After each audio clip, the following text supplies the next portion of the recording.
Chapter 1, Crimson. Painful. How painful. My head hurts so badly. A gaudy and dazzling dream world filled with murmurs instantly shattered. The sound-asleep Joe Mingrui felt an abnormal throbbing pain in his head, as though someone had ruthlessly lashed at him with a pole again and again. No, it was more like a sharp object pierced right through his temples, followed by a twist. Ouch! In his stupor, Joe Mingrui attempted to turn around, look up, and sit up. However, he was completely unable to move his limbs, as though he had lost control over his body. From the looks of it, I'm still not awake. I'm still in a dream. Who knows, perhaps the next scene will be of me thinking I'm already awake, but in fact, am actually still sleeping. Joe Mingrui, who was not unfamiliar with similar encounters, tried his best to focus in order to escape the shackles placed upon him by the darkness and confusion. However, while still in his reverie, whatever will he could summon was ethereal like a fleeting fog. He found his thoughts difficult to control and introspect. No matter how much he tried, he still lost his focus as random thoughts surfaced in his mind. Why would I suddenly have such an excruciating headache in the middle of the night? And it's really painful. Could it be something like a cerebral hemorrhage? Fuck, don't tell me I'm going to die young. I need to wake up, now. Why doesn't it seem to hurt as much as before? But why does it still feel like a blunt knife is slicing through my brains? From the looks of it, I won't be able to continue sleeping anymore.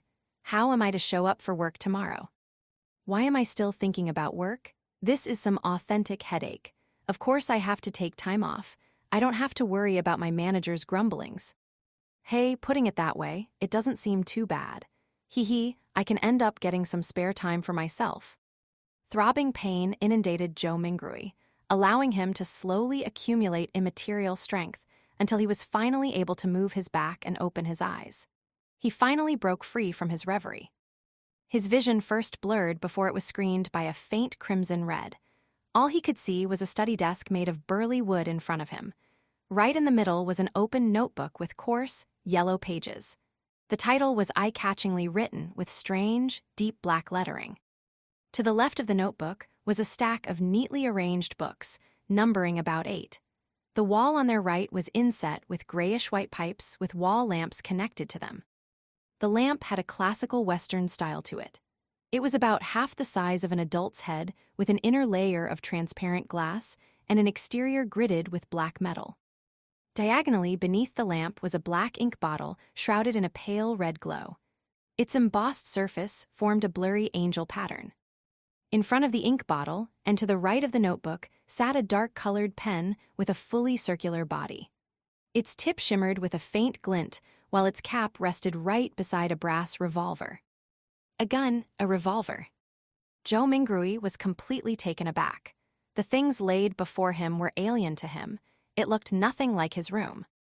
While feeling shocked and confused, he discovered that the desk, notebook, ink bottle, and revolver were covered in a layer of crimson veil, a result of the light shining from the window.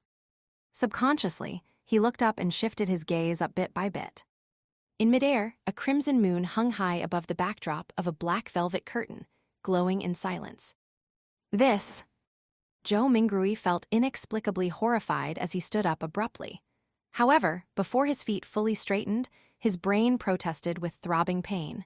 It made him temporarily lose his strength as he fell uncontrollably. His buttocks slammed heavily onto the burly wood chair. The pain did little. Joe Mingrui stood up again by propping himself up. He turned around in a fluster as he began to size up the environment he was in. The room was not very large, with a brown door on each side of the room. Close to an opposite wall was a low wooden bed. Between the bed and the left door was a cabinet. Its 2 doors were swung open, and beneath it were 5 drawers. To the side of the cabinet, there was the same grayish-white pipe on the wall at the height of a person. However, it was connected to a strange mechanical device with exposed gears and bearings in several spots. Items resembling coal stoves sat in the right corner of the room near the table, along with soup pots, iron pots, and other kitchen utensils. Across the right door was a dressing mirror with 2 cracks. Its bottom was made of wood, and the patterns were simple and plain. With a sweep of his gaze, Joe Mingrui noticed himself in the mirror, the present him. Black hair, brown eyes, a linen shirt, thinly built, average-looking features, and a rather deep outline. This. Joe Mingrui immediately drew a gasp as many helpless and confused guesses surfaced in his mind. The revolver in ancient European style and the crimson moon that looked different from Earth's moon could only mean one thing. See, could I have transmigrated? Joe Mingrui widened his mouth slightly. He had grown up reading web novels and had often fantasized over such scenes. However, he momentarily found it hard to accept the situation when he found himself in one. This was probably what it means to love a fantasy. In a minute, Joe Mingrui had already cursed himself while trying to make the best out of his adverse situation. If not for the still throbbing headache that made his thoughts high-strung but clear, he would have definitely suspected that he was dreaming. Calm down, calm down, calm down. After taking a few deep breaths, Joe Mingrui worked hard to stop panicking. At that moment, as his mind and body calmed down, memories began flooding him as they slowly appeared in his mind. Klein Moretti, a citizen of the northern continent's lone kingdom, Awa County, city of Tingen. He is also a recent graduate from the Department of History at Koi University. His father was a sergeant of the Imperial Army who had sacrificed himself during a colonial conflict with the southern continent. The bereavement allowance gave Klein the opportunity to study at a private language school and laid the foundation for his admission into university. His mother was a devotee of the Evernight goddess. She passed away the year Klein passed the entrance examinations to Koi University. He also had an elder brother and a younger sister. They stayed in a 2-bedroom apartment together. Their family was not wealthy, and its situation could even be described as somewhat wanting. At present, the family was supported solely by the elder brother who worked at an import and export company as a clerk. As a history graduate, Klein grasped knowledge of the ancient Fasak language, deemed the origin of all languages in the northern continent, as well as the Hermes language, which often appeared in ancient mausoleums as well as text regarding sacrificial and praying rituals. Hermes language. Joe Mingrui's mind stirred as he reached out to rub his throbbing temples. He cast his gaze toward the table at the open notebook. He noticed that the text on the yellowed paper turned from strange to alien before turning from alien to something familiar. It then turned into something readable. It was text written in Hermes language. The dark ink wrote the following: "Everyone will die, including me." Hiss. Joe Mingrui felt inexplicably horrified. He instinctively leaned back in an attempt to widen the distance between him and the notebook, as well as the text on it. Being very weak, he nearly fell down, but managed to extend his hands in a fluster to hold onto the edge of the table. He felt that the surrounding air was turbulent, as though there were faint murmurings resounding in it. The feeling was akin to hearing horror stories being recounted by elders when he was young. He shook his head, believing that everything was an illusion. Joe Mingrui found his balance and shifted his gaze from the notebook as he heaved for breath. This time, his gaze landed on the shimmering brass revolver. He suddenly had a question arise in him. With Klein's family situation, how can they have the money or means to buy a revolver? Joe Mingrui could not help but frown. While in deep thought, he suddenly discovered a red handprint to the side of the table. Its color was deeper than the moonlight and much thicker than the veil. It was a bloody handprint. A bloody handprint. Joe Mingrui subconsciously flipped his right hand that had been holding the edge of the table. Looking down, he saw that his palm and fingers were covered in blood. At the same time, the throbbing pain in his head continued. Although it had weakened a little, it continued incessantly. Did I smash my head open? Joe Mingrui guessed as he turned around and walked towards a cracked dressing mirror. A few steps later, a black-haired figure of medium build and brown eyes appeared clearly in front of him. The person had a distinct scholarly air to him. Is this the present me, Klein Moretti? Joe Mingrui was stunned momentarily. Since there was insufficient lighting at night, he failed to see something clearly. He continued forward until he was just a step short from colliding with the mirror. Using the crimson veil-like moonlight as illumination, He turned his head and examined the corner of his forehead. A clear reflection appeared in the mirror. His temple had a grotesque wound with burn marks along its periphery. Blood stained the wound's surroundings, and there were grayish-white brain juices squirming slowly within. This is actually a proverb that describes Lord Yi. In ancient times, Lord Yi was very fond of dragons, adorning his whole palace, beams, pillars, doors, windows, and walls, with drawings and carvings of them.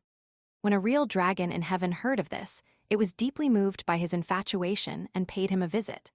When Lord Yi saw the real dragon thrusting its head in through the window of his study and its tail moving in his palace, he was frightened out of the house for his life. Clearly, what Lord Yi loved was not a real dragon. Chapter 2, Situation. Tab, tab, tab. Zhou Mingrui reeled back in fear at the sight that greeted him. It was as though the person in the dressing mirror was not himself, but a desiccated corpse. How could a person with such grievous wounds be still alive? He turned his head in disbelief again and checked the other side. Even though he was a distance away and the lighting was poor, he could still see the penetrating wound and dark red blood stains. Zhou Mingrui drew a deep breath as he tried hard to calm himself. He reached out to press his left chest and sensed his racing heart that exuded immense vitality. He then touched his exposed skin.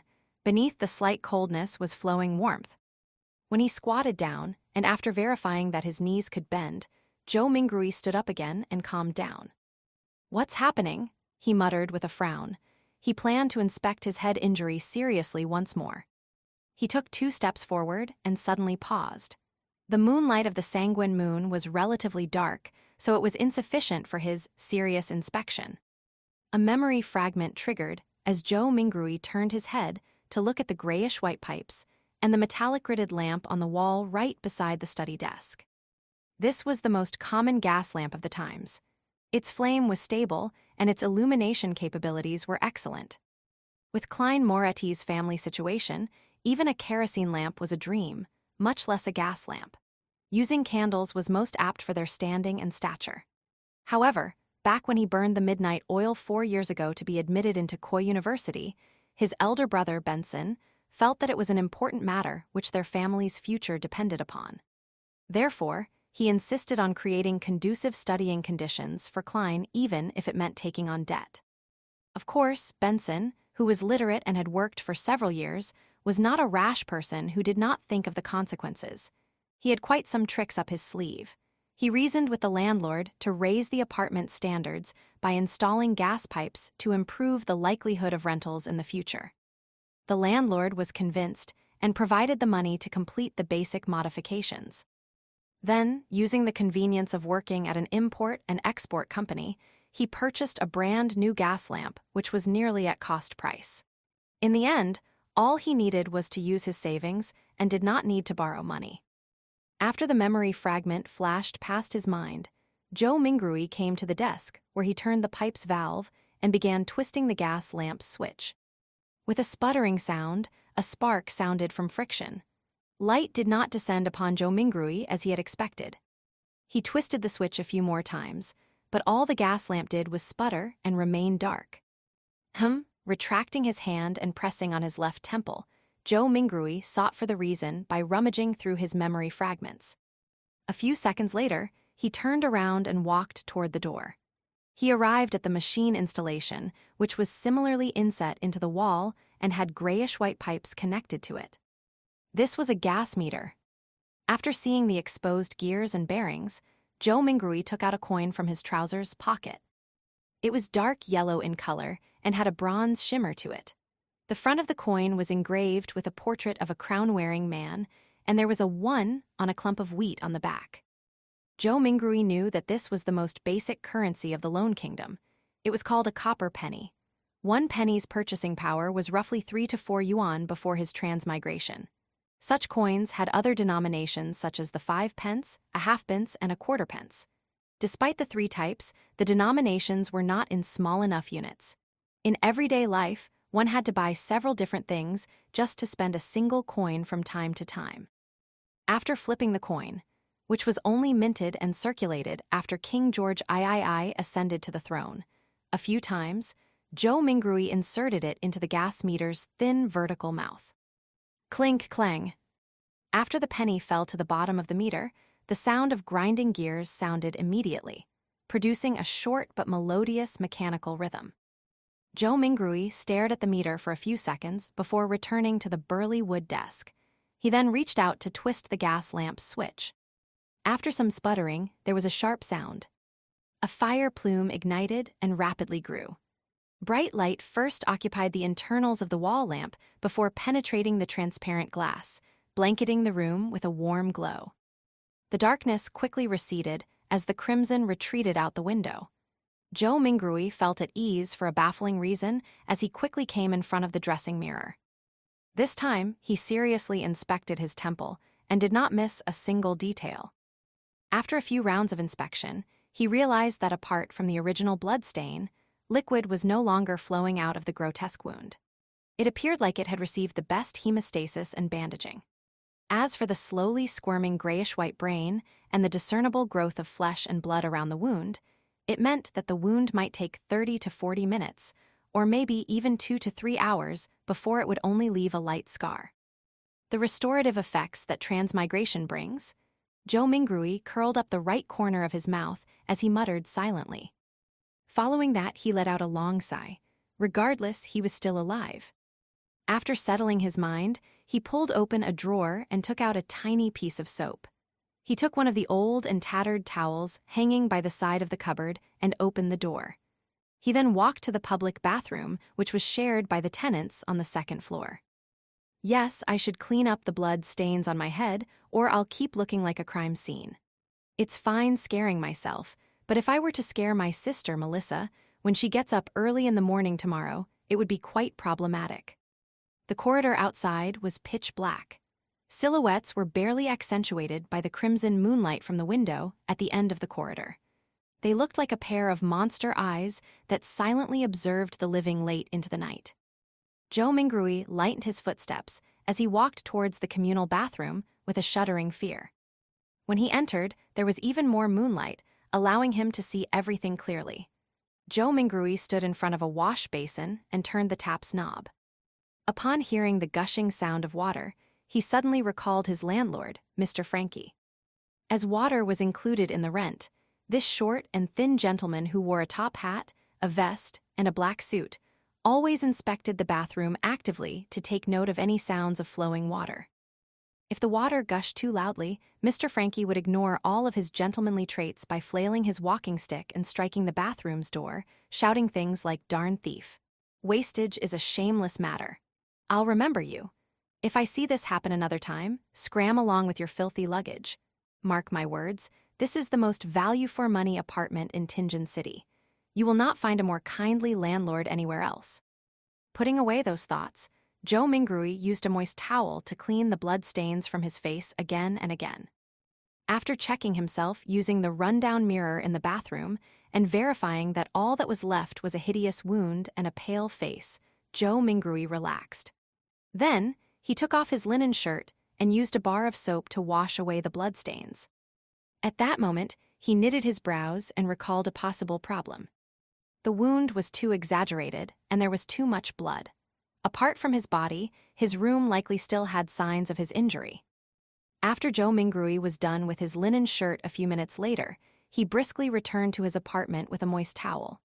He first wiped the blood handprint on the desk, and then, using the gas lamp's illumination, sought out spots which he missed out. He immediately discovered that quite a substantial amount of blood had splattered onto the floor beneath the desk, and there was a yellow bullet to the left side of the wall. Releasing a round with a revolver pointed at the temple, after mixing and matching the clues from before, Joe Mingrui had a rough idea how Klein had died. He was in no hurry to verify his guess. Instead, he seriously wiped away the blood stains and cleaned up the scene.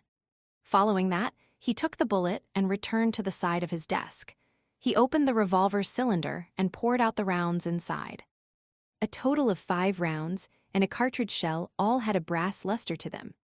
Indeed, Joe Mingrui looked at the empty cartridge shell in front of him and stuffed the rounds back into the cylinder while nodding.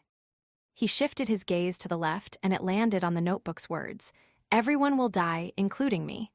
Following that, even more questions arose in him. Where did the gun come from? Was it suicide or a faked suicide? What kind of trouble could a history graduate of humble origins get himself into? Why would such a suicide method only leave behind so little blood? Was it because I transmigrated in a timely manner and it came with healing benefits? After pondering for a moment, Joe Mingrui changed into another linen shirt. He sat on the chair and began pondering over more important matters. Klein's experience was still not something he needed to concern himself with. The true problem was to figure out the reason for his transmigration and if he could return. His parents, relatives, best buddies, and friends. The fascinating world of the internet and all sorts of delicious delicacies. These were reasons that prompted his desire to return. Click, click, click. Joe Mingrui's right hand was subconsciously pulling out the revolver cylinder and slamming it back into place, again and again. Yea, there has not been much difference for me between this period of time and the past. I was just a little unlucky, but why would I transmigrate for no baffling reason? Bad luck, yes, I tried a luck enhancement ritual before dinner today. A thought flashed in Joe Mingrui's mind, illuminating the memories which were concealed by a fog of confusion. As a qualified keyboard politician, keyboard historian, keyboard economist, keyboard biologist, and keyboard folklorist, he had always deemed himself as knowing something of everything. Of course, his best buddy would often mock him as only knowing a little of everything. And one of them was Chinese divination. When he visited his hometown last year, he had discovered a thread-bound book titled Quintessential Divination and Arcane Arts of the Qin and Han Dynasty at an old bookstore. It looked pretty interesting and could aid him in posturing on the internet, so he bought it. Unfortunately, his interest was short-lived. The vertical script it used made the reading experience horrible. All he did was flip through the beginning pages before he threw it into a corner.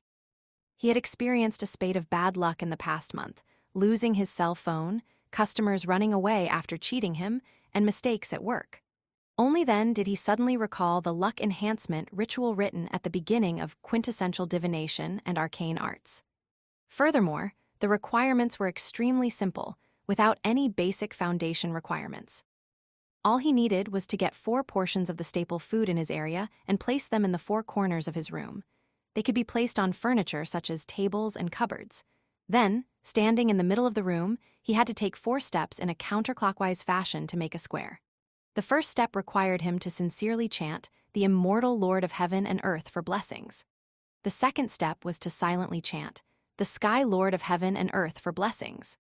The third step was the exalted Theurge of Heaven and Earth for blessings, and the fourth step was the Celestial Worthy of Heaven and Earth for blessings. After the 4 steps were taken, he needed to close his eyes and wait 5 minutes in his original spot. Only then would the ritual be considered complete. Since it did not cost him any money, he found the book, followed what was stipulated, and did it before dinner. However, nothing happened back then. Who would have guessed that he would actually transmigrate in the middle of the night? Transmigration. There is a distinct possibility that it's due to that luck enhancement ritual.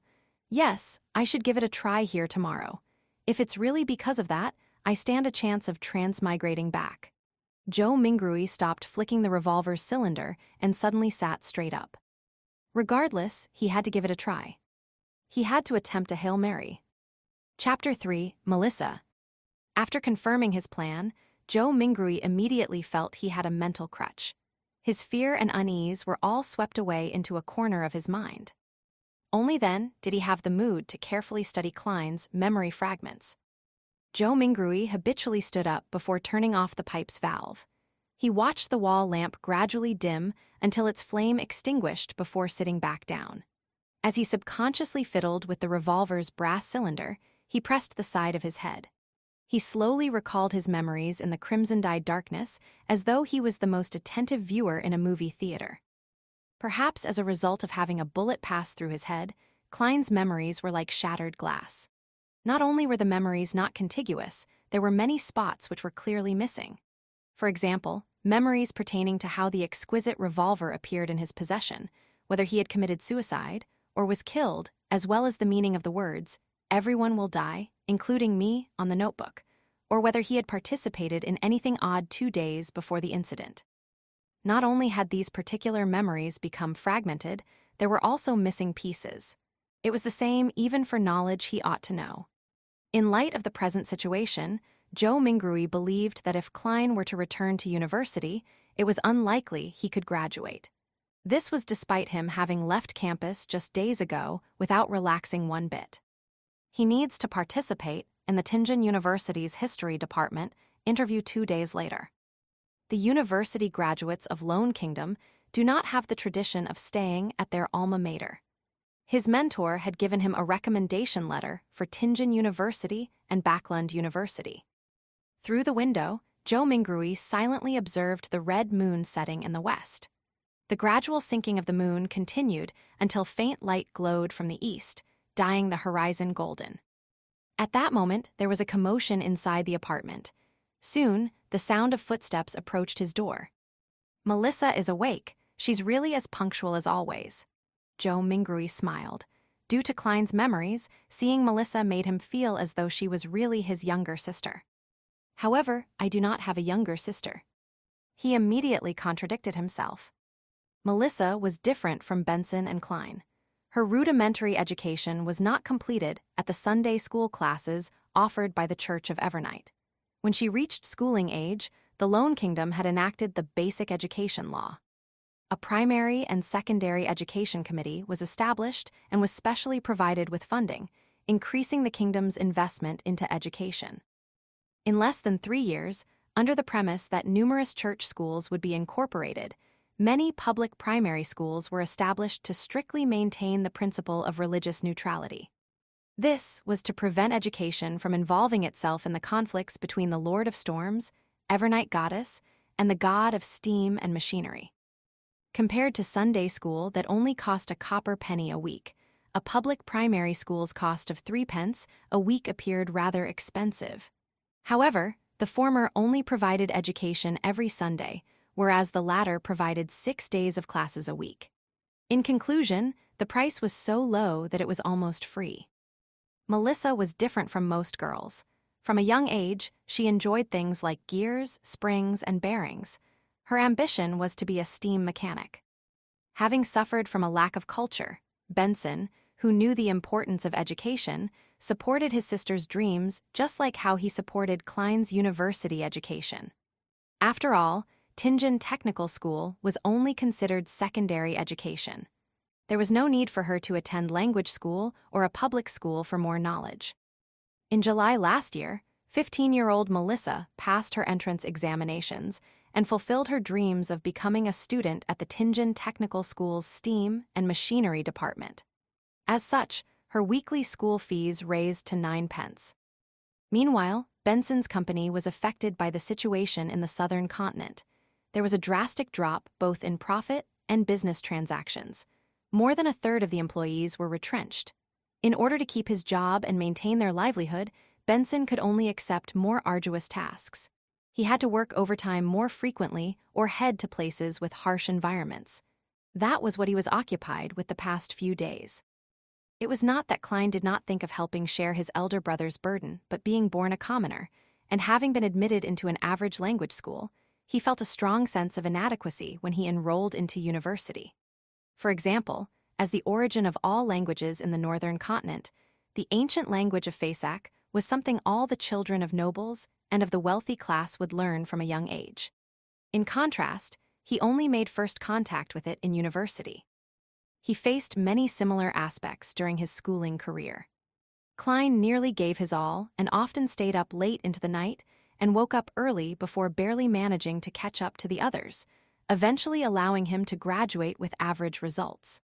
Memories regarding his elder brother and younger sister remained active in Joe Mingrui's mind until he turned the doorknob open. Only then did he jolt awake and remember that he held a revolver in his hand. This was a semi-regulated item. It will scare children. Also, there's still the wound on my head. With Melissa arriving at any moment, Joe Mingrui pressed onto his temple and hurriedly pulled open a desk drawer and threw the revolver in before slamming it close. What happened? Melissa looked over curiously when she heard the commotion. She was still in the prime of her youth. Even though she didn't have much nutritious food to eat, making her face thin and slightly pale, her skin remained lustrous as it exuded the vibes of a young girl. When Zhou Mingrui saw his sister's brown eyes look over, he forcibly composed himself and picked up an item beside his hand before calmly closing the drawer to conceal the existence of the revolver. He placed his other hand on his temple, the texture confirming that his wound had already healed. He took out a silver vine-leaf pocket watch and pressed the top gently, causing its cover to flip open. It was a picture of the siblings' father.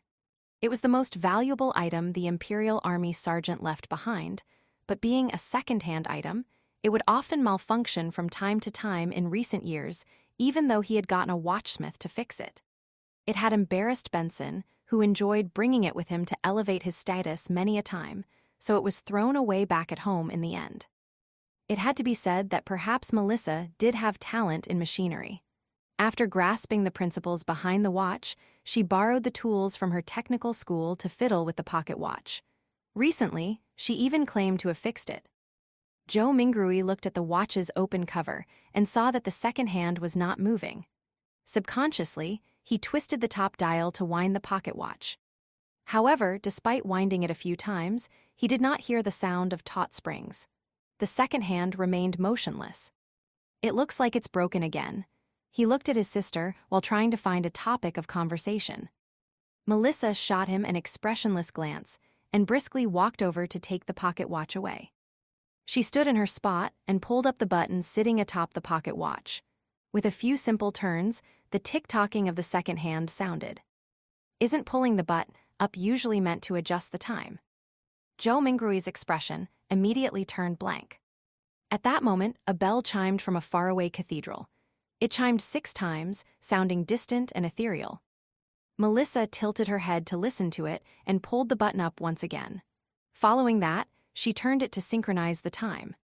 "It's okay now," she said simply without emotion. She then pressed the top button back and handed the pocket watch back to Zhou Mingrui.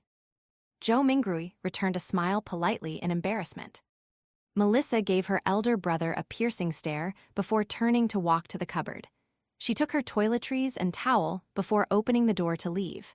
She headed for the public bathroom. Why did her expression have a look of disparagement and resignation? Is it a look of love and concern for a retarded brother? Zhou Mingrui lowered his head and chuckled. He closed the pocket watch's cover with a click before opening it again. He repeated this action as his idle thoughts focused on a question. Klein committed suicide without a silencer. Well, I'll consider it as suicide for now.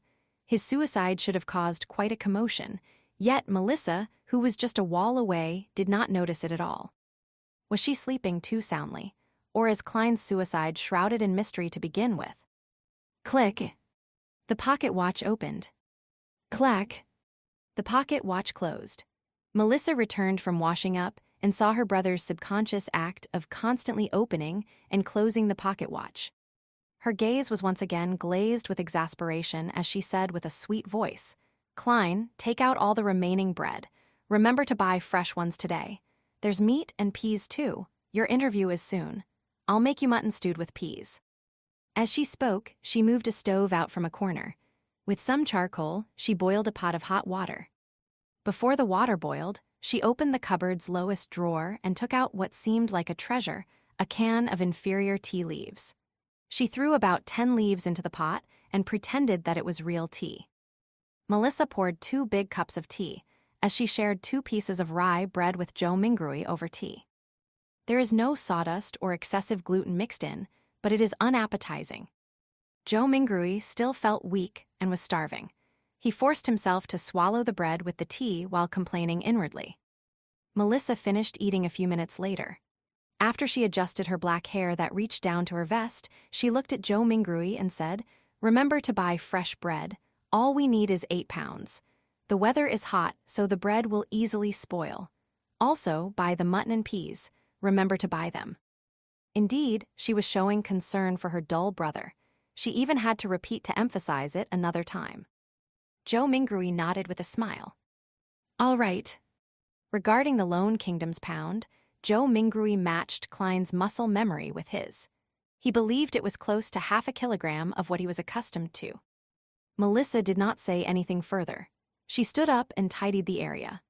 After packing away the last bit of bread for lunch, she put on a tattered veil cap that their mother left behind, picked up a self-sewn bag used to carry her books and stationery, and prepared to leave. It was not Sunday, so she had an entire day of classes to attend. Walking from their apartment to Tingen Technical School took about 50 minutes.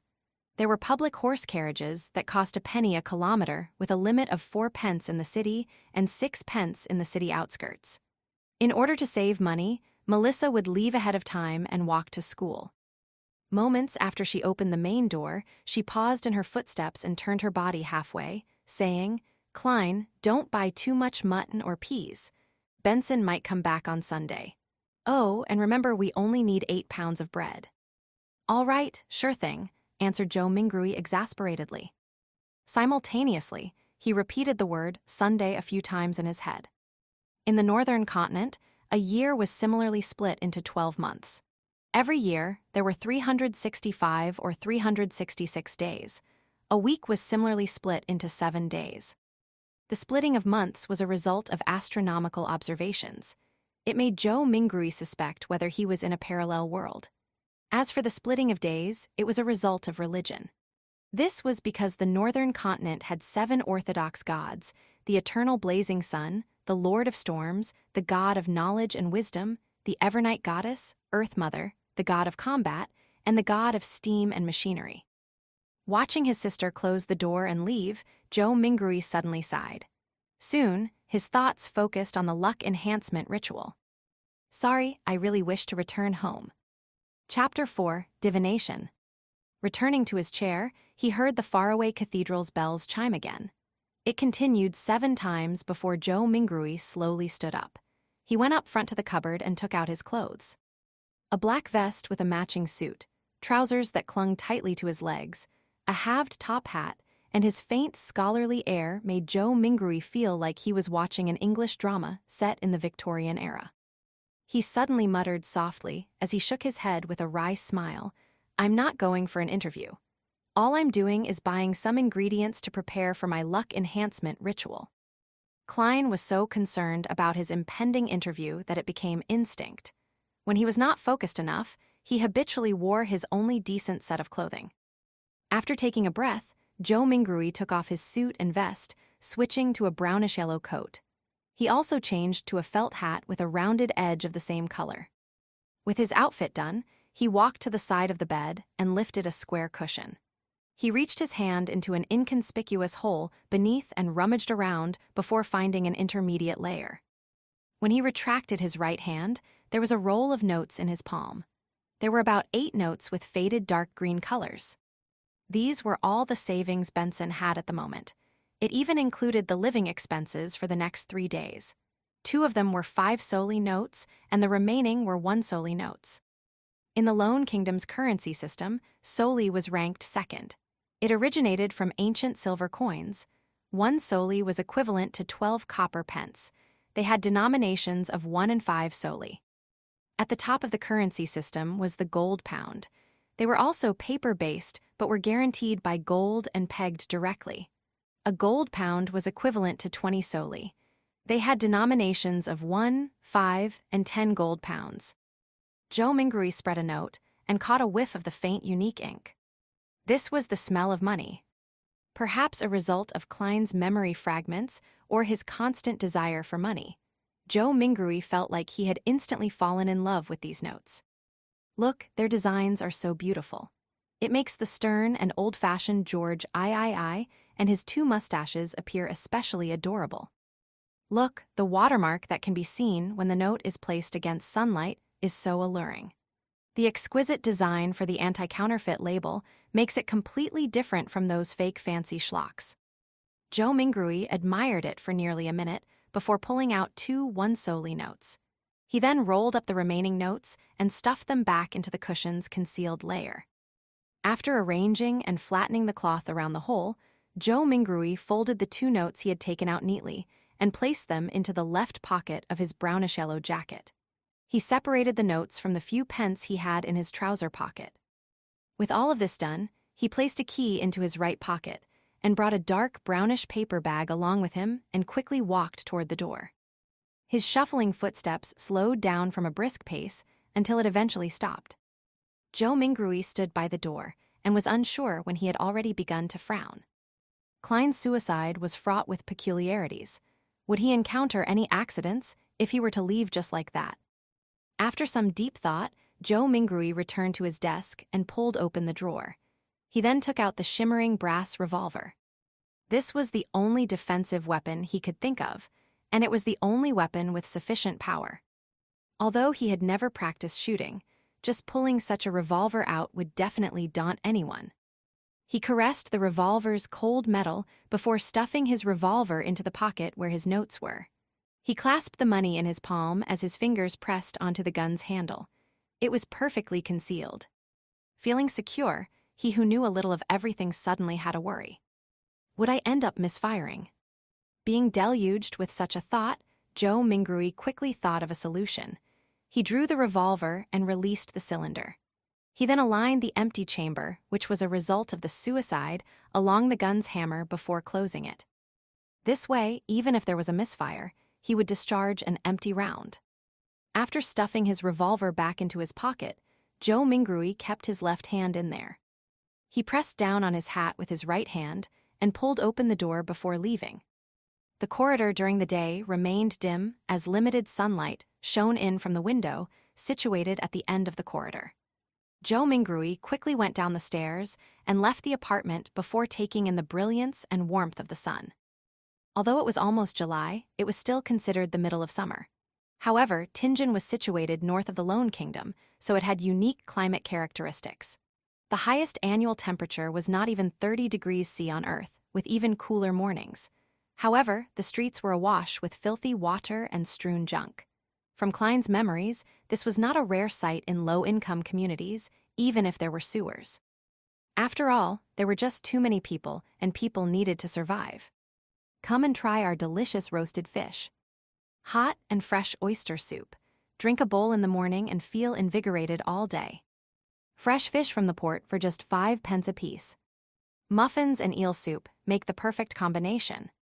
Conch, conch, conch. Vegetables freshly plucked from the farms outside the city, cheap and fresh. The mobile hawkers who sold vegetables, fruits, and hot food shouted along the streets as they beckoned the rushing pedestrians. Some of them would stop and carefully compare before purchasing. Others would impatiently wave their hands as they had yet to find work for the day. Joe Mingrui took in a whiff of the air that mixed both noxious and fragrant aromas. As he clenched the revolver tightly in his left hand, he held the notes tight. He pressed down on his hat with his right hand while passing through the busy street, slouching a little. There was bound to be thieves in populated areas. Furthermore, this street had no lack of poor citizens who were working part-time after losing their previous jobs. There were also starving children that were exploited by adults to do their bidding. He proceeded forward until he reached a point where the crowdedness around him restored to normal. He straightened his back and raised his head to look down the street. There was a vagrant accordionist busking. The melody was sometimes pleasant, sometimes fervent. Beside him were several children in ragged clothes, with sallow complexions due to malnutrition.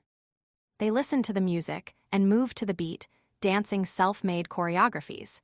Their faces were filled with joy as though they were a prince or an angel. A deadpan woman passed by. Her skirt was dirty and her skin was dull. Her gaze appeared dull and sluggish. Only when she looked at the bunch of children did a faint glow flash. It was as though she had seen herself from 3 decades ago. Joe Mingrui overtook her and turned into another street before stopping at Smiren Bakery. The owner of the bakery was a 70-plus-year-old granny named Wendy Smiren. Her hair was completely grayish-white, and she always wore a genial smile. From the beginning of Klein's memories, she had been here selling bread and pastries.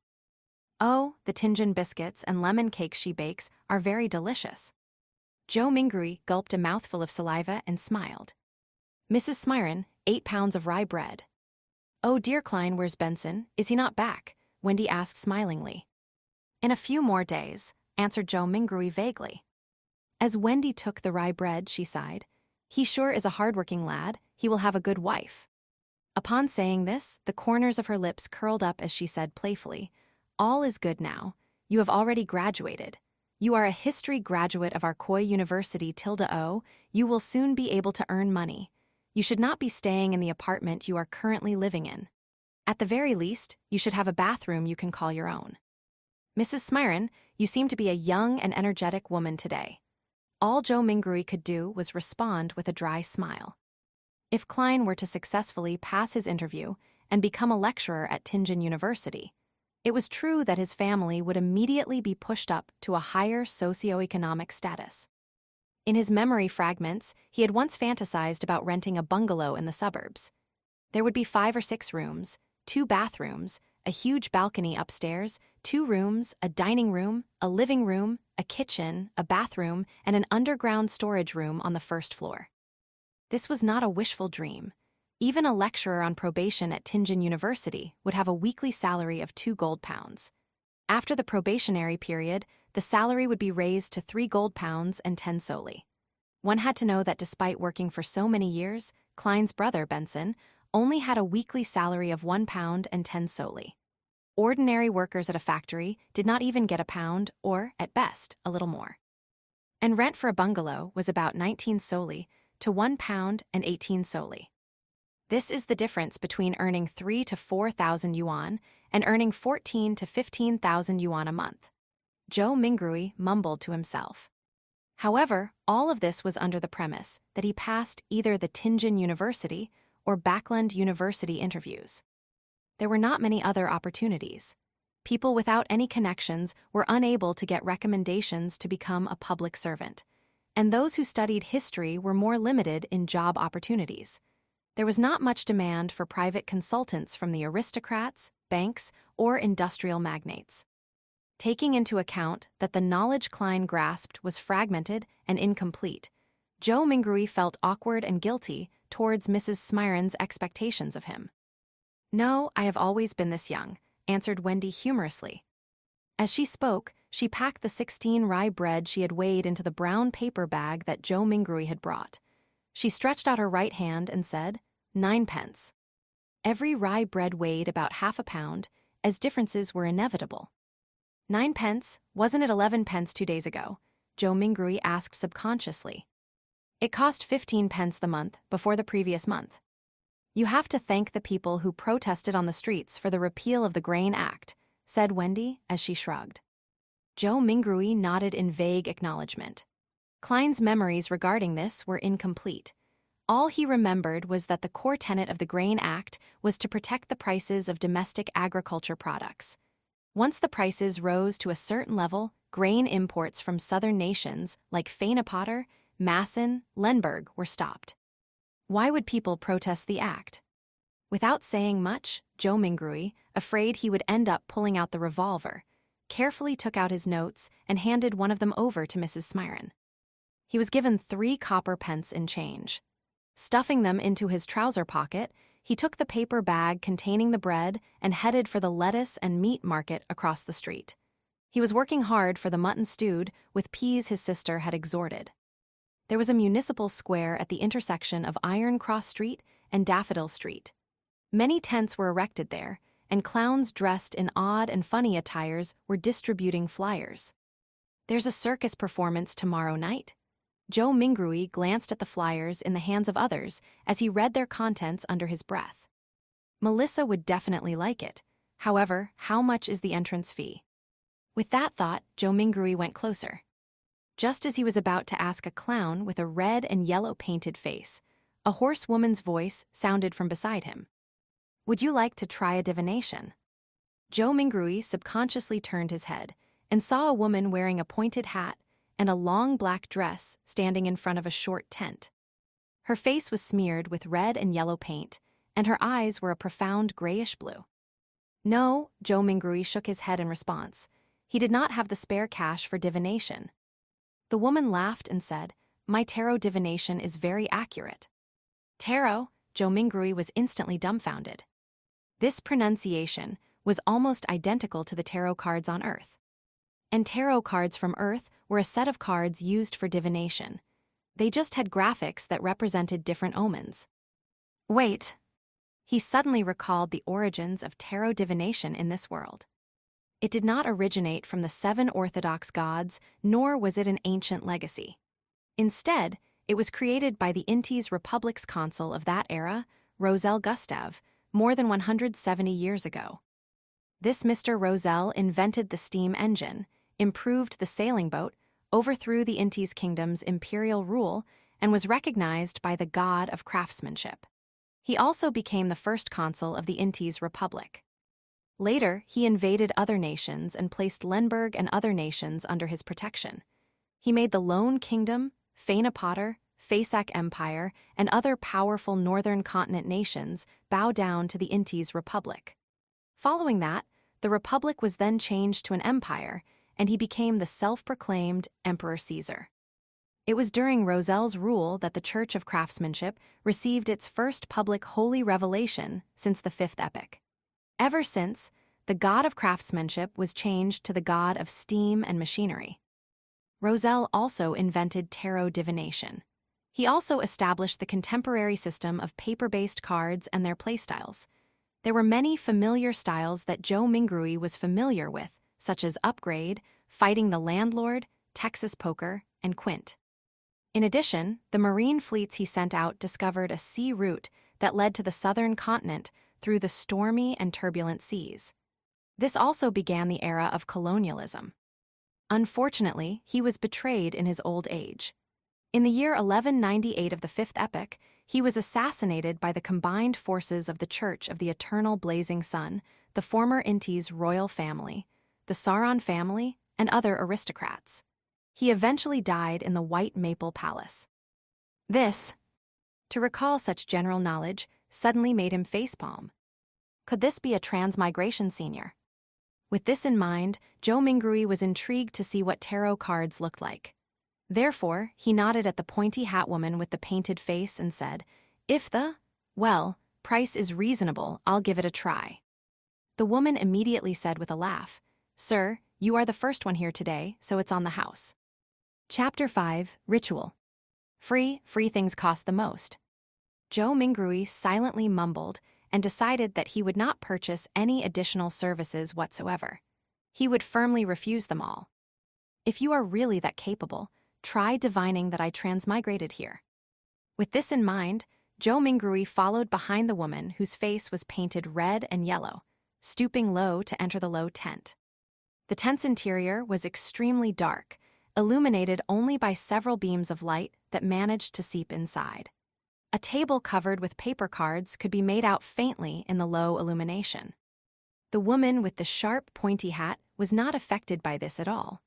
Her long black dress glided as though it was moving over water while she went around to the table. She sat on the opposite side and lit a candle. The dim yellow light flickered, causing the inside of the tent to appear bright and dark at the same time.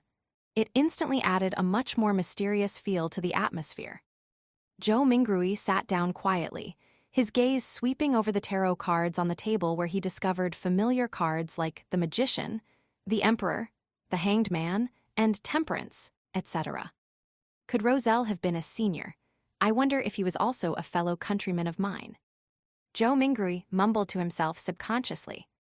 Before he could finish looking at the opened cards on the table, the woman who claimed to have accurate divinations had already reached out her hands to gather all of the cards together. She stacked them into a deck and pushed it in front of him. "Shuffle the cards first and cut the deck," the circus fortune teller said in a muted voice. "Me shuffle?" Joe Mingrui asked reflexively. The yellow and red paint on the fortune teller's face squirmed together as she revealed a slight smile, saying, "Of course, everyone's destiny can only be unraveled by themselves. I only serve as a reader of it." Joe Mingrui immediately questioned her warily. "This reading does not require additional fees, right?" "As a keyboard folklorist, I've already seen too many of such tricks." The fortune teller was visibly taken aback before finally saying muffledly, "It's free." Joe Mingrui, relieved, stuffed the revolver further back into his pocket. Thereafter, he calmly reached out his 2 hands to shuffle and cut the deck skillfully. "It's done," He placed the already shuffled tarot cards in the middle of the table. The fortune teller clasped the cards with both her hands and carefully looked at cards for a while. Then, she suddenly opened her mouth and said, "I'm sorry, I forgot to ask, but what would you like to ask about?" Back when he was wooing his first love, Joe Mingrui had also done research on tarot cards. He asked unhesitatingly, past, present, and future. This was a type of divination as part of tarot card interpretation. 3 cards, when opened, sequentially symbolized one's past, present, and future. The fortune teller nodded first, then curled her lips to reveal a smile and said, "Then please reshuffle the deck. You can only truly get the cards you want if you know what you would like to ask about." "Were you fooling me just now? Do you have to be this petty? Didn't I only ask a few times if this would be a free service?" Joe Mingrui's cheeks twitched a little. He took a deep breath and took the tarot deck back to reshuffle and cut it. "There won't be any problems this time, right?" He placed the already cut deck back onto the table. "No problem." The fortune teller reached out her fingers and picked a card from the top of the deck. Then she placed it on the left side of Joe Mingrui. Her voice was going lower and lower as she spoke. "This card symbolizes your past. This card symbolizes your present." The fortune teller placed the second card right in front of Joe Mingrui. Then she picked the third card and put it on the right side of Joe Mingrui. "This card symbolizes the future." "All right, which card would you like to see first?" The fortune teller raised her head up after completing her placement of the cards and gazed deeply at Joe Mingrui with her grayish-blue eyes. "I'll have a look at the present first," Joe Mingrui said after giving it some thought. The fortune teller nodded slowly and flipped over the tarot card that was directly in front of Joe Mingrui. A colorfully dressed character was depicted on this card, wearing splendid headgear with a stick over his shoulder. There was a bindle hanging on the end of the stick, and a puppy was following behind him. It was numbered 0. "The Fool," the fortune teller lightly read out the name of the card, with her grayish-blue eyes affixed on Joe Mingrui. The Fool, the 0 card of tarot, a start, a fresh beginning with all kinds of possibilities. Joe Mingrui was not even considered an amateur enthusiast of tarot, so he could only make a rough interpretation based on his own impressions of tarot. Just as the fortune teller was about to say something, the cloth curtains of the tent were suddenly lifted open. The ray of sunlight that shone in was so blinding that it caused the back-facing Joe Mingrui to instinctively narrow his eyes. "Why are you impersonating me again? It's my job to handle the divination for people." A woman's voice growled angrily. "Return to your post quickly. You must remember that you're just an animal trainer." An animal trainer. Joe Mingrui's eyes had already adapted to the light by now. He saw a similar-looking woman who was also wearing a sharp, pointy hat in a black dress, with her face painted in red and yellow as well. The only difference was that she was taller and had a slimmer physique. The woman who was seated in front of him immediately stood up and said disgruntledly, "Don't mind this, it's just that I like doing this. But I have to say, my divination and interpretation can be really accurate sometimes. I'm serious." She spoke and lifted up her dress to go around from the side of the table before quickly trotting away from the tent. "Sir, would you like me to interpret your cards for you?" The real fortune teller looked at Joe Mingrui and asked with a smile. Joe Mingrui's lips twitched and asked her sincerely, "Is it free?" "No," the real fortune teller answered. "Then forget it." Joe Mingrui pulled his hands back and put them into his pockets. He clutched his revolver and money before stooping again to exit the tent. Damn, he actually got an animal trainer to be his fortune teller. Was an animal trainer who didn't want to be a fortune teller not a good clown? Joe Mingrui very quickly put this matter behind him. He spent 7 pence at the lettuce and meat market for a pound of not-so-great mutton. Then, he also bought some tender broad beans, cabbage, onions, potatoes, and other items. Together with the bread that he bought earlier, he spent a total of 25 copper pennies, which converted to 2 soldi and 1 pence. There is really not enough to go around for spending. Poor Benson. Not only had Joe Mingrui spent the 2 notes that he had brought with him, but it was also necessary for him to top it up with the 1 penny he had in his pocket. He just sighed and did not think further about it as he hurried back home. With the staple food, he could now carry out the luck enhancement ritual. After the second-floor tenants gradually left, Zhou Mingrui was still in no hurry to carry out the ritual. Instead, he translated the immortal Lord of Heaven and Earth for blessings, and related phrases into the ancient Fasak language, as well as the Lone language. He was intending to try the ritual again the next day in those local languages if the original incantation did not take effect. After all, he had to take into consideration the differences between the two worlds. In Rome, do as the Romans do. As for translating it into an ancient ritual prayer that used the dedicated Hermes language, Zhou Mingrui had a difficult time completing it due to his lack of vocabulary. After readying everything, he finally took out the 4 loaves of rye bread. He placed one in the corner where the coal stove was originally, one at the bottom inner side of the dress mirror, one at the top of the cupboard where 2 walls met, and one at the right side of the study table where miscellaneous items were kept. With a deep breath, Zhou Mingrui came to the center of the room and spent a few minutes to calm himself. Then, he took a solemn step forward and went in a counterclockwise direction in the shape of a square. When he took the first step, he chanted in a low whisper, "The immortal Lord of Heaven and Earth for blessings." The second step, he sincerely chanted, "The Sky Lord of Heaven and Earth for blessings." The third step, Zhou Mingrui breathed out a whisper, "The exalted Theurge of Heaven and Earth for blessings." At the fourth step, he spat out a foul breath and meditated in concentration, "The celestial worthy of heaven and earth for blessings." When he returned back to the original spot, Zhou Mingrui closed his eyes and waited in his place for an outcome. He had some anticipation in him, some unease, some hope, and some fear. Could he make it back? Was there going to be any effect? Could there be some unexpected situation? The darkness in front of him was tainted with the crimson light of hope. Zhou Mingrui's thoughts were swirling in his head, and he was finding it difficult to quell it. It was at this time that he suddenly felt the surrounding air seem to stop, becoming thick and mysterious. Immediately after, a low whisper could be heard beside his ears that sounded at times real, at times sharp, at times imaginary, at times alluring, at times maniacal, and at times crazy. He clearly did not understand the murmuring that went on, but Zhou Mingrui still couldn't help himself from wanting to listen to it and distinguish what it was saying. His head was in pain again. It was so painful that it felt like someone had stuck a steel drill rod into it. Zhou Mingrui only felt like his head was going to explode. His thoughts were filled with psychedelic colors. He knew that something was wrong and tried to open his eyes. However, he wasn't even able to complete such a simple action. His entire body was getting tighter and tighter, and it felt like he could just break apart at any time. At this time, a self-mocking thought came up in Zhou Mingrui's mind. If you wouldn't die if you didn't court death. He could no longer bear it. Just as his mind was going to break, the murmuring of voices faded away and his surroundings became very quiet. The mood was an erratic one. It was not only the mood. Zhou Mingrui felt his own body going through the same sensations as well. He tried once more to open his eyes, an extremely easy task this time. A gray fog appeared over his eyes, haziness, vague, and endless. What's with this situation?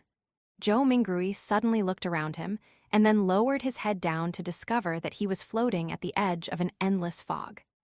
The fog was flowing like water and was dotted with a lot of crimson stars. Some of them were enormous, while others were tiny.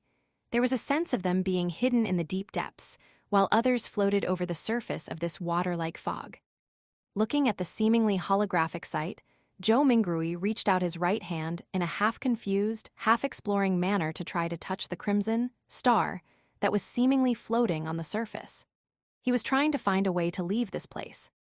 When his hand touched the surface of that star, a watermark suddenly appeared from within his body and agitated the stars into a crimson burst. It looked like a dreamlike burning of flames. Zhou Mingrui got a fright from it.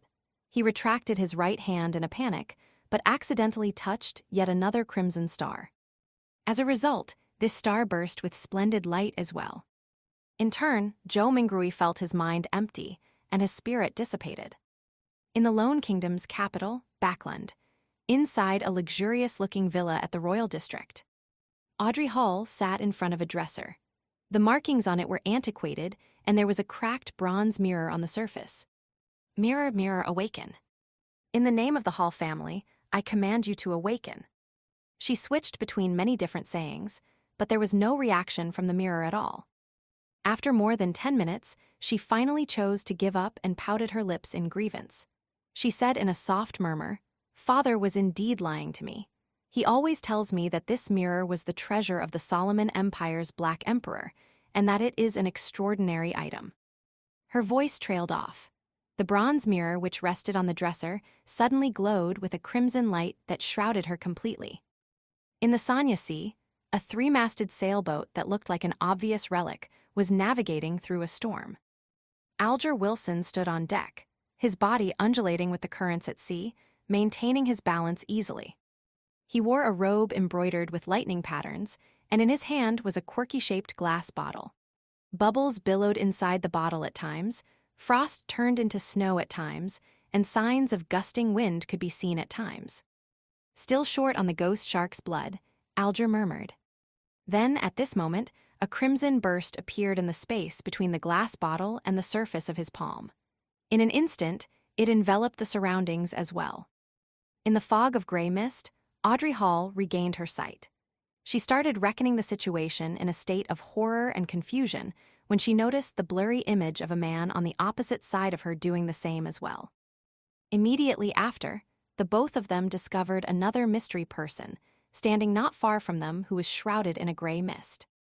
The mysterious person was none other than Joe Mingrui. He was similarly dumbfounded. "Sir, where is this?" Audrey and Alger were startled at first, falling silent in the process. Then, they immediately started speaking in unison. "What are you planning on doing?" Chapter 6, Beyonder. Not only did they speak the same lone language, they also shared the same grim and tense vibes. "Where am I? What do I plan to do here? I would like to know too." Calming himself down, Joe Mingrui silently repeated the questions posed by the two. What left the deepest impression on him were neither the sentences formed by words nor the meanings behind them, but the display of bewilderment, vigilance, panic, and reverence by the couple. For some baffling reason, two people had been mysteriously dragged into this world, surrounded by gray fog. As the perpetrator, Joe Mingrui was already feeling abnormally dumbfounded and startled, let alone the couple who was pulled into this mess completely passively. For them, such events and encounters might already be beyond their imaginations, right? Momentarily, Joe Mingrui thought of two options. The first option was feigning victimhood to hide his true identity, and in turn, gain a considerable amount of trust. He could then take a wait-and-see approach and take advantage of his circumstances where necessary. The other option was to maintain his mysterious identity in the eyes of the couple. He could then affect the subsequent development while gleaning valuable information from them. Without the luxury of time to deliberate over the situation, he grasped hold of the thought that flashed across his mind. He made an immediate decision to try out the second idea. Exploit the psychological state of the others to gain the greatest advantage for himself. After a few seconds of silence in the fog, Joe Mingrui chuckled. With a low but not heavy tone, he calmly spoke as though he was replying to the polite greetings from the visitors. An attempt. An attempt, an attempt. Audrey Hall looked at the mysterious guy veiled in the grayish-white fog, and the only thought was that whatever was happening was absurd, funny, horrifying, and weird. She was at the dressing table inside her bedroom only moments ago, but just by turning around, she had come to this place that was filled with gray fog. How inconceivable. Audrey took a breath, revealing an impeccable, courteous smile. She asked in a somewhat perturbed way, "Sir, is the attempt over? Might you permit our return?" Alger Wilson also had the intentions to probe Joe Mingrui in a similar fashion, but his rich experience made him statelier. He held back his impulse and only took on the role of a silent onlooker. Joe Mingrui looked at the questioner. Looking through the hazy mist, he could roughly see the silhouette of the person in question. It was a tall girl with smooth blonde hair, but her exact countenance could not be seen clearly. He did not rush to reply to the girl's question, but turned around to look at the man. He had messy dark blue hair, as well as a medium stature that was not considered stout. Joe Mingrui suddenly realized something. Once he became stronger or had a deeper understanding of the foggy world, perhaps it was possible for him to see through the fog and discern the girl and the man. In this situation, they are the visitors and I'm the master. After changing his mindset, Joe Mingrui instantly noticed details that he had neglected earlier on. The girl with a melodious voice and the mature, withdrawn man both looked considerably incorporeal. Tainted by a faint crimson red, they resembled a projected image of the two crimson-red stars beyond the gray fog. This projection was based on the connection between the crimson red and himself, an intangible connection that only he himself could realistically grasp hold of. The projection would disappear once the connection is cut, and the couple would then return. Joe Mingrui nodded mildly and looked at the blonde, chuckling. Of course, if you make a formal request, you can return this very moment. When she did not identify any ill intention from his tone, Audrey heaved a sigh of relief. She believed that since a gentleman who was capable of such miraculous things had given his word, he would definitely abide by it stringently. With her mind somewhat mollified, she surprisingly was in no hurry to request her leave. She rolled her virid eyes left and right, which sparkled with an abnormal radiance. She said in an anxious, anticipative, and tempted manner, "This is such a wonderful experience. Yes, I have always been hoping that something like this would happen. I mean, I like mysteries and supernatural miracles. No, my point is, what I mean is that, sir, what can I do to become a beyonder?" She got more excited as she spoke, so much so that she was fumbling over her words. The dream that sprouted in her, as a result of listening to thrilling fantasies as told by her elders, finally saw the possibility of being materialized. However, with just a few words, she had already forgotten all her previous fears and horrors. Good question, I would also like to know the answer. Joe Mingrui complained inwardly. He started to ponder on an answer to the question, to maintain his unfathomable image. At the same time, he felt that it was quite unbecoming of him to talk while standing. Shouldn't he be in a palace, sitting at the head of a long table and on a mysterious high-back chair engraved with ancient patterns, while silently observing his visitors? As soon as this thought surfaced, the gray fog started to churn, giving both Audrey and Alger a shock. In an instant, they saw a number of towering stone pillars around them. Above them was a vast dome that encapsulated them. This entire edifice looked magnificent, grand, and lofty, just like a legendary palace for giants. Directly under the dome, where the gray fog gathered, a long, bronze table appeared with 10 high-back chairs on either side in a symmetrical arrangement. Along with a chair on each of the two ends of the long table, the back of each chair dazzled and shone faintly with crimson red, drawing the outlines of weird constellations that differed from reality. Audrey and Alger sat face to face, sitting next to the seat of honor. The girl looked to her sides and could not help but mumble, "How fascinating." "It is certainly fascinating." Joe Mingrui extended his right hand and caressed the edge of the bronze table a little while, maintaining an unperturbed expression. Alger inspected the surroundings, and after a few seconds of silence, he suddenly opened his mouth and answered Audrey's question in place of Joe Mingrui. "Are you from Lone? If you want to become a beyonder, join the churches of either the Evernight Goddess, the Lord of Storms, or the God of Steam and Machinery. The majority of us will not meet a beyonder our entire lives. This has caused churches, and even some clergymen within some of the biggest churches, to suspect the same. While this is the case, I am certain to tell you that beyonders still exist in courts, tribunals, and execution agencies. They are still fighting against the dangers that grow in the dark, only that their numbers are much fewer as compared to before and during the early days of the Iron Age." Joe Mingrui listened attentively, but he tried his best to present himself as paying little attention to Alger's words, much like how he was listening to kids telling stories. Relying on Klein's fragmented general knowledge of history, Joe Mingrui knew clearly that the Iron Age referred to the current epoch, which was the fifth epoch that began 1349 years ago. Audrey silently listened to Alger finish his sentence before sighing. "Mister, I know all about what you just said. I even know more than that, including the Nighthawks, the mandated punishers, and the machinery hive mind. but I don't want to lose my freedom." Alger gave a low-sounding laugh and said vaguely, "You can't become a beyonder without sacrifices. If you don't consider joining churches and accepting their given challenges, you can only seek the royal families and the few nobles with family histories of more than 1,000 years. If not, you can rely on your luck to search for clandestine evil organizations." Audrey puffed her cheeks subconsciously and looked around in a fluster. After confirming that both the mysterious man and Alger did not notice her tick, she pressed, "Are there no other solutions?" Alger sank into silence. About half a minute later, he turned around to look at the mysterious man who was watching the two of them in silence.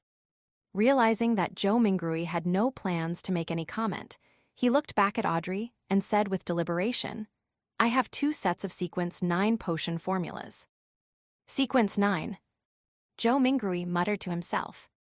"Really? Which 2 sets?" Audrey clearly knew what the Sequence 9 potion formulas meant.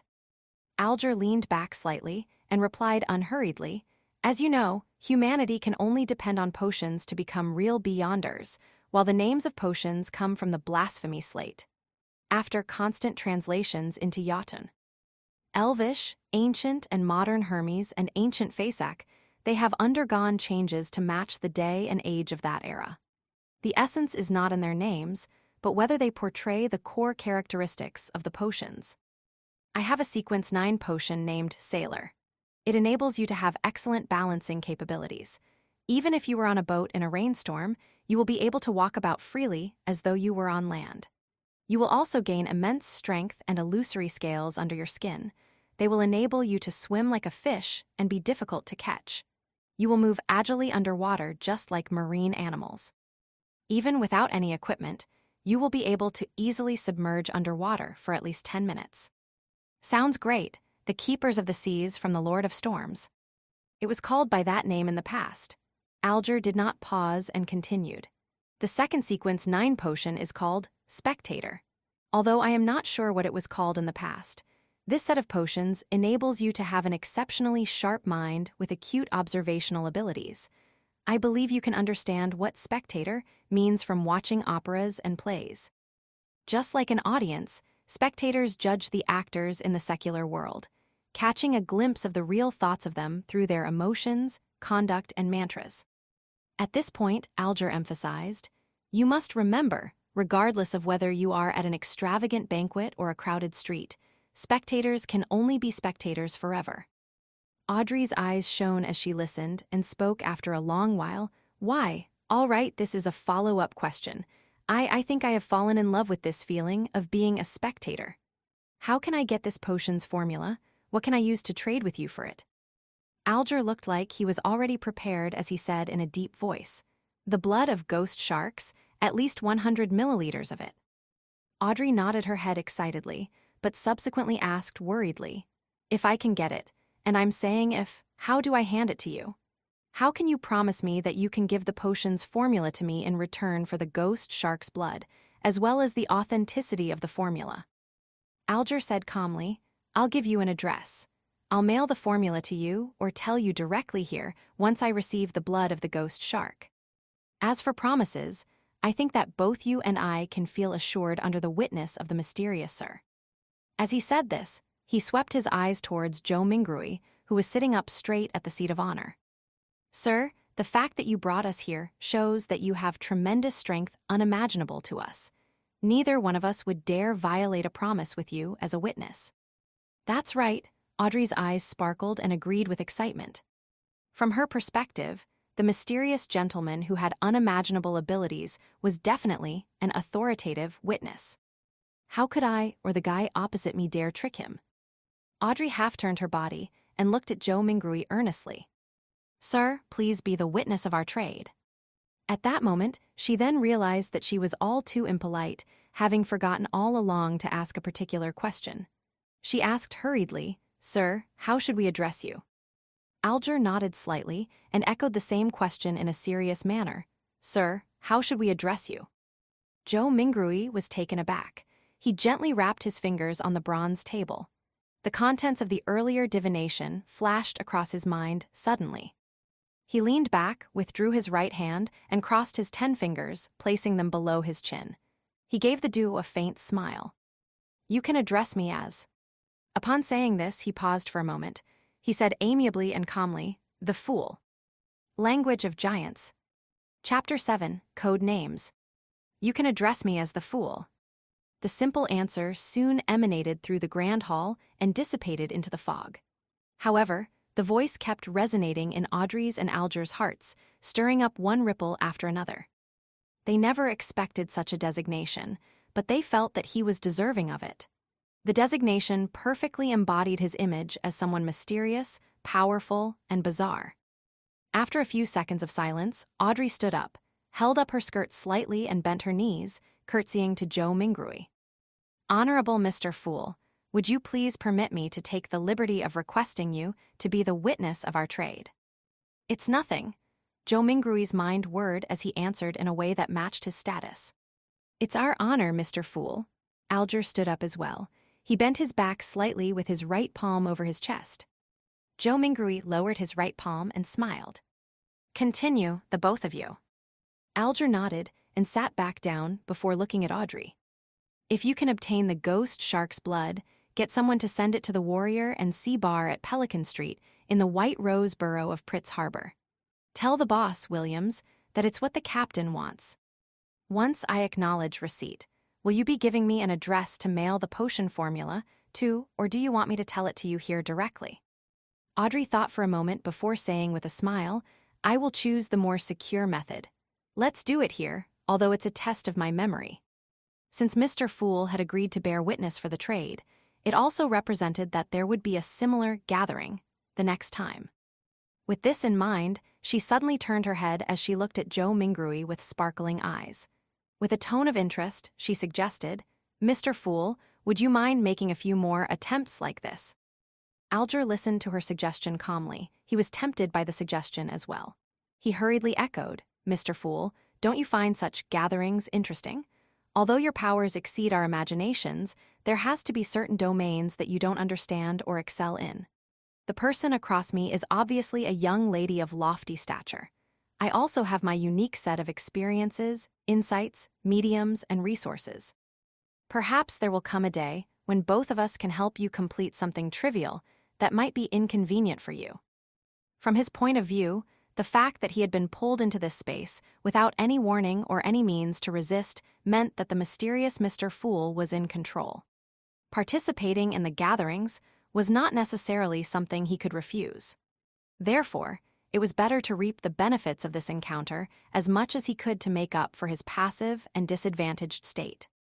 The trio at the long table had different backgrounds, resources, information channels, and comprehension of the mystical domain.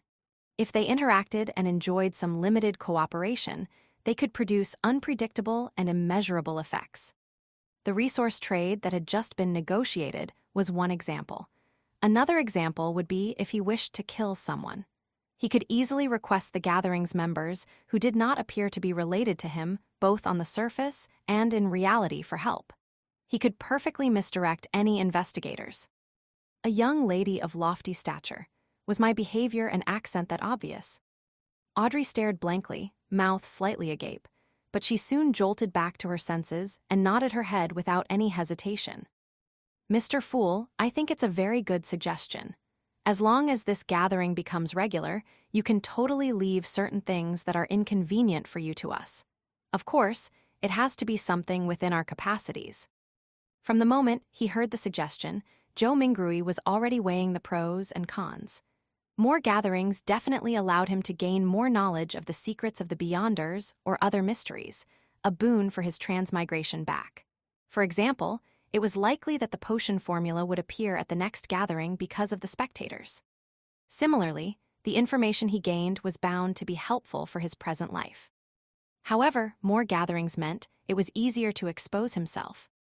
Indeed, regardless of the world, there is no such thing as a free lunch. Joe Mingrui extended his right hand again as he rapped the side of the long table with his finger gently. Considering the fact that he was in control of the gathering's summoning and dismissal, any threat of exposure was within the confines of his control. The pros clearly exceeded the cons, so Joe Mingrui rapidly made a decision. He stopped his rapping as he smiled at the anticipative and perturbed gazes of the duo. I'm a person who likes a fair and equal exchange. Your help will not go unrewarded. Every Monday at 3 in the afternoon, try your best to be alone. After I make a few more attempts and figure out certain things, perhaps you can apply for a leave of absence ahead of time. You will no longer need to worry about being in inappropriate situations. This was a form of agreement to Alger's and Audrey's suggestions. Audrey had just turned 17. Having been taken care of her entire life, she had the character of a young girl. Therefore, she could not help but clench her fist and gradually pump it in front of her chest when she heard the fool's reply. Without waiting for Alger to say a word, Audrey said in excitement, her eyes glowing, "Then, shall we give ourselves code names? After all, we can't use our real names for conversation. Although I might not be able to deceive Mr. Fool regarding my true identity, the person opposite me poses some danger. I must not let him know who I am." "Good idea," answered Joe Mingrui in a simple and relaxed manner. Audrey's mind immediately began whirring as she aired her thoughts as they came to her. "You are Mr. Fool, which is derived from tarot cards. Then, as a fixed, long-term and secretive gathering, we should be uniform in our designations. Yes, I'll also choose one from the tarot cards." Her tone slowly turned joyous. "I've decided, my designation shall be Justice." It was one of the 22 major arcana tarot cards. "What about you, mister?" Audrey cheekily smiled at her partner sitting across her. Alger frowned slightly before relaxing it immediately. "The Hanged Man." It was another major arcana card. "All right, then we can be considered as the founding members of the Tarot Club." Audrey was the first to blurt it out happily, only to look fearfully at the fog-concealed Joe Mingrui. "Will that be all right, Mr. Fool?" Joe Mingrui shook his head in amusement. "You can decide on such trivial matters by yourselves." "Thank you," Audrey was clearly thrilled. Following that, she looked at Alger. "Mr. Hanged Man, can you repeat the address again once more? I'm afraid that my memories will fail me." "No problem." Alger was very pleased with Audrey's seriousness as he repeated the address once more. After repeating it to herself silently thrice, Audrey said again in excitement, "I heard that tarot cards were invented by Emperor Roselle as a game. In fact, doesn't it come equipped with the power to divine the future?" "No, most of the time, divination stems from oneself. Everyone has something spiritual about themselves, allowing them to attune to the spiritual world and connect to information about themselves at an even higher level. However, ordinary folks are unable to notice this, much less be able to interpret the signs they receive. This information will present itself with the help of divination tools. Let me raise a simple example: dreams and dream interpreters." Alger took a glance at Joe Mingrui, and seeing no response from him, he refuted Audrey's claim. "Tarot cards are, in fact, such a tool. It uses more symbolism and more logical elements to help us in conveniently and accurately interpreting the signs." Although Joe Mingrui appeared indifferent, he was actually listening very carefully. It was only at this point that his empty mind slowly became heavy as his head began to feel a throbbing pain. "Got it," Audrey nodded in agreement. Following that, she emphasized, "That's not what I meant. I'm not doubting the tarot cards, but I heard that Emperor Roselle had actually created another set of cards, secret and mysterious ones. They were paper cards which symbolized a particular unknown power. There were a total of 22 cards that he completed. Later on in life, he referenced them to create the 22 major arcana tarot cards, which are used as a gaming tool." Was what I said correct? She looked at Joe Mingrui as though she was attempting to get an answer from the mysterious Mr. Fool. All Joe Mingrui did was smile without saying a word. He cast his gaze at the Hanged Man as though he was putting him to the test. Alger subconsciously straightened his back and said in a deep voice, "That's right. It is said that Emperor Roselle had seen the blasphemy slate, and that set of paper cards contained the profound mysteries of the 22 paths of the divine." 22 paths of the divine, repeated Audrey with a longing tone. At that moment, Joe Mingrui's headache intensified. He felt that his invisible connection with the crimson stars and grayish-white fog was beginning to falter. "All right, that will be all for today's gathering." he said in a deep voice after making the decision immediately. By your will, Alger bowed his head respectfully. By your will, Audrey mimicked the hanged man. She still had many questions and thoughts, thus, she was unwilling to have it end so soon. As Joe Mingrui severed the connection, he said with a smile, "Let us look forward to the next gathering." The stars brightened once more as the crimson light receded like water. Just as Audrey and Alger heard Mr. Fool's words, their figures turned into a blur as they phased away. In a second, the projection shattered as the gray fog restored its silence. As for Joe Mingrui, he felt himself turning heavy rapidly. His surroundings turned fleeting as his eyes met darkness before changing into dazzling sunlight. He was still standing in the middle of his apartment. It was like a dream. What the heck was that foggy world? Who or what sort of power created the changes that just happened? Joe Mingrui sighed softly. He was completely puzzled as he walked towards the study desk as though his legs were filled with lead. He picked up the pocket watch he placed outside to determine how much time had passed. Time flowed at the same pace. Joe Mingrui made a rough judgment. After putting down his pocket watch, he found himself unable to endure the splitting headache any further. He sat on the chair and lowered his head, using his left thumb and middle finger to massage his temples. After a long while, he suddenly let out a sigh and said in Mandarin, "From the looks of it, I won't be able to return anytime soon." Only the clueless could be fearless. After witnessing such a fascinating event and learning the situation regarding Beyonders and the mysterious world, Joe Mingrui no longer dared to rashly try the luck enhancement ritual using ancient Fasak or loan language. Who knew what other kinds of situations would happen? Perhaps it would be more bizarre, horrifying, or even a living hell. At the very least, I should attempt only when I have a deep mastery of mysticism, thought Joe Mingrui helplessly. Thankfully, the so-called gathering could provide him with help. After another bout of silence, he muttered to himself with a tone of dismay, disappointment, agony, and grief, "From this moment forth, I'm Klein." Klein tried his best to refocus his solutions and plans so as to purge the negative emotions in him. Perhaps he could learn the potion formula for spectator from the side. The gathering that just happened sure is fascinating. People who reside in different places across the world can reduce hundreds of kilometers to just mere inches and discuss face-to-face while supplying each other's needs. Speaking of which, this does sound a little familiar. Klein was stunned for a few seconds before he burst out in laughter. Pressing against his temple, he jested under his breath, "Wasn't that a social networking platform?" Chapter 8, A New Era. Whoosh! Howling wind accompanied the downpour. The three-mast sailboat was tossed around by the crests and troughs of the incoming waves as if it was being towed by a giant. The crimson glow in Alger Wilson's eyes faded. He found himself still remaining on the deck, and nothing appeared to have changed. Almost immediately, the quirky-shaped glass bottle in his palm shattered and the frost within melted into the rain. In seconds, there were no longer any traces left that suggested the existence of the wondrous antique. A hexagonal crystal-like snowflake emerged on Alger's palm. It then faded rapidly until it was seemingly absorbed by the flesh, vanishing completely in the process. Alger nodded his head in a hardly noticeable manner, as if he was thinking about something. He remained still and silent for a full 5 minutes. He turned around and headed for the cabin.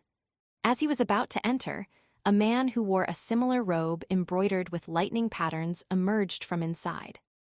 This man, who had soft blonde hair, paused and looked at Alger. He held his right fist to his chest and said, "May the storm be with you." Alger replied with the same words and gesture. There were no emotions on his rough face, which had a well-defined structure. Alger entered the cabin after the greeting and proceeded to the captain's cabin situated at the far end of the corridor. Surprisingly, he did not encounter any sailors on the way. The whole place was as quiet as a graveyard. Behind the door to the captain's cabin, a soft brown carpet overlaid the floor.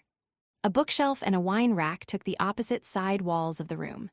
The books with their yellowish covers and wine bottles with their dark red color looked peculiar under the flickering candlelight. On the desk with the candle, there was a bottle of ink, a quill, a black metallic telescope, and a sextant made of brass. Behind the desk sat a pale middle-aged man wearing a captain's hat which had a skull on it. As Alger approached him, he said menacingly, "I will not give in." "I believe you can do it," Alger said calmly, so calm that it felt like he was commenting on the weather. The man seemed to be stunned by the unexpected answer. At this very moment, Alger leaned forward slightly and suddenly dashed across the room until they were only separated by the desk. "Puh." Alger tightened his shoulder and reached out his right hand to choke the man. Illusory fish scales appeared on the back of his hand as he crazily mustered more strength to choke the man, giving him no time to respond. Cracked. Amid the crisp cracking sound, the man's eyes widened as his body was lifted up. His legs twitched furiously before they soon became motionless. His pupils began to widen as he stared aimlessly. There was a stench from between his legs as his pants gradually turned moist. While lifting the man, Alger lowered his back and strode toward the wall. Bang! He used the man as a shield and smashed forward at the wall. His extremely muscular arm was monstrous. A hole cracked open in the wooden wall, and rain poured in, accompanied by the scent of the ocean. Alger flung the man out of the cabin, straight into the giant waves that resembled mountains. The wind continued to howl in the dark as almighty nature devoured everything. Alger took out a white handkerchief and wiped his right hand carefully before throwing it into the sea as well. He stepped back and waited patiently for company. In less than 10 seconds, the blond man from before rushed in and asked, "What happened?" "The captain has escaped," Alger answered in an annoyed manner as he panted. "I didn't know he still had some of his beyonder powers." "Damn it," the blond man cursed softly. He went up to the opening and stared into the distance. However, nothing was visible except for the waves and the rain.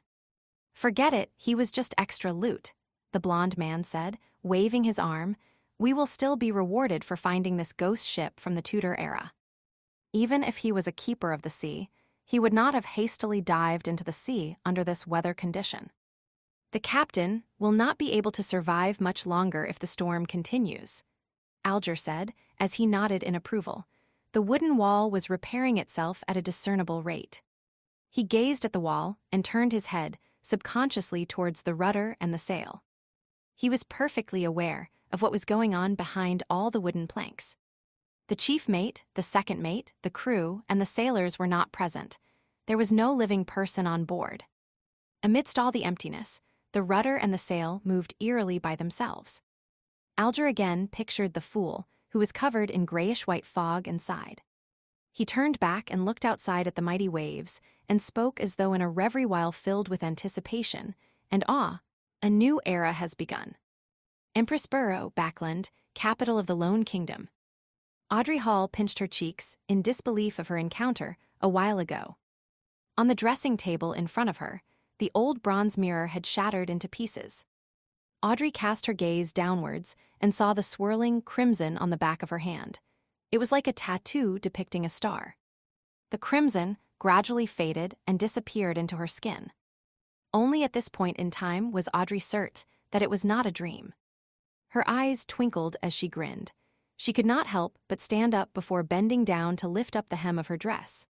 She curtsied towards thin air and started dancing lively. It was the ancient elf dance, the most popular dance among royalty at the moment. She had a bright smile on her face as she moved about gracefully. Knock, knock. Someone suddenly knocked at her bedroom door. "Who is it?" Audrey immediately stopped her dance and asked as she tidied her dress to look more elegant. "My lady, may I come in? You should start to prepare for the ceremony," Audrey's maidservant asked from outside the door. Audrey looked into a mirror on the dressing table and quickly wiped the smile from her face, leaving only a tiny hint of a smile. She responded gently after she had ensured everything was presentable. "Come in." The doorknob turned and Annie, her maidservant, pushed in.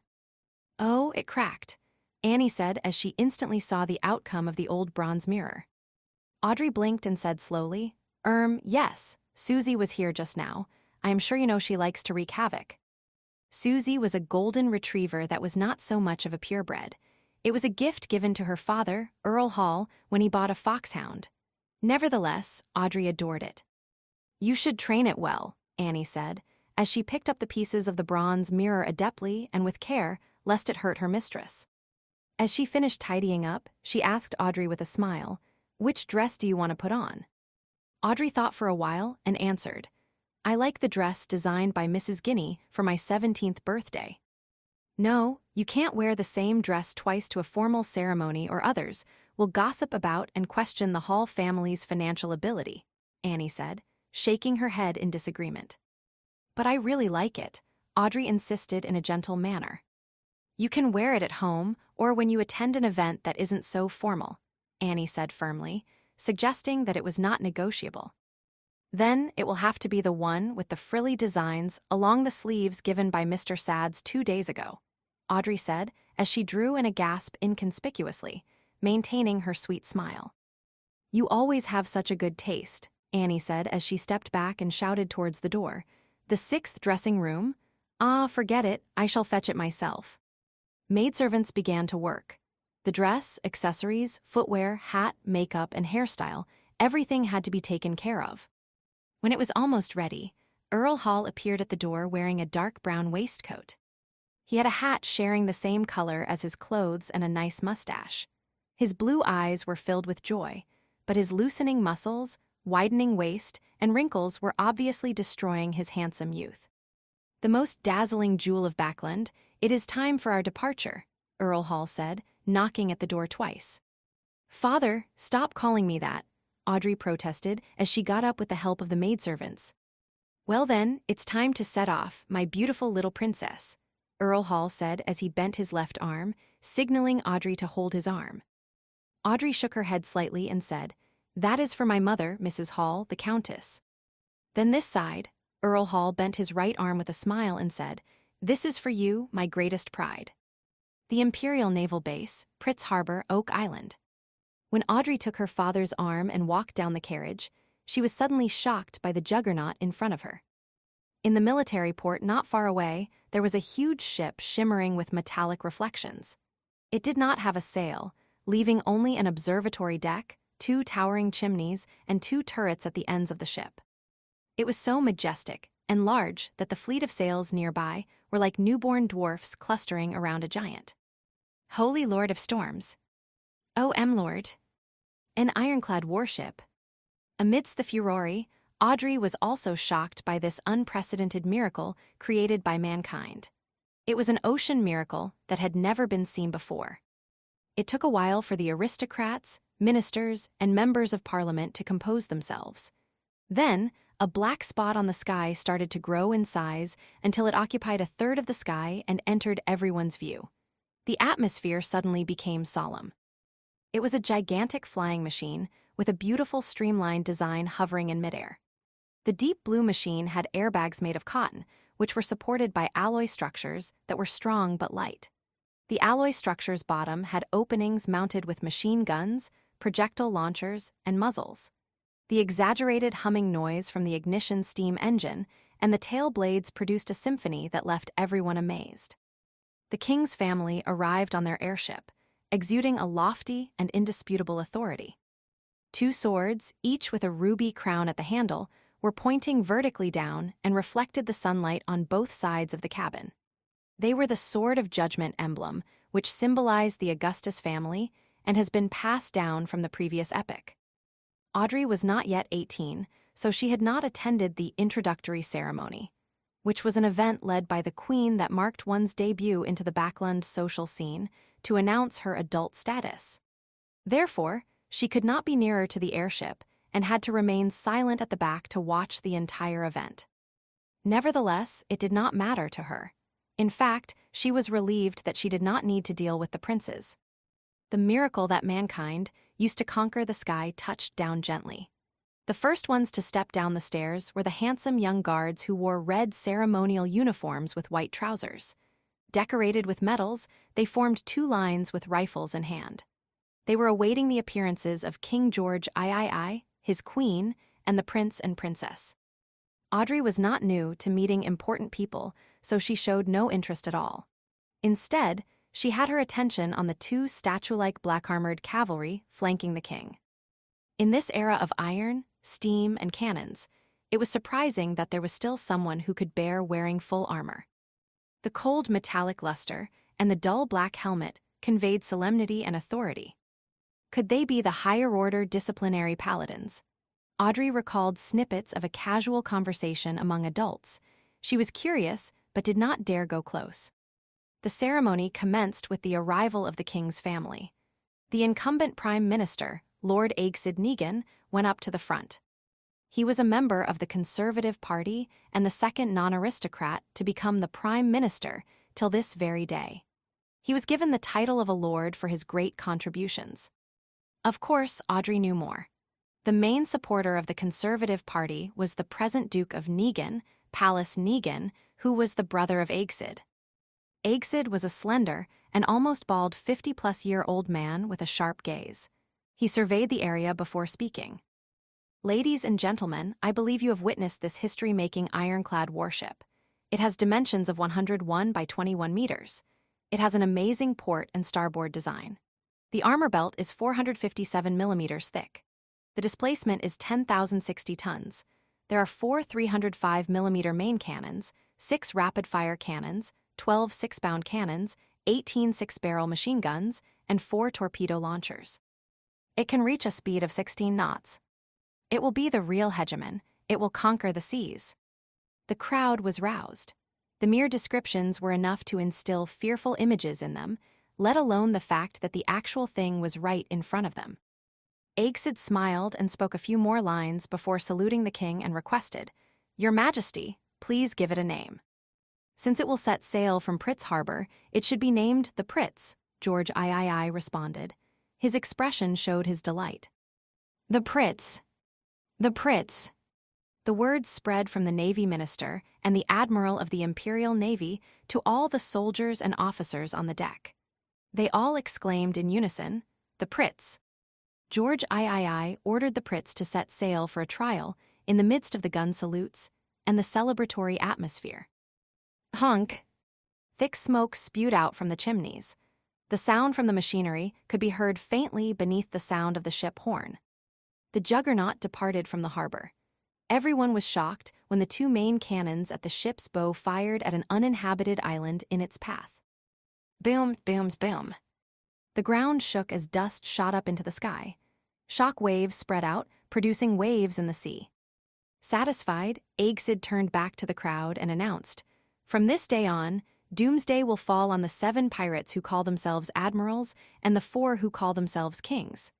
They can only shiver in fear. It is the end of their era. Only the ironclad warship will roam the seas no matter whether the pirates have the powers of the Beyonders, ghost ships, or cursed ships." Aegsid's chief secretary deliberately asked, "Can't they build their own ironclad warships?" Some of the nobles and members of Parliament nodded, feeling that such a possibility could not be eliminated. Aegsid immediately smiled and shook his head slowly as he answered, "Impossible. It will never be possible.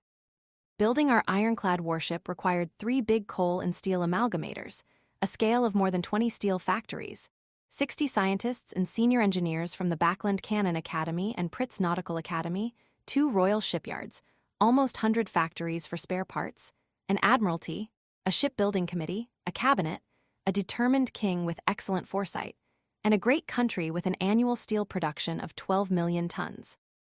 The pirates will never achieve it." Having said that, he paused and raised his arms before shouting in agitation, "Ladies and gentlemen, the era of cannons and warships has dawned upon us." Chapter 9, The Notebook. After half an hour of rest, Joe Mingrui, who now viewed himself as Klein, finally recovered. In the meantime, he found that there were now 4 black dots on the back of his hand, which happened to form a small square. These 4 black spots faded and disappeared quickly, but Klein knew that they were still hiding in his body, waiting to be awakened. 4 spots forming a square.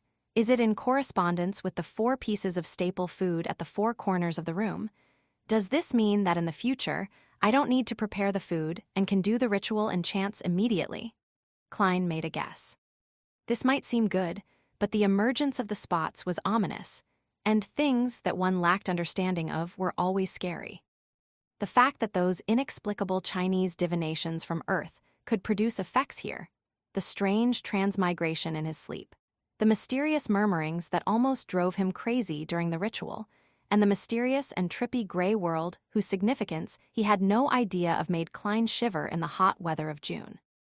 The oldest and strongest emotion of mankind is fear, and the oldest and strongest fear is the fear of the unknown. He recalled this saying as he was experiencing the fear of the unknown acutely.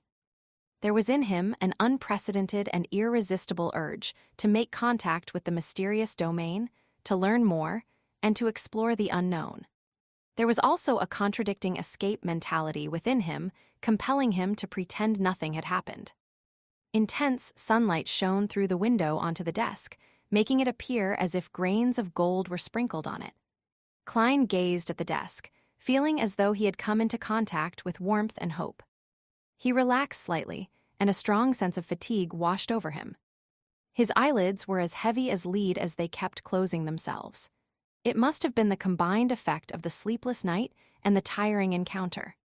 Klein shook his head and pushed himself up with the aid of the desk.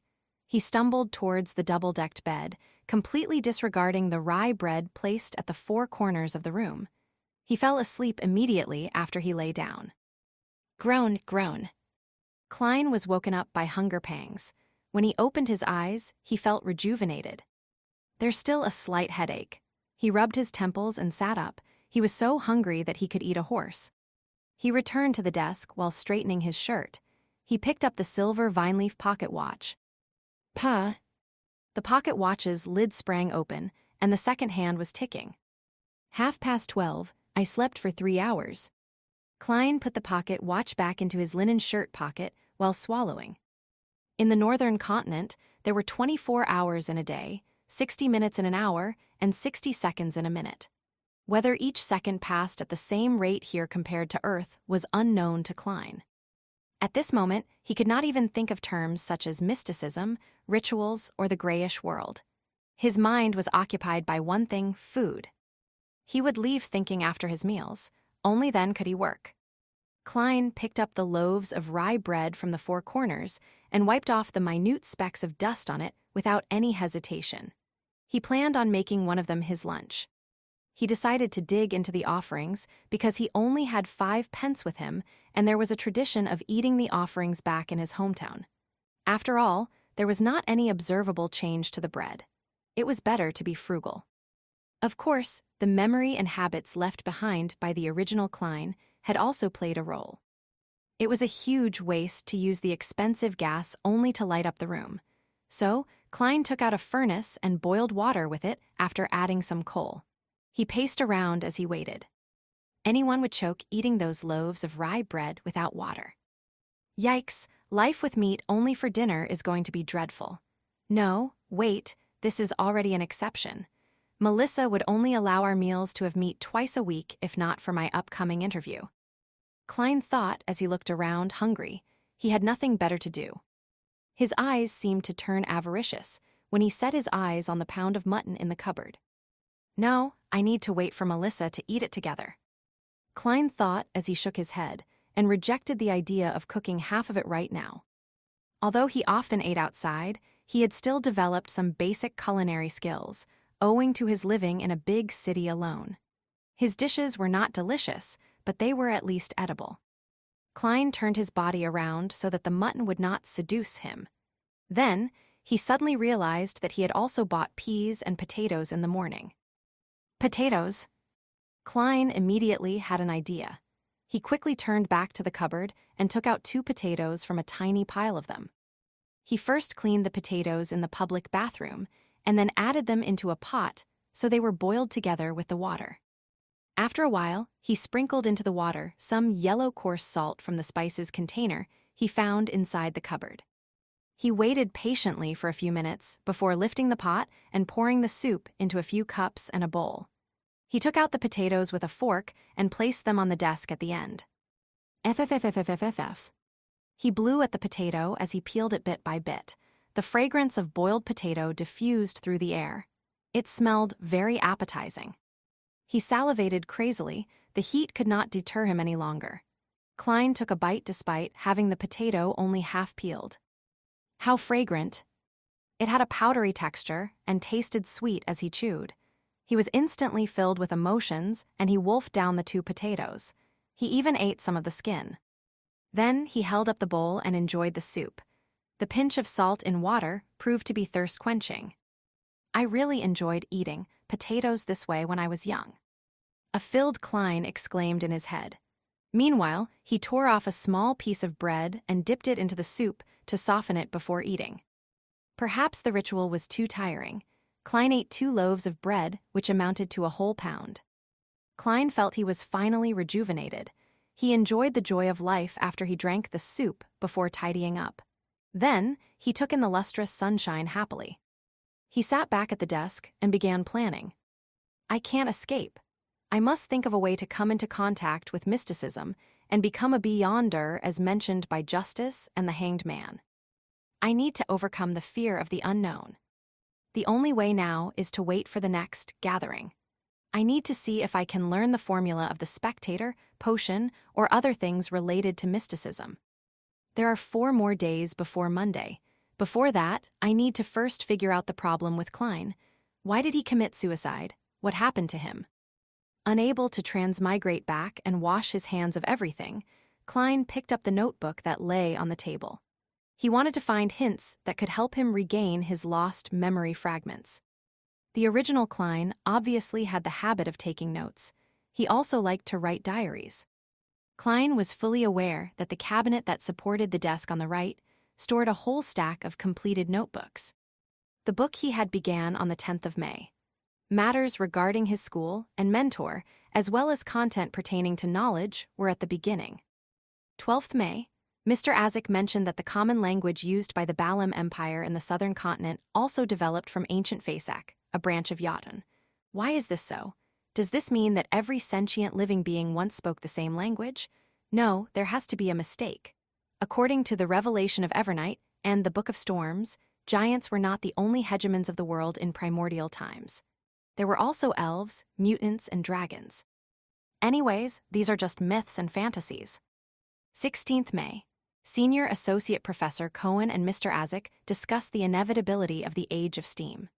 Mr. Azek opined that it was just a coincidence because if it wasn't for Emperor Roselle, the northern continent would still be wielding swords like the southern continent. Mentor argued that Mr. Azek had placed too much emphasis on the contribution of an individual. He believes that with progress, even if there wasn't an Emperor Roselle, there would be an Emperor Robert. Therefore, the Age of Steam might come late, but eventually come nevertheless. I found little meaning in their discussion. I prefer discovering new things and unraveling the hidden past. Perhaps I am more suited to study archaeology than history. 29th May. Welch found me and told me that he had acquired a notebook from the 4th epoch. Oh my goddess. A notebook from the 4th epoch? He didn't want to ask the archaeology department students for help, so he came to Nea and me to help him decode the contents. How can I refuse? Of course, I can only do it after my graduation defense. I can't afford diverting my attention at this stage. This caught Klein's attention. Compared to the notes about history and viewpoint disagreements, the appearance of a notebook from the 4th epoch might have led to Klein's suicide. The 4th epoch was the epoch before the present Iron Age. Its history was mysterious and incomplete. Due to the fact that very few tombs, ancient cities, and records had been found, archaeologists and historians could only refer to the ambiguous records provided by the 7 major churches that centered around their religious teachings to roughly form the original picture. They knew the existence of the Solomon Empire, the Tudor dynasty, and the Trunsost Empire. Having set his sights on solving the mystery and restoring history, Klein didn't have much interest in the first 3 eras, whose roots were closer to legends. He was more interested in the 4th epoch, also known as the Age of the Gods. So Klein was concerned for his future career and thus focused on the interview. But it was all futile. Klein could not resist exclaiming. Universities were still very scarce, and the majority of students were either from noble or wealthy families. As long as he did not have an extreme mindset, a commoner who had been admitted into university would have been able to build precious social connections through group discussions and networking events, despite the prejudice and exclusion from the entrenched social circles. The very generous Welch McGovern was an example. He was the son of a banker from Constant City, Midseashire, Lone Kingdom. He was used to asking Nea and Klein for help because they were always in the same group for work. Without thinking further, Klein continued reading the notebook. 18th June, I have graduated. Farewell, Coy University. 19th June, I have seen the notebook. By comparing sentence structures and root words, I discovered that it is a modified form of ancient Fasak. More precisely, over the course of its 1,000-year history, the Fasak language had changed constantly, a little at a time. 20th June, we have deciphered the contents of the first page. The author was a member of a family called Antigonus. 21st June, he mentioned the Black Emperor. This is anachronistic with regards to the time this notebook is deduced to be written. Is Professor wrong? Is Black Emperor a common title for every emperor of the Solomon Empire? 22nd June, the Antigonus family apparently had a very high standing in the Solomon Empire. The author mentions that he was making a secret transaction with a person named Tudor. Tudor? Is it related to the Tudor dynasty? 23rd June, I am trying to restrain myself from thinking about the notebook and going to Welch's place. I need to prepare for the interview. It's very important. 24th June, Nea tells me that they have found something new. I think I need to check it out. 25th June, from the new deciphered content, the author had accepted a mission to visit the Nation of the Evernight, situated at the summit of the highest peak of the Hornisus mountain range. Oh my goddess! How can a nation exist at the summit of that peak, which is over 6,000 meters above sea level? How do they survive? 26th June, are these strange things real? The record ended at this point. Joe Mingrui transmigrated in the early hours of the 28th. Which means to say that there was indeed an entry for June 27th. It's that line. Everyone will die, including me. Klein flipped to the page he first saw when he arrived, feeling goosebumps while he made the deduction. In order to solve the mystery of the original Klein's suicide, he thought that he should visit Welch and take a look at the ancient notebook. However, with a lot of experience from novels, movies, and TV drama series, he suspected that if they were really related, this visit would be very dangerous. Those who went investigating castles despite knowing that they were haunted served as a warning. However, he had to go since escaping would never solve the problem. It would only make things worse until it welled over and completely drowned him. Perhaps call the police, but claiming to have committed suicide would be silly, right? Knock. Knock, knock. There was a series of quick and forceful knocks. Klein sat straight up and listened. Knock. Knock, knock. The knocks echoed through the empty hallway. Chapter 10, The Norm. Who is it? Klein was thinking about the mysterious suicide of the original owner of this body and the unknown danger he might encounter when he heard the sudden knock on the door. He subconsciously opened the drawer, took out the revolver, and asked vigilantly. The other party was quiet for 2 seconds before a slightly sharp voice, in Awa's accent, replied, "It's me, Mountbatten, bitch Mountbatten." The voice paused for a moment before adding, "The police." Bitch Mountbatten. When Klein heard this name, he immediately thought of the owner of this name. He was the policeman in charge of the street where the apartment was located. He was a rude, brutal, hands-on man. But perhaps only such a man could be a deterrent for alcoholics, thieves, part-time thieves, villains, and hooligans. And his unique voice was one of his trademarks. "Okay, I'll be right there," Klein responded loudly. He had planned to put the revolver back into the drawer, but thinking that he had no idea why the police were outside and that they might search the room or do other things, he cautiously ran to the stove, where the flames had already been extinguished, and put the revolver in it. Then he picked up the coal basket, shook a few pieces into the stove, covered the gun, and finally placed the kettle over the stove to conceal everything. After doing all of that, he tidied up his clothes and quickly approached the door and murmured, "Sorry, I just had a nap." Outside the door stood 4 policemen in black and white checkered uniforms with peak caps. Bitch Mountbatten, the one with a brown beard, coughed and said to Klein, "These 3 inspectors have something to ask you." "Inspectors? Klein looked at the shoulder badges of the other three reflexively and found that two of them had 3 silver hexagons and one had 2, both of which looked superior to Bitch Mountain, who had only 3 chevrons. As a history student, Klein did little to no research into the ranks of police epaulets, except that Bitch Mountain often boasted of being a senior sergeant. So these 3 are inspectors. Influenced by conversations with Benson, Welch, and his classmates, Klein had the common sense to make way and point into the room. "Please come in, how might I help you?" The leader of the 3 inspectors was a middle-aged man with sharp eyes. He seemed to be able to read the mind of a person and make them fearful. His eyes were wrinkled, and the edge of his hat revealed light brown hair. He looked around the room and asked in a deep voice, "Do you know Welch McGovern?" "What's wrong with him?" Klein quivered and blurted back. "I'm the one asking the questions." The dignified, middle-aged police inspector had a stern look in his eyes. The inspector next to him, also wearing 3 silver hexagons, looked at Klein and smiled gently. "Don't be nervous, it's just a routine questioning." This policeman was in his 30s, with a straight nose and gray eyes that, like a lake in an ancient forest that no one visited, gave him an indescribable sense of depth. Klein took a breath and organized his words. "If you mean Welch McGovern, the graduate of Coy University from Constant, then I'm sure I know him. We are classmates with the same mentor, Senior Associate Professor Quentin Cohen."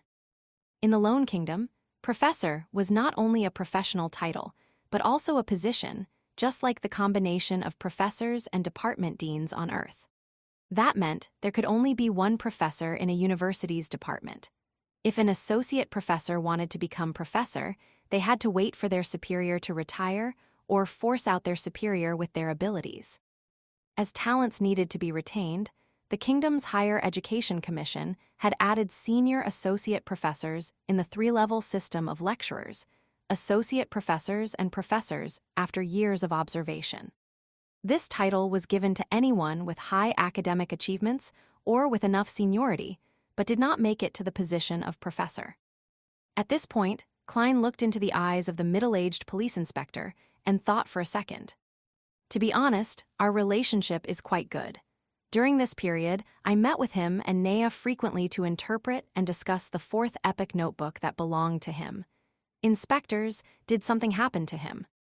Instead of answering, the middle-aged police inspector looked sideways at his gray-eyed colleague.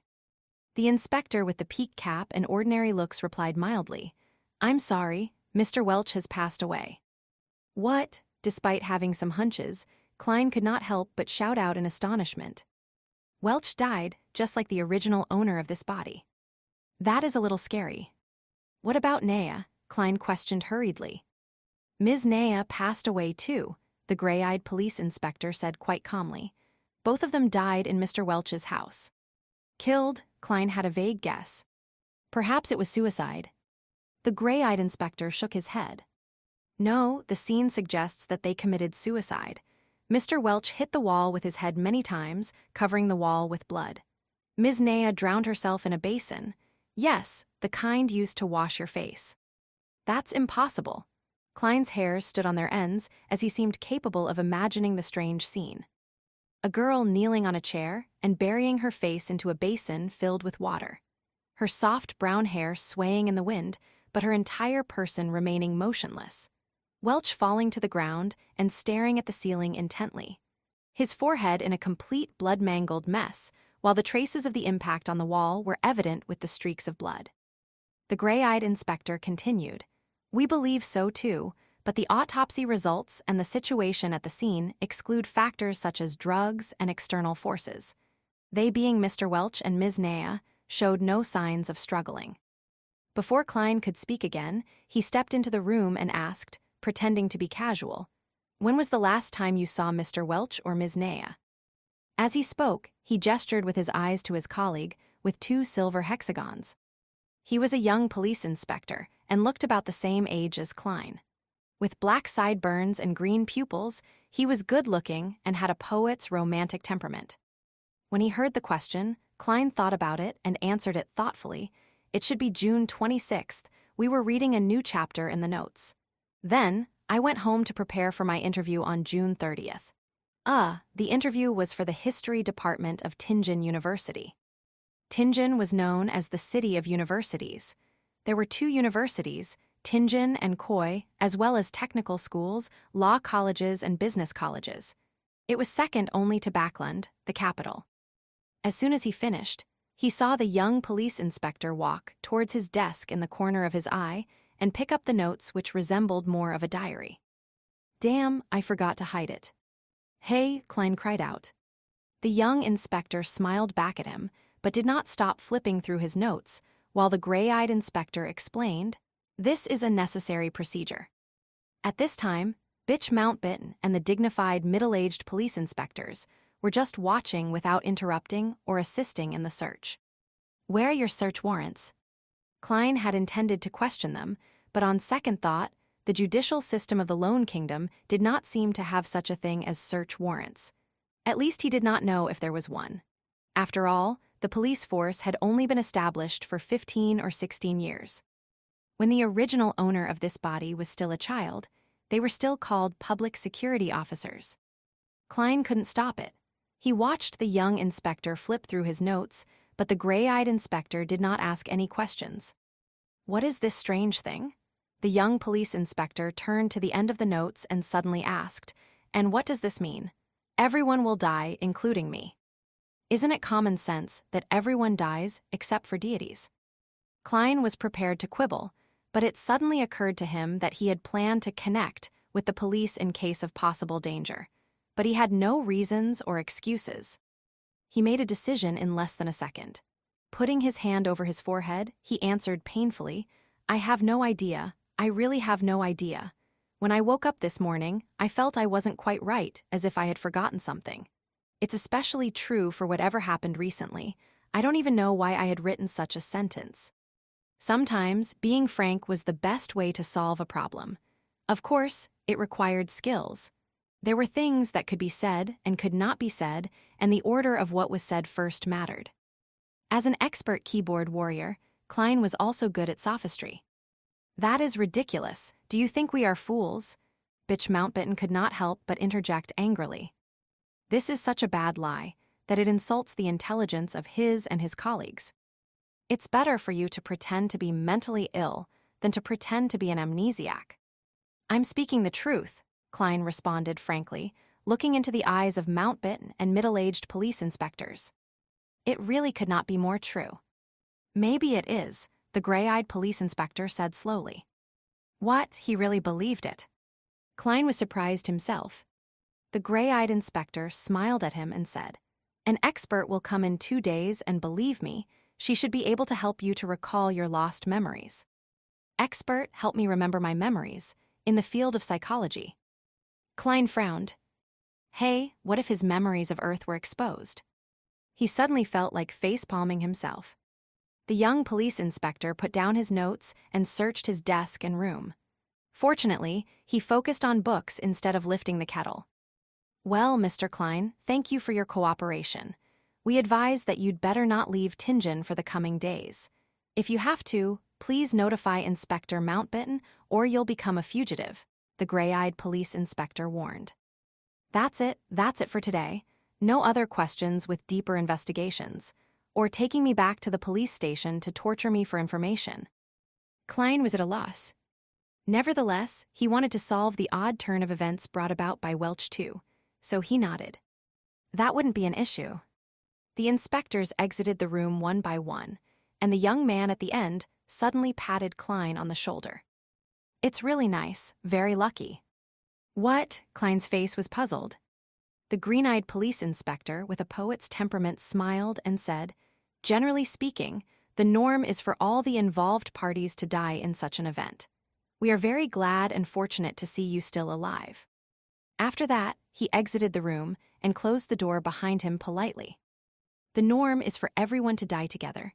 Very glad that I'm still alive. Fortunate that I'm still alive." On this June afternoon, Klein was chilling all over. Chapter 11, Real Culinary Skills. "The norm is for everyone to die together. Very glad that I'm still alive. Fortunate that I'm still alive." Klein shivered and quickly ran to the door, trying to catch up with the policeman and ask for protection. But as soon as he reached the handle, he suddenly stopped. That officer talked so horribly about it. Why didn't they protect me, an important witness or key lead? Isn't that too careless?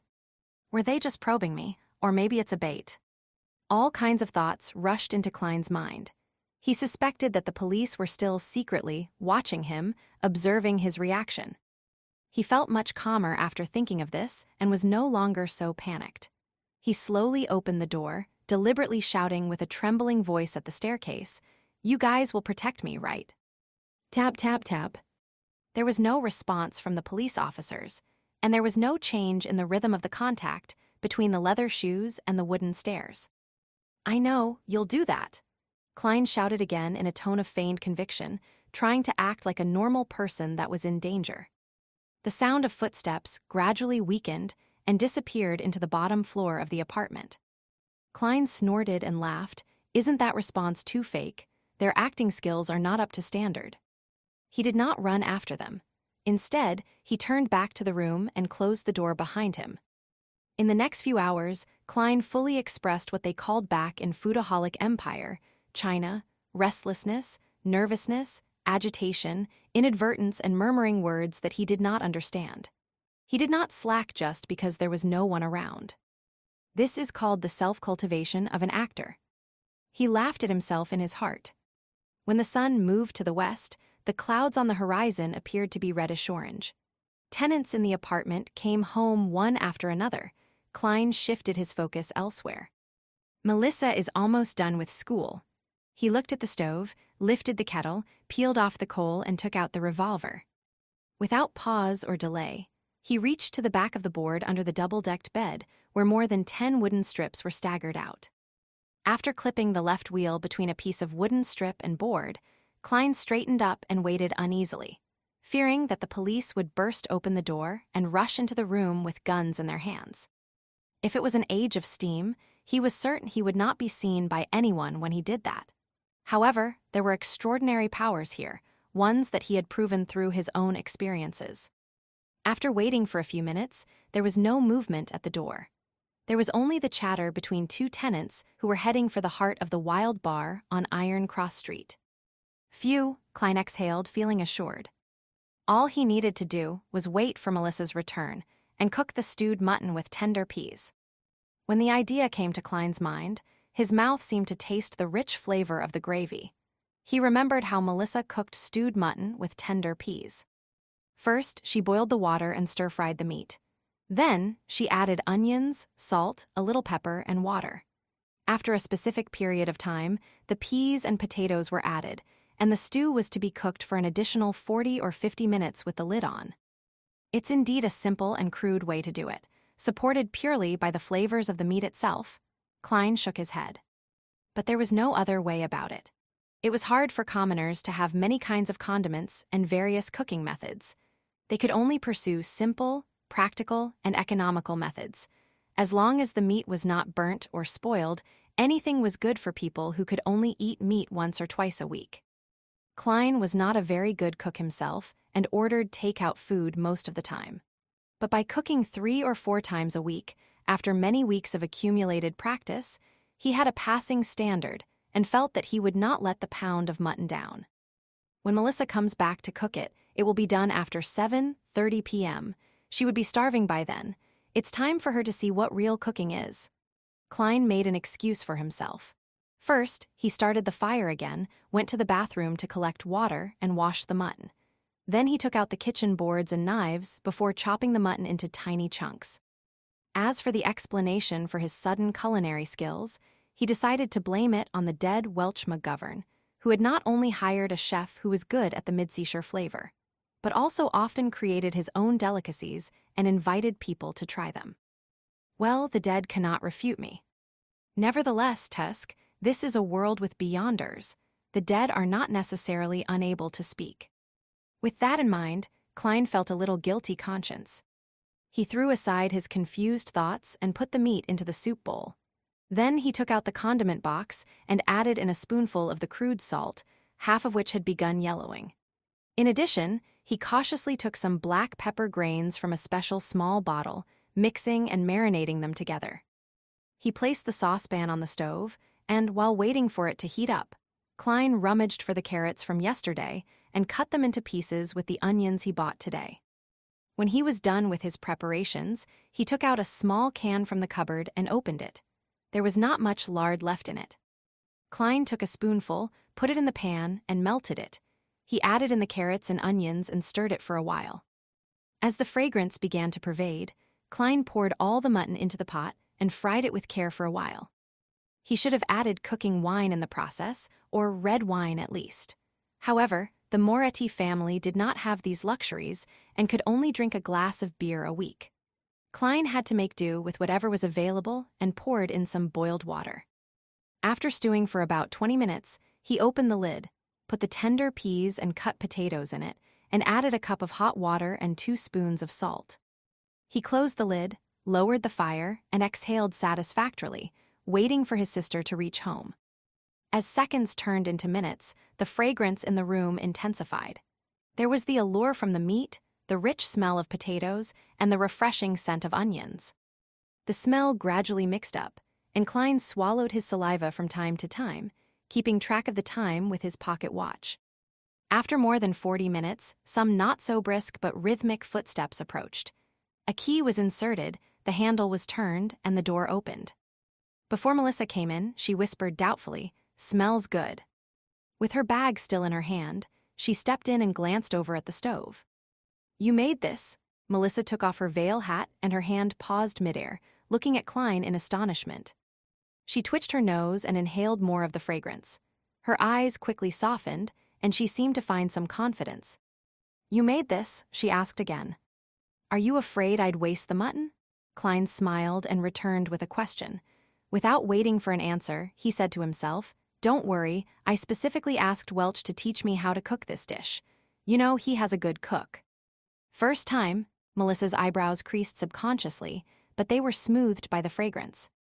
"It looks like I'm talented," Klein laughed. "It's almost done. Put your books and veil hat down somewhere. Go to the bathroom and wash your hands and then get ready to taste it. I'm very confident about it."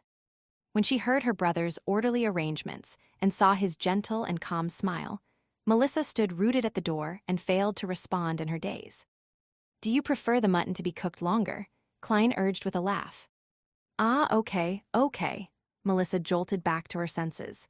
With a handbag and veil in each hand, she rushed into the room quickly. When the lid of the saucepan was uncovered, a sudden blast of steam appeared before Klein's eyes. 2 pieces of rye bread were already placed to the side of the mutton and tender peas, allowing them to absorb the fragrance and heat to become soft. By the time Melissa had packed her items, washed her hands and face, and returned, a plate of stewed mutton with tender peas, potatoes, carrots, and onions was already placed on the table. 2 pieces of rye bread, colored by a light dip into the gravy, were on their plates. "Come on, try it." Klein pointed to the wooden fork and spoon next to the plate. Melissa was still a little confused. She didn't refuse. She picked up a potato with her fork, put it into her mouth, and bit it lightly. The taste of the starchy potato and gravy fragrance flooded her mouth. Her saliva secretion went crazy as she gobbled down the potato in a few mouthfuls. "Try the mutton," Klein gestured at the plate with his chin. He had tasted it just now and thought it was barely at a passing standard, but it was enough for a girl who was inexperienced with what the world had to offer. After all, she only ate meat occasionally. Melissa's eyes were filled with anticipation as she carefully forked some mutton. It was very tender, and as soon as it entered the mouth, nearly melted. The fragrance of the meat exploded in her mouth, filling it with delicious meat juices. It was an unprecedented feeling that made Melissa unable to stop eating. By the time she realized it, she had already eaten several pieces of the mutton. Aye, Klein, this was supposed to be prepared for you." Melissa blushed and stammered. "I'd nibbled some of the food just now. It's the privilege of being a cook." Klein smiled and soothed her sister. He picked up his fork and spoon. At times, he would eat a piece of meat, and sometimes he would stuff his mouth full of peas. At other times, he would put down the utensils, break off a piece of rye bread, and dip it in gravy. Melissa relaxed and was immersed in the delicacy again by Klein's normal behavior. "It's really delicious. It doesn't seem like you were doing it for the first time." Melissa looked at the empty dish and praised him with all her heart. Even the gravy was finished. "It's a long way from Welch's chef. When I'm rich, I'll take you and Benson out to the restaurant and have a better meal," Klein said. He was beginning to look forward to it himself. "Your interview?" Burp. Melissa did not finish her words because she suddenly let out a sound of contentment involuntarily. She put her hand over her mouth in a hurry and looked embarrassed. "The fault is with the stewed mutton with tender peas just now. It was just too delicious." Klein laughed secretly and decided not to make fun of his sister. He pointed to the plate and said, "This is your mission." "All right." Melissa stood up immediately, took the basin and rushed out the door. When she came back, she opened the cupboard to check the condiment box and other items as per normal. "Did you just use them?" Melissa was surprised and turned to Klein, holding the black pepper bottle and lard can. Klein shrugged his shoulders and laughed. "Just a little. It's the price of a delicacy."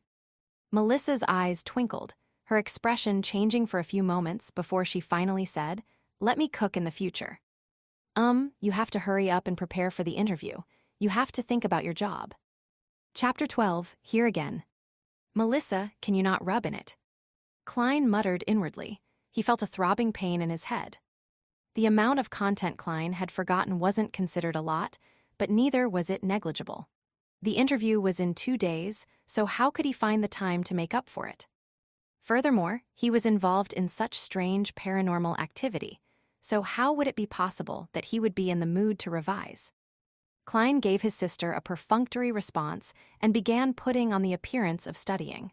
Melissa moved a chair over to sit beside him.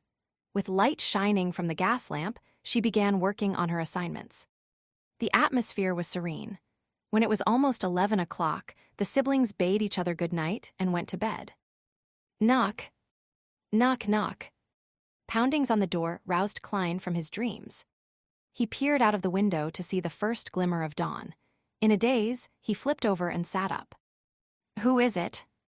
"Look at the time now. Why did Melissa wake me up?"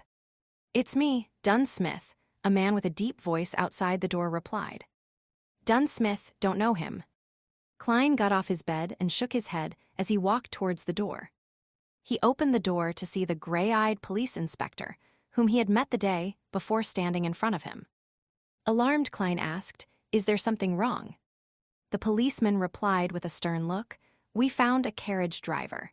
He testified that you had gone to Mr. Welch's place on the 27th, the day when Mr. Welch and Ms. Naya died. Furthermore, Mr. Welch was the one who paid for your transportation fees." Klein was startled.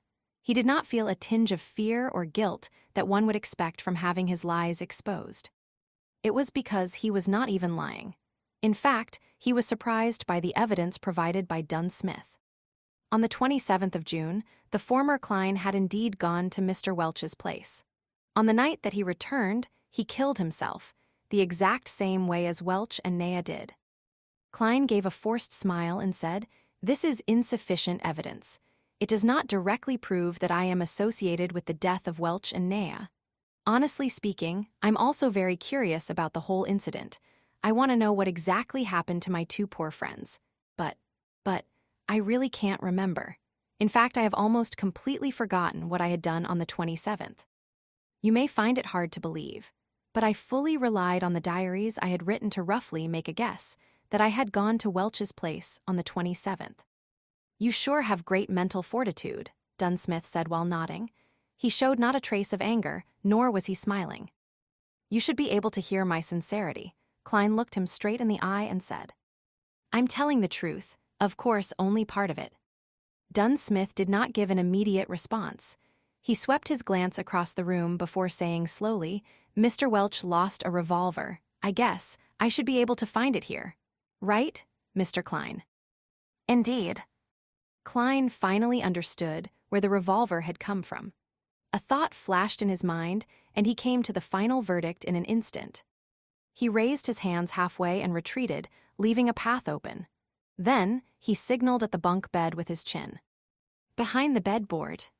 He did not specifically mention that it was the bottom deck, as no one would normally hide things at the back of the bedboard on an upper deck. That would be too obvious for guests to notice at a glance. Dunsmith did not move forward. The corners of his mouth twitched as he asked, "Nothing to add on." Without hesitation, Klein replied, "There is. Yesterday, when I woke up in the middle of the night, I realized I was laying on my desk with a revolver beside me. There was a bullet at the corner of the room. It was as if I had committed suicide. But due to a lack of experience of never having used a gun, or maybe I was too scared at the final moment. Anyway, the bullet did not achieve the desired result. My head is still in its place.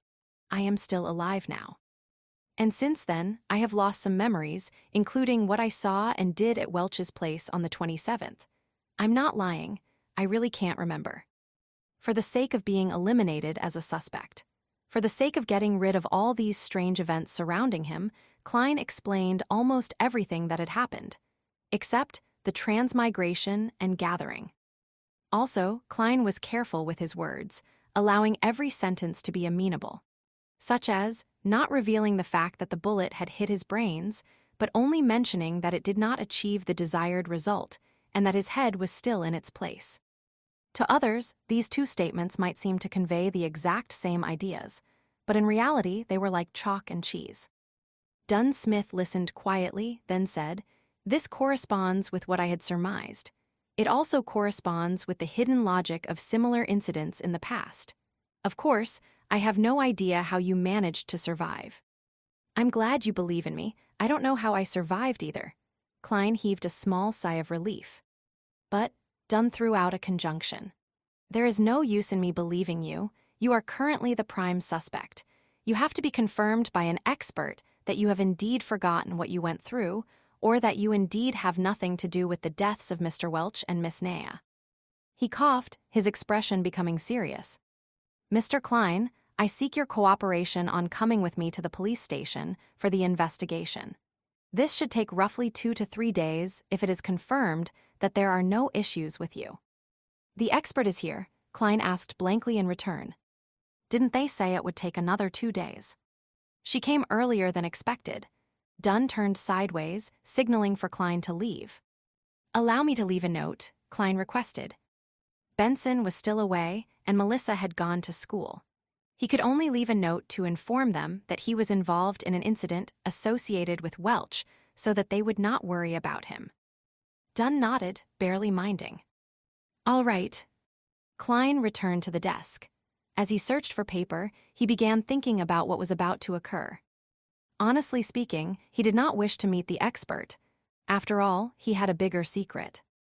In a place where there were 7 major churches, under the premise that Emperor Roselle, who was suspected to be a transmigrator predecessor, was assassinated, a thing like transmigration usually meant having to go to court and enter arbitration.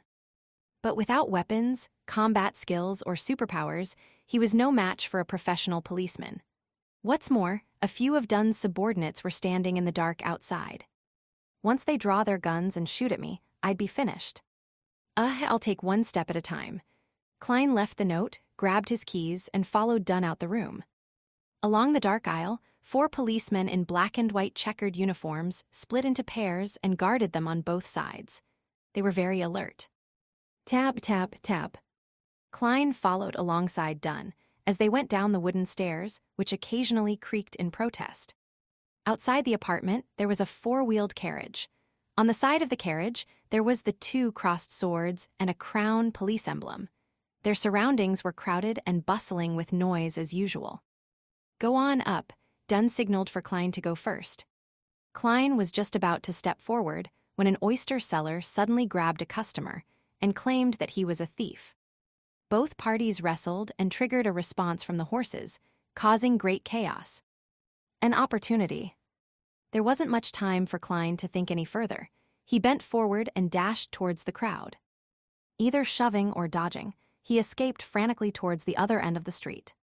Right now, for the sake of not meeting the expert, he could only proceed by going to the pier outside the city, taking a boat down the Tussock River and escaping to the capital, Backland. The population was higher there, making it easier to hide. Of course, he could also get on a steam train, go eastward to the nearest Enmat harbor, and take the sea route to Pritz, then towards Backland. Not long after, Klein arrived at a street and made a turn onto Iron Cross Street. there were several carriages that could be hired.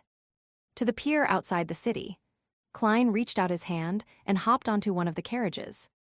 He had thought through things clearly. Firstly, he had to mislead the police that were coming for him. Once the carriage was a suitable distance away from them, he would jump right off.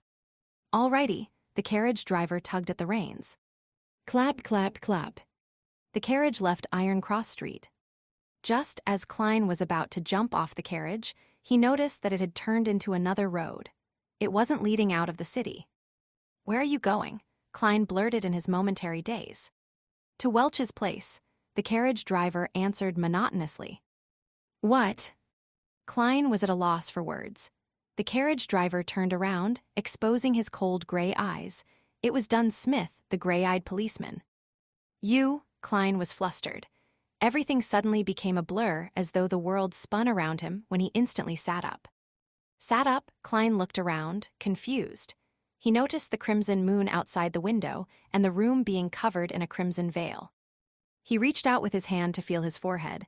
It was all moist and cold sweat. His back felt exactly the same. "It was a nightmare," Klein heaved a sigh. "All is well, all is well." He found it weird. He was rather clear-minded in his dream. He was even able to think calmly. After calming down, Klein looked at his pocket watch. It was only 2 a.m. He got out of bed quietly and planned to head to the washroom where he could wash his face and empty his burgeoning bladder. He opened the door and walked along the dark corridor. Under the dim moonlight, he walked lightly towards the washroom. Suddenly, he noticed a silhouette outside the window at the end of the corridor. That silhouette was wearing a black trench coat that was shorter than a coat, but longer than a jacket. That silhouette was partly camouflaged in the darkness, bathing in the crimson moonlight. That silhouette turned around slowly, his eyes deep, gray, and cold. Dunn Smith. Chapter 13, Nighthawk. Plop. Klein could not help but take a step back. For a moment, he was unsure if he was awake or still in his dreams. The silhouette took off his black top hat and bowed a little as he said with a smile, "Reintroducing myself, Nighthawk Dunn Smith." Nighthawk, one of the code names of the Church of Evernight's Beyonder teams Witch Justice, and the hanged man mentioned before. Klein suddenly realized something and exclaimed after making a connection, "You can control dreams. You just made me dream of that." Nighthawk Dunn Smith wore his black hat again, concealing his slightly high hairline. With deep gray eyes, he said, "No, I only entered your dream and made the necessary guidance." His voice was deep and soothing. It reverberated through the dimly lit corridor without disturbing the sweet dreams of others. In dreams, even though much of your usually suppressed emotions and various dark thoughts in you are amplified, making everything seem chaotic, absurd, and crazy, they are all rooted in reality since reality exists. For veterans like me, everything is crystal clear. Compared to a conscious you, I believe the you in your dreams more. What normal human being could control his dream? If I had dreamed of something on Earth, wouldn't Dunn Smith have noticed? Klein was petrified by what had happened in the dream. Yet he quickly found it bizarre. He remembered being very much sober and rational, knowing what to say and what not to say. To put it simply, it did not feel like dreaming at all. So Dunn Smith only saw what I wanted him to see. Klein's mind whirled as he gained a glimmer of understanding. This is a perk that resulted from transmigration, like having a special body and soul, or was it the effects of that luck enhancement ritual? "So, Mr. Smith, do you believe that I really lost my memory?" Klein organized his thoughts and asked in reply. Dunn Smith did not answer him directly. Instead, he looked at him keenly. "You are actually not surprised by the course of events. I've met people who wouldn't believe in the power of the Beyonders, and they would rather believe that they haven't really woken up." Klein tersely acknowledged as he said, "Perhaps I have always been praying, hoping that there was such power to help me." An interesting train of thought. Perhaps you survived not only because you were lucky. Dunn nodded expressionlessly. "I can now confirm that you really lost parts of your memories due to the incident, especially those related to it." "So can I go back now?" Klein heaved a long sigh of relief in his heart as he probed. Dunn placed a hand in his pocket and walked slowly towards Klein, the surrounding darkness becoming tranquil and gentle. No, you still have to come with me to see the expert. He smiled politely and said. Why? Klein blurted out, then added, you don't believe in the findings from my dream. You must be joking. If that expert specializes in hypnosis or mind reading and stuff, then wouldn't my biggest secret be exposed? The consequences would be beyond imagination. I'm quite humble usually, but I'm still confident for things related to dreams. Dunn calmly replied, however, for important key matters, there is no harm in confirming them again. Plus, our specialties lie in different areas. Perhaps she can help you recover some of your memories.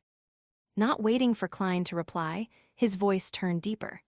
After all, you're connected to the whereabouts of that Antigonus family notebook. What? Klein froze. Dunn stopped in front of him, locking his gray eyes on Klein's eyes, and said, at the scene of the suicide, there was not a single trace of that notebook from the fourth epoch. Welch is dead, Nea is dead, you are our only lead. All right then. Klein went silent for a moment before exhaling. A missing notebook, now this is really peculiar. How did I not think about the whereabouts of that notebook from the fourth epoch? Dunn nodded slightly, walking past Klein, and said, lock your door and come with me to Welch's apartment, the expert is waiting for us there. Klein took in a silent breath. His heart was thumping wildly as he felt uneasy. He wanted to decline and even had the intention to run. However, he believed that with what had happened in his dreams, Dunn Smith would have definitely heightened his level of guard. And with the difference in strength between a normal human and a beyonder, there was little chance of success by using force. He must have a revolver with him too. He must also have had practice using the revolver. Many thoughts flashed past his mind, and eventually Klein chose to accept the reality. All right. Sai, I can only take one step at a time and see how things unfold. Maybe that miraculous power in my dream will take effect again. Then let's go, Dunn said in an indifferent tone. Klein turned and followed. After taking 2 steps, he suddenly stopped and said, Mr. Smith, I would like to use the bathroom first. I came out originally for the bathroom. Dunn did not stop him. Instead, he gave him a keen look and said, no problem, Klein. Believe me, I am far more powerful than you can imagine in the dark night. In the dark night. Klein silently repeated this phrase. He did not make any reckless attempt to escape and honestly relieved himself. He then washed his face with cold water, completely calming himself down. Klein changed his outfit and closed the door to his apartment. With gentle steps, Klein followed Dunn down the stairs and walked towards the building's entrance. In such a tranquil setting, Dunn Smith opened his mouth and spoke suddenly. At the end of the dream, why did you try to escape? What were you afraid of? Klein immediately thought of an answer as he said, I do not remember what I did at Welch's place, nor do I remember if I was directly involved in Welch's and Nea's deaths. I was afraid that if it was really proven to be my doing, I would rather gamble and escape. I can then start anew in the southern continent. I would have done the same if I were you, Dunn said as he pushed open the door to the building, letting in the cool midnight breeze to disperse the sweltering heat inside. He was not afraid of Klein running away as he got on the carriage. It was exactly the one Klein had dreamed of, a 4-wheeled carriage drawn by a single horse and the carriage driver. There was also the police emblem of double-crossed swords that clustered a crown carved onto the side of the carriage. Klein followed into the carriage. Inside, there was a thick carpet laid out, and the place was filled with a soothing fragrance. Having sat down, he looked for a topic to probe for more information. Mr. Smith, what if, and I mean if, the expert confirms that I have really forgotten a part of my memories, and that there is no other evidence which points to me being the perpetrator or a victim, would this be over? In theory, yes, we will try to search for the notebook through other means. As long as it exists, it can be found. Of course, before that, we will have to make sure you are not cursed or have any scent of cacodemons, and that there are no related psychological problems lingering. We must ensure that you can embrace the rest of your life peacefully and healthily. Dunn Smith had a smile on his face, a rather unusual smile. Klein caught on to this point keenly and promptly inquired, in theory. Yes, only in theory. In this field of work, there are always twisted, unorthodox, and inexplicable things happening. Dunn looked Klein in the eye and said, Their continuation or end are not what we can foresee or control at times. For example, Klein actually felt frightened for a moment. The carriage sped through an almost empty street. Dunn took out his tobacco pipe and sniffed it, saying, "When we believe that things have come to an end, with everything going back to normal, it would resurface in a terrifying, chilling way." A few years ago, we handled a case regarding an evil cult. They did live sacrifices to please an evil god by making followers commit suicide. When one of the followers was chosen, his survival instincts triumphed over his foolishness, twisted beliefs, and psychedelic drugs.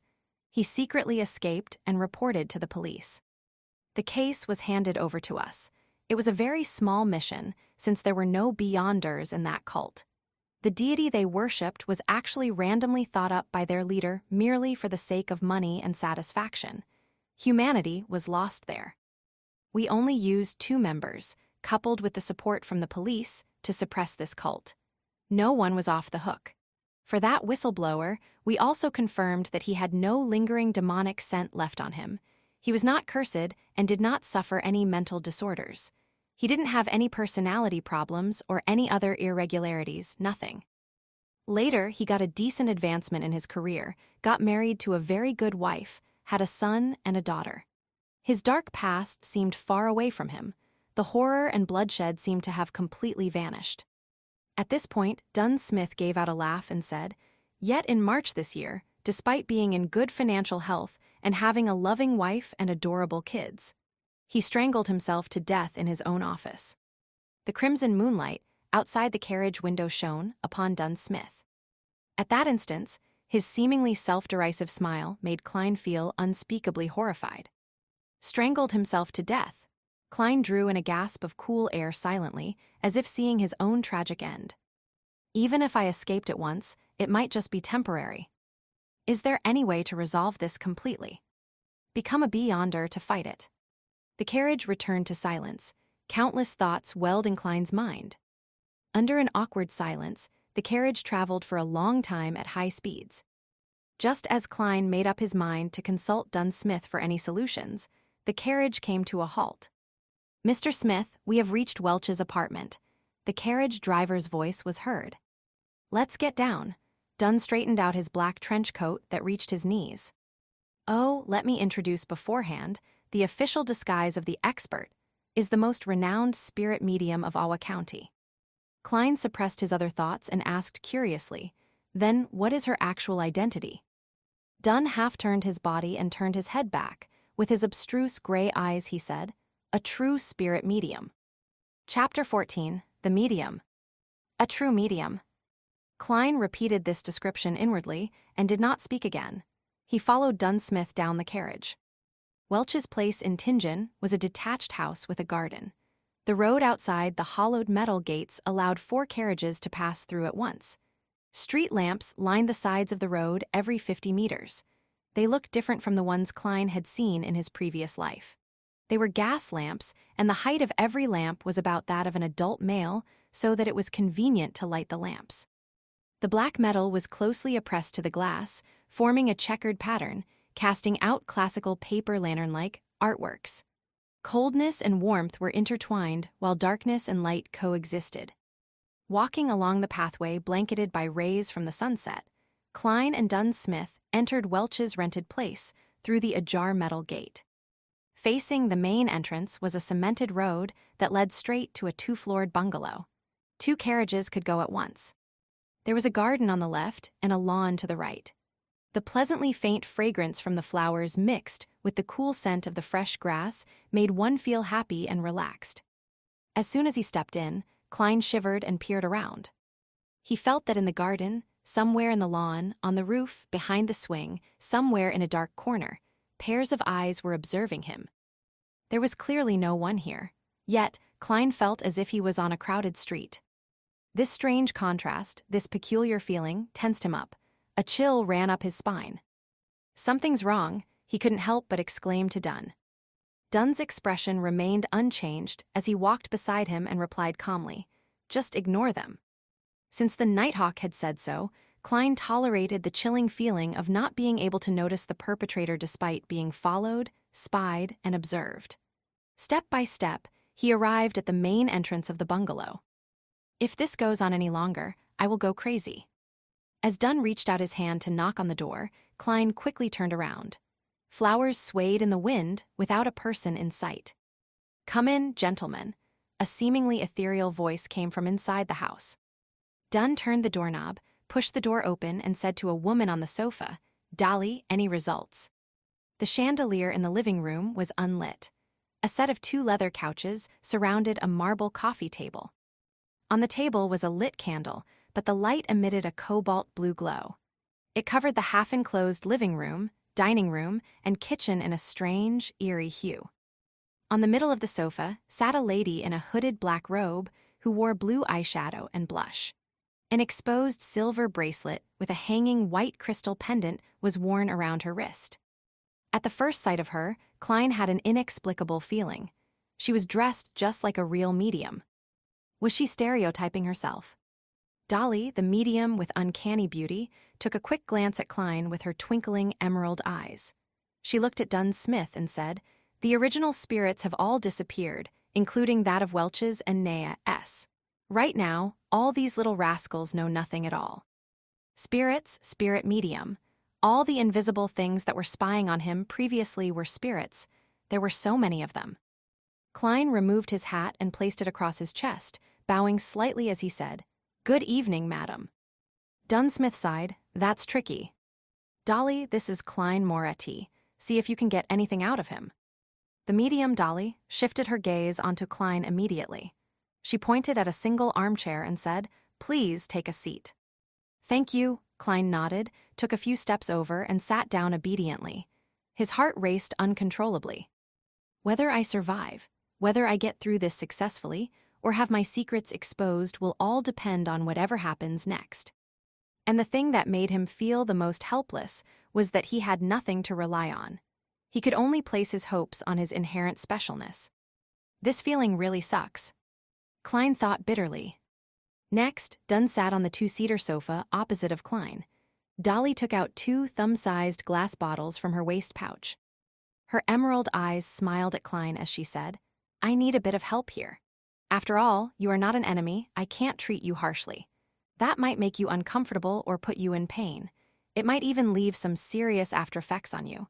I will give you some fragrances, making you feel tender and smooth, which will allow you to let loose bit by bit so that you can truly indulge in those feelings." That sounded wrong. Klein gaped as his eyes were filled with shock. Seated across him, Dunn laughed and said, "Don't be weirded out.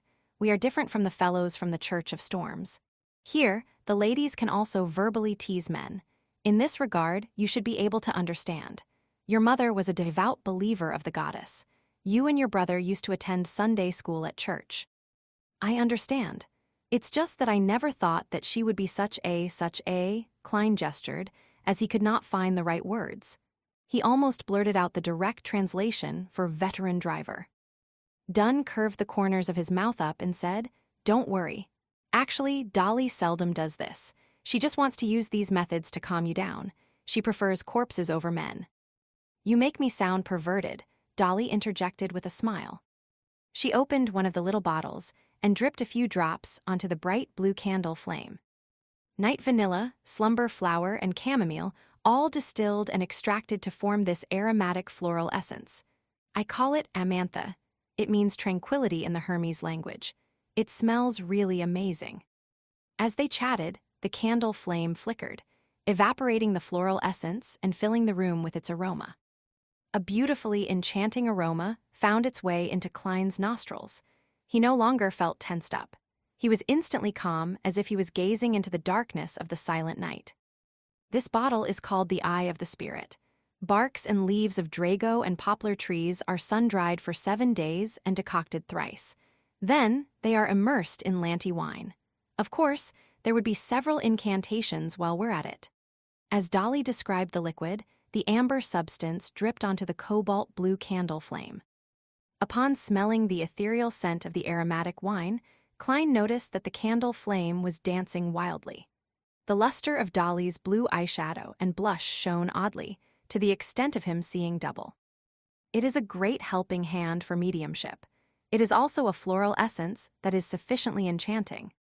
As Dolly explained continuously, Klein felt as if her voice was coming from all around. Bewildered, Klein looked around and realized that everything was swaying and in a blur. He felt like he was shrouded by layers and layers of fog. Even his body was swaying as it phased away before he began floating and then losing his balance. Colors blended like an impressionist painting. The reds were redder, the blues were bluer, and the blacks were blacker, appearing more defined than usual. It was dreamy and hazy. Distinct murmurs from the surroundings came through as if hundreds and thousands of people who could not be seen were debating. This feels similar to the luck enhancement ritual I did before, but without the kind of madness that makes your head feel like exploding. Klein looked around and thought questioningly. At this moment, his vision was locked onto a pair of eyes that were crystal clear like emerald. On a blurry sofa sat Dolly in a black robe. Eccentrically, her gaze concentrated on the tip of Klein's head. She smiled and in a gentle voice said, "Let me properly introduce myself. I am the spirit medium, Dolly. I can still have rational thoughts. It's like when I was at that luck enhancement ritual and that gathering." The thought crossed Klein's mind as he intentionally behaved muddled and said, "Hello there." The mental worlds of humans are extremely vast. Many secrets are hidden within the mind. Look at the ocean. What we know about it is all on the superficial level. But in reality, deep in the ocean, there is a larger unseen portion. Other than islands, there is the entire ocean. There is the boundless sky that symbolizes the spiritual world. You are the spirit of your body. Not only do you know of the islands above, but you also know of the things hidden beneath the sea, as well as the entire ocean. Anything that exists leaves some traces behind. The superficial memories of the islands may be wiped out, but what is left under the sea and the entire ocean will definitely have a corresponding projection left in it. Dolly went on, bewitching Klein. The vague surrounding winds and shadows took on similar forms. It was as though Klein's spirit was fully exposed in the form of an ocean, waiting for him to search and discover. Klein watched patiently as he churned the ocean occasionally. Then, in an airy voice, he replied, "No, I can't remember, I have forgot." He expressed his agony at just the right level. Dolly tried to guide him once again, but the clear-headed Klein was unaffected. "Okay, we shall end here, you may leave." "Leave? Leave?" The airy voice lingered, and Dolly disappeared. The wind and shadows began calming as the ethereal smell and subtle scent of the aromatic wine became more distinct again. The colors returned to their normal state, and the fuzzy feeling was no longer around. Klein's body quivered, and he found his balance again. He opened his eyes, which he had no memory of closing, and noticed that the candle with the bright blue flame was still before him. Dunn Smith was still resting comfortably on the couch. Same for Dolly with the black hooded robe. "Why did you use the theory that belongs to that bunch of evil madmen, the psychology alchemists?" Dunn furrowed his eyebrows and stared at Dolly. As Dolly put away the 2 little bottles, she replied calmly, "I think it's pretty accurate. At least, it corresponds with some of the things I've made contact with before." Without waiting for Dunn's reply, Dolly shrugged and said, "This tricky fellow did not leave a single trace behind." Upon hearing this, Klein heaved a huge sigh of relief. Pretentiously, he asked, "Oh, it's over. What happened? It felt like I just took a nap." "That was a pass, right? Thankfully, I had the luck enhancement ritual as a rehearsal." "Just take it as such." Dunn interrupted him and looked at Dolly. "Have you examined Welch's and Nea's bodies? The corpses can tell us a lot more than you can imagine. It's such a pity that Welch and Nea had indeed committed suicide. So, the force that drove them to it is to be feared. Not a single trace was left behind." Dolly stood up and pointed at the candle. "I need some rest." The cobalt blue glow vanished, and the house was instantly inundated with a blurry shade of crimson. "Congratulations, you can return home now. But do remember, do not reveal this incident to your loved ones. You have to promise this," Dunn said as he led Klein to the door. Surprised, Klein asked, "Is there no need to examine the curses or the trails left behind by the evil spirits?" "Dolly didn't mention anything about it, so there's no need for it," Dunn answered simply. Klein calmed down. As the thought of his previous worries came to mind, he asked hurriedly, "How can I be sure that I will be free from trouble from now on?" "No worries." Dunn twitched his lips and said, "Based on statistics of similar incidents in the past, 80% of the survivors of the incident do not experience any horrifying aftereffects. Yeah, this is based on what I know. Roughly, more or less. Then, there's still 1/5 of those poor souls." Klein did not dare to try his luck. "Then you can consider joining us as a civilian staff. This way, even if there are any precursors, we can discover it in time," Dunn said casually as he approached the carriage. "Or simply become a beyonder. After all, we are not nannies. We can't babysit you all day long and even watch what you do with women." "Can I?" Klein questioned the statement. Of course, he did not expect much. After all, how was it even possible to be a part of the Nighthawks so easily and obtain the power of the Beyonders? That was the power of the Beyonders. Dunn paused and turned his head sideways to look at him. "It's not that you can't, it depends." "What?" The transition in his words shocked Klein. Klein stared blankly beside the carriage before answering, "Really? Who are you kidding? Is it so easy to become a Beyonder?" Dunn laughed lightly. His gray eyes were hidden in the shadow of the carriage. "You don't believe me, huh? Actually, when you become a Nighthawk, you lose a lot. For instance, freedom. Even if we don't talk about this now, there is another issue. Firstly, you are not a member of the clergy, nor a devotee. You can't pick whatever you want or choose the safest approach. And secondly," Dunn held onto the handle and hopped onto the carriage as he went on. "Among the cases that us, the mandated punishers, the machinery hive mind, and other judiciaries, have to deal with annually, 1/4 of them were a result of Beyonders who lost control." 1/4 Beyonders who lost control. Klein was dumbfounded. Just then, Dunn turned slightly. His gray eyes were deep. With no sign of a smile, he continued, "And among the 1/4 of cases, a large number of them are our teammates." Veteran driver is an internet slang phrase describing people who are very experienced in particular domains, especially sexually related things, such as posting pornographic resources. Chapter 15, The Invitation. A wave of tumultuous emotions rose up in Klein's heart after he heard Dunn. Instinctively, he uttered, "Why?" The Beyonders have serious hidden dangers. So much so that the Church's internal judiciary and the Beyonders, who dealt with bizarre phenomenon, are also prone to problems. Dunn stepped into the carriage and sat back in his seat. His expression and tone remained the same. "This is not something that you need to understand. Neither is it something you can understand unless you become one of us." Klein was struck dumb for a moment, after which he sat down and questioned in a tone that was half dubious and half joking. "If I don't come to understand, how is it possible for me to make a decision to join?" And not joining would mean Klein could not understand. This would end in a deadlock. Dunn Smith took out the pipe once again, placed it against his nose, and took a whiff. "You probably misunderstood. A civilian staff member is also one of us. In other words, as long as I become one of your civilian staff members, I will be able to understand the relevant secrets, figure out the hidden dangers that plague Beyonders, and the dangers that may be encountered, as well as consider whether I want to become a Beyonder later." Klein reorganized his thoughts and paraphrased what Dunn had shared. Dunn smiled and said, "Yes, that is the case, except for one point. You cannot simply become a Beyonder just because you want to, because every church will be equally strict in this aspect. It would be odd if the churches were not strict." Klein lampooned silently, as he added with a more intense tone coupled with stronger body language, "What about civilian staff members? This should be quite strict as well, right?" "There shouldn't be any problems if it's you," said Dunn with half-closed eyelids as he whiffed the pipe with partially relaxed countenance. However, he did not ignite it. "Why?" Klein asked as he was once again grappled by doubt. At the same time, he jested inwardly. "So my uniqueness and halo as a transmigrator are akin to the fireflies in the night, ever so bright and outstanding." Dunn opened his half-closed eyelids, his silver-colored eyes reflecting the same tranquility as before. "First, you managed to survive without our help in such a situation.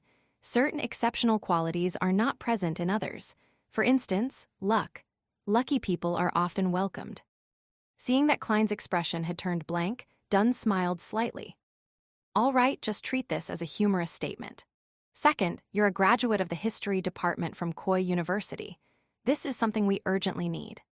Although a believer of the Lord of the Storms, Lumi perceives women in a way that is loathsome, his views regarding society, humanities, economics, and politics remain incisive. He said before that talents are key to maintaining a competitive advantage and positive development, a point that I very much agree with. Noticing that Klein was slightly furrowing his eyebrows, Dunn casually explained, "You should be able to imagine that we often encounter documents and objects from the Fourth Epoch or earlier. Many cults and heretics have tried to gain power from these things. Sometimes, they themselves can lead to strange and terrible things. Except for the beyonders in special fields, most of us are not good with our studies or have passed that age." Having said that, Dunn Smith pointed to his own head, and the corner of his mouth turned up slightly as if he was mocking himself. He then said, "Those dry, boring knowledge always puts us to sleep. Even the sleepless can't help it. In the past, we would cooperate with historians or archaeologists, but this posed the risk of exposing secrets, and mishaps might befall on these otherwise uninvolved professors and associate professors. Thus, the addition of a professional in our ranks is hard to refuse." Klein nodded lightly and accepted Dunn's explanation. With his thoughts all over the place, he asked, "Then why don't you directly, groom one?" Dunn continued, "This brings me to the third point, which is also the final and most important point. You've already been through a similar ordeal, so inviting you doesn't violate the confidentiality clause. With regard to developing others, I will bear the responsibility of exposure if it fails. Most of our team members, our civilian staff members, come from within the church." After Klein finished listening silently, he asked curiously, "Why are you so strict about maintaining confidentiality? Wouldn't spreading the news publicly to more people and increasing awareness lessen the chances of a similar mistake from happening again? The greatest fear stems from the fear of the unknown. We can make the unknown become known. No, humanity's stupidity is beyond your imagination. It actually leads to more people emulating these acts, creating more chaos and more severe incidents." Dunn Smith shook his head and replied. Klein acknowledged as he replied in enlightenment, "The only lesson that humans can learn from history is that humans do not gain any lessons from history, and they're always repeating the same tragedies." That famous quote from Emperor Roselle is indeed filled with much philosophical meaning, agreed Dunn. Emperor Roselle said that this transmigrator senior really did not give the latecomers any chance to posture. Klein did not know how to follow up on Dunn's words. Dunn turned his head and gazed out of the horse carriage. The dim yellowish light of the street lamps intertwined to display the splendor of civilization. There is a similar discourse within the judiciary of the major churches. This may be the main reason for the strict confidentiality and the prohibition of ordinary people from knowing. "What is it?" Klein asked as his interest was piqued, pleasured that he seemed to be spying on secrets. Dunn turned his head.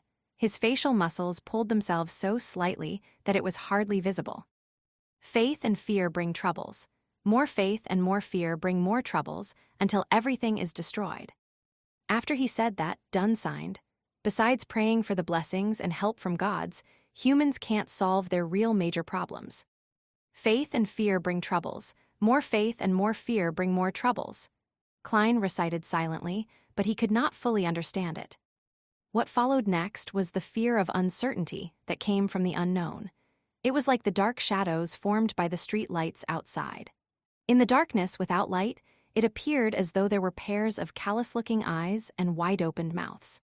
As the horse galloped vigorously and nimbly, while the wheels of the horse carriage reeled on ahead with Iron Cross Street in sight, Dunn broke the silence suddenly and formally invited Klein. "Would you like to join us as a civilian staff member?" In Klein's mind, multiple thoughts surfaced, making him indecisive. He contemplated and asked, "Can I have some time to consider?" Since this matter had serious implications, he could not hastily and recklessly make the decision. No problem, just give me a reply before Sunday, Dunn nodded and added. Of course, remember to keep this a secret and don't disclose the information regarding Welch to anyone, including your brother and sister. Once this is violated, it'll not only bring them trouble, but you might also have to attend a special court. Okay, Klein answered gravely. The carriage was once again plunged into silence. Seeing that they were nearing Iron Cross Street and that he was almost reaching home, Klein suddenly thought of a question. He hesitated for a few seconds before asking, Mr. Smith, what kind of salary and benefits do civilian staff get? This was a serious question. Taken aback momentarily, Dunn smiled instantly and answered, There's no need for you to worry about this issue. Our funds are guaranteed by the church and the police department.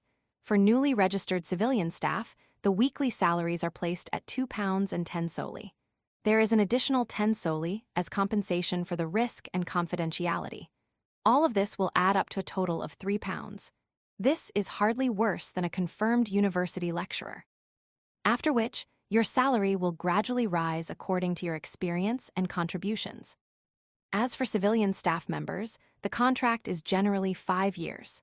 After 5 years, you can quit normally if you're no longer willing to stay. You only have to sign a lifetime confidentiality agreement, and you're not allowed to leave Tingen until permission is given. If you want to move to another city, the first thing you must do is register with the local Nighthawk. By the way, there are no weekends and you can only work in shifts. At any point in time, there should be 3 civilian staffs on duty, and if you wish to go to the South or Daisy Bay for a vacation, you'll need to arrange it with your colleagues. Just as Dunn finished speaking, the horse carriage pulled to a stop, and the apartment building where Klein and his siblings resided in appeared on the side. I get it now. Klein turned around and walked down the horse carriage. He stopped at the side and asked, By the way, Mr. Smith, where do I find you after I've come to my decision? Dunn gave a deep and low-throaty laugh before saying, Go to the Hound Pub at Basic Street and find their boss, right? Tell him that you want to hire a small mercenary squad for a mission. Huh? Klein asked confusedly. Our location is confidential too. Before you agree to become one of us, I can't tell you directly. All right, Mr. Klein Moretti, I wish you a good dream tonight as well, Dunn smiled as he said.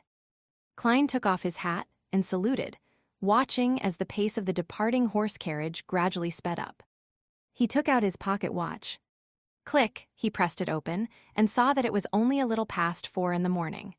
The street was filled with a relaxing, cool breeze. A dim yellowish light from the street lamps illuminated the surroundings. Klein drew a deep breath and took in the deep silence of the night around him. The busiest and noisiest district in the day could be so lifeless and quiet at night. This was in stark contrast to the silent observations and mediums séance in Welch's residence.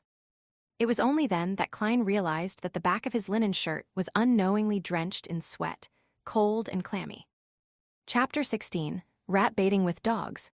Phew, I finally got through the round with the medium. Klein let out a foul breath. He slowly turned around and enjoyed the cool breeze and tranquility of the night while walking closer and closer to the apartment building's door. He took out his keys, inserted the correct one in, and turned it gently, allowing the crimson-mixed darkness to expand with the creaking sound of the open door. Walking on the staircase without a single person in sight and taking in the cold air, Klein had an inexplicable and amazing feeling. It felt like he had a few more hours than others. This caused him to hasten his pace. In a similar state of mind, he opened the door to his room, and before he even stepped inside, he saw a silhouette sitting silently in front of his desk. It had reddish-black hair, bright brown eyes, and a delicate, pretty face. Undoubtedly, she was Melissa Moretti. Klein, where did you go? Melissa asked curiously as she relaxed her eyebrows. Without waiting for Klein's reply, she added, Just now, I got up to go to the bathroom and realized you weren't home. It was as if she wanted to know everything clearly, from the causes and effects of the matter to the underlying logic. With great experience at lying to his parents, Klein's brain took a spin before he gave a bitter smile and calmly replied, I couldn't fall asleep again after I woke up. Instead of wasting time, I decided that I should train my body. So I went out to run a few rounds. Look at my sweat. He took off his jacket and half-turned his body, pointing to his back. Melissa stood up, took a glance half-heartedly and deliberated for a few moments before saying, "Honestly speaking, Klein, you don't have to stress yourself out. I'm sure you can pass the interview to Tingen University. Even if you can't, if you can still find better ones." "I haven't even thought about the interview." Klein nodded his head and said, "I understand." He did not mention the offer that he had gotten because he had not decided whether he wanted to join them or not. Staring at Klein intensely, Melissa suddenly turned around and trotted into the interior of the house. She took out an object that resembled a tortoise. It consisted of items like gears, rusted iron, torsion springs, and ordinary springs. After quickly tightening the torsion spring, Melissa placed the object on the desk. Ka. Dums dum dum. The tortoise moved and jumped with a rhythm that could pull anyone's attention. Whenever I feel irritated, I feel much better seeing it move. I've been doing this very often recently, and it's very effective. Klein, give it a try," invited Melissa as her eyes brightened. Klein did not turn down his sister's goodwill.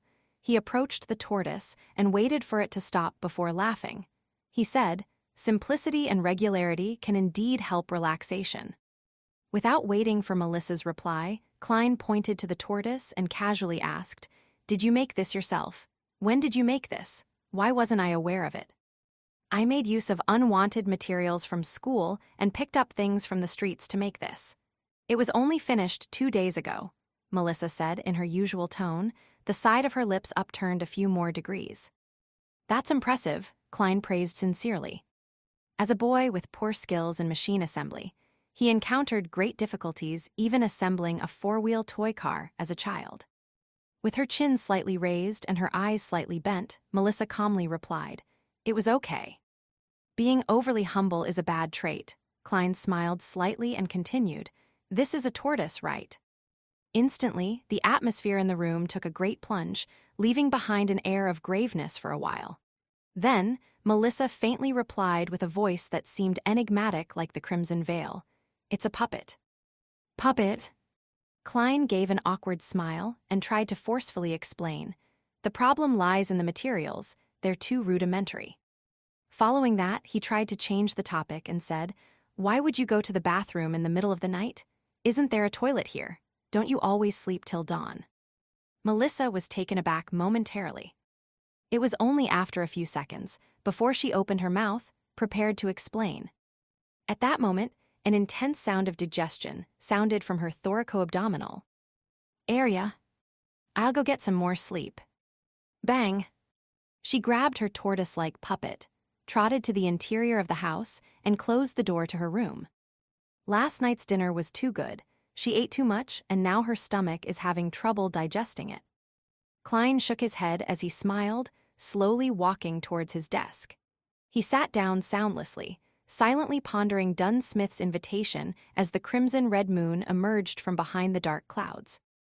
Being a Nighthawk civilian staff member had its apparent disadvantages.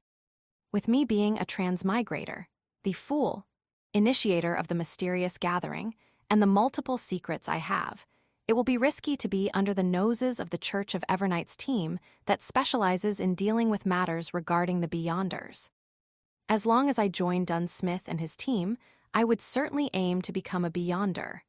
I could then cover up the benefits gained from the gathering. Yet, becoming a formal member would entail many restrictions on my freedom, like how a civilian staff has to report his leaving of Tingen. No longer would I be able to go wherever I want or do whatever I want. I would miss many opportunities. The Nighthawks are a strict organization. Once a mission is given, I can only wait for the arrangements and accept orders. There is no room for rejection. Beyonders have the risk of losing control. Having all the disadvantages listed out one by one, Klein turned to considering the necessities and advantages. Judging from the situation of the luck enhancement ritual, I'm not one of the 80% of lucky people. In the future, there is bound to be some bizarre event happening to me, increasing the dangers I face. Only by becoming one of the Beyonders, or by joining the Nighthawks, can I be equipped with the ability to resist. the wish to become a beyonder cannot be solely reliant on the gathering. The potion formula is not a major problem, but where can I find the corresponding materials? How am I to obtain and concoct them? Not forgetting the noose of daily practice, I'm faced with serious obstacles. It is just not possible for me to consult justice and the hanged man on every matter and exchange every object with them.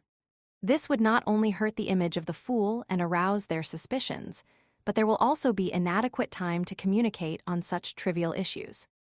Similarly, I am unable to produce anything that can pique their interest. Besides, more materials would more often than not leave behind the trail of my real identity. Then, online disputes would effectively be transformed into offline conflicts, bringing about immense troubles. By joining the Nighthawks, there would definitely be contact with the common knowledge of the world of mystery and relevant channels. This can sufficiently accumulate into a corresponding social circle and can be used as leverage. Only then can I initiate the gathering and in turn gain the greatest benefits from justice and the hanged man. In fact, the gains can feed back into reality, allowing me to obtain more resources and form a virtuous cycle. Of course, I could also go to an organization that is suppressed by the various churches, such as the psychology alchemists mentioned by Dunn, and join them. Yet I'll also lose my freedom and be in a constant state of fear and anxiety. However, more importantly, I have no idea where to look for them. Even if I manage to gain the corresponding information from the hanged man, such rash contact with them could endanger my life.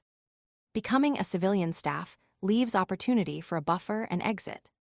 The inferior recluse hides away in the wild, the superior, the crowd. Perhaps the identity as a Nighthawk can be a better cover. In the future, when I become one of the top authorities of the tribunal, who would imagine that I am a heretic, the head of the secret organization who is working behind the scenes? As the first rays of the morning sun shone, the crimson disappeared. Gazing at the golden light on the horizons of the sky, Klein made up his mind. He would find Dunsmith today and become part of the Nighthawk's civilian staff. At this moment, Melissa, who had gotten out of bed again, had pushed open the door to the room. She was surprised to see her brother stretching in an unglamorous manner. "You didn't sleep." "I was thinking through some things." Klein smiled, feeling relaxed. Melissa thought for a moment and said, "Whenever I encounter problems, I'll list out both the pros and cons one by one and compare them. After that, I would be able to get a hint of what I should do next." "That's a good habit. I did that too," Klein smiled and replied. Melissa's countenance was relaxed, and she did not add more. Holding a yellowish sheet of paper and her toiletries, she headed to the bathroom. Not in a hurry to leave after he finished his breakfast and his sister's departure, Klein took a good nap. Based on what he knew, nearly all the pubs were closed in the morning. At 2 o'clock in the afternoon, he smoothed the pleats of his silk hat and handkerchief using a small brush. He also removed the dirt to re-establish the tidiness. Thereafter, he wore a suit of formal clothing, just like he was going for an interview. Besic Street was a little far, and Klein was afraid that he would miss the working hours of the Nighthawk. Therefore, he did not walk there, but instead waited for a public horse carriage at Iron Cross Street. In the Lone Kingdom, public horse carriages were placed under two categories, without track and with track. The former consisted of a carriage drawn by 2 horses and could sit approximately 20 people while taking into account the top of the carriage. Only a general route existed, without specific stations. It had flexible operations and could be hailed anywhere unless it was full. The latter was operated by the Orbital Carriage Company. First, a rail-like service device was laid on the main street. The horses would move on the inner lane while the wheels ran on the tracks, making it easier and more labor-saving. This could thus pull a bigger double-decker carriage that sat nearly 50 passengers. However, the only problem was that the route and stations were fixed, making many places inaccessible. After 10 minutes, the sound of the wheels hitting the tracks approached from a distance. A double-decker horse carriage stopped in front of the station at Iron Cross Street.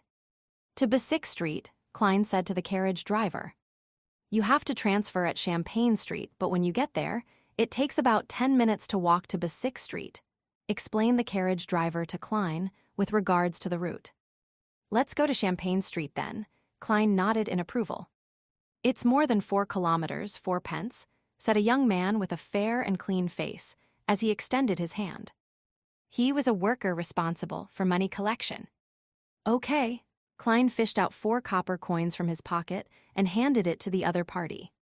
He walked up to the carriage and found that there were not many passengers. Even on the first floor, there were a few empty seats. "I only have 3 pence on me now, so I can only walk when I go back." Klein pressed his hat down and sat down firmly. On this floor, the men and women were mostly well-dressed, although there were a few clothed in their work clothes, leisurely reading newspapers. Almost no one spoke, and it was rather quiet.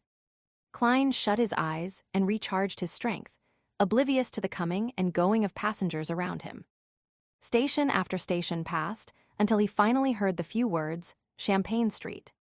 After alighting the horse carriage, he inquired along the way and soon reached Basic Street, where he saw the pub with the brownish-yellow hound logo. Klein reached out his right hand and gave a forceful push. The heavy door gradually opened, inundating him with a wave of uproarious noises and an impetuous heat wave. Although it was still afternoon, there were already many customers in the pub. Some were temporary workers, looking for opportunities here, waiting to be hired. Others were simply idling around, numbing themselves with alcohol. The pub was dimly lit. In the center, there were 2 large iron cages with a third of its bottom sinking deep into the ground without any gaps. People held wooden wine cups and surrounded it, sometimes discussing loudly while laughing, sometimes cursing loudly. Giving a curious glance, Klein found 2 dogs caged inside. One was black and white, similar to the husky found on Earth. The other was wholly black with shiny fur, making it look healthy and fierce. "Do you want to bet? Doug has won 8 games in a row," said a little man wearing a brown beret as he neared Klein and pointed to the black dog. "Bet." Taken aback at first, Klein regained his senses immediately. Dog fighting. When he was at Coy University, those aristocratic and wealthy students would always ask him contemptuously and curiously if the boorish workers and unemployed hooligans enjoyed participating in boxing and gambling at the pubs. Besides being able to gamble on boxing and card games, didn't it also include cruel and bloody activities like cockfighting, dogfighting, and others? The short man smirked. "Mister, we're civilized people. We don't engage in such unglamorous activities."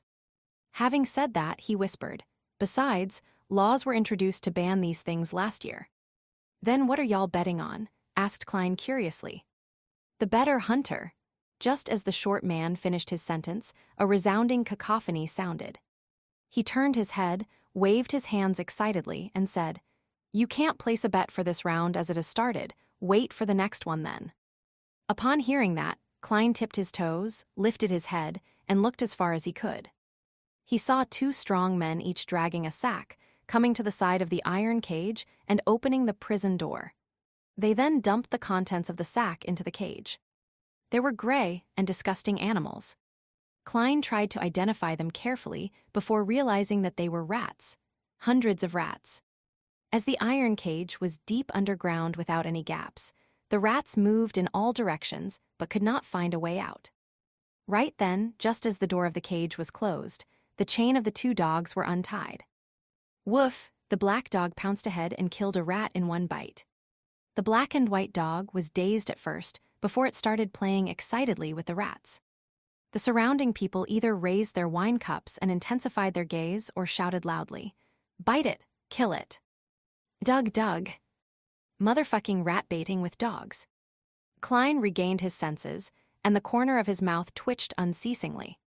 The objective of the gamble is to determine which dog can catch more rats.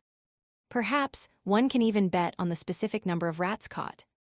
No wonder there were people purchasing live rats at Iron Cross Street.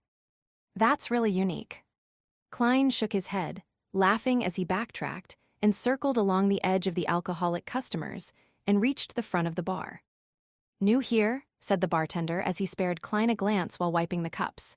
He continued, "1 cup of rye beer is a penny. NMAT beer costs 2 pence.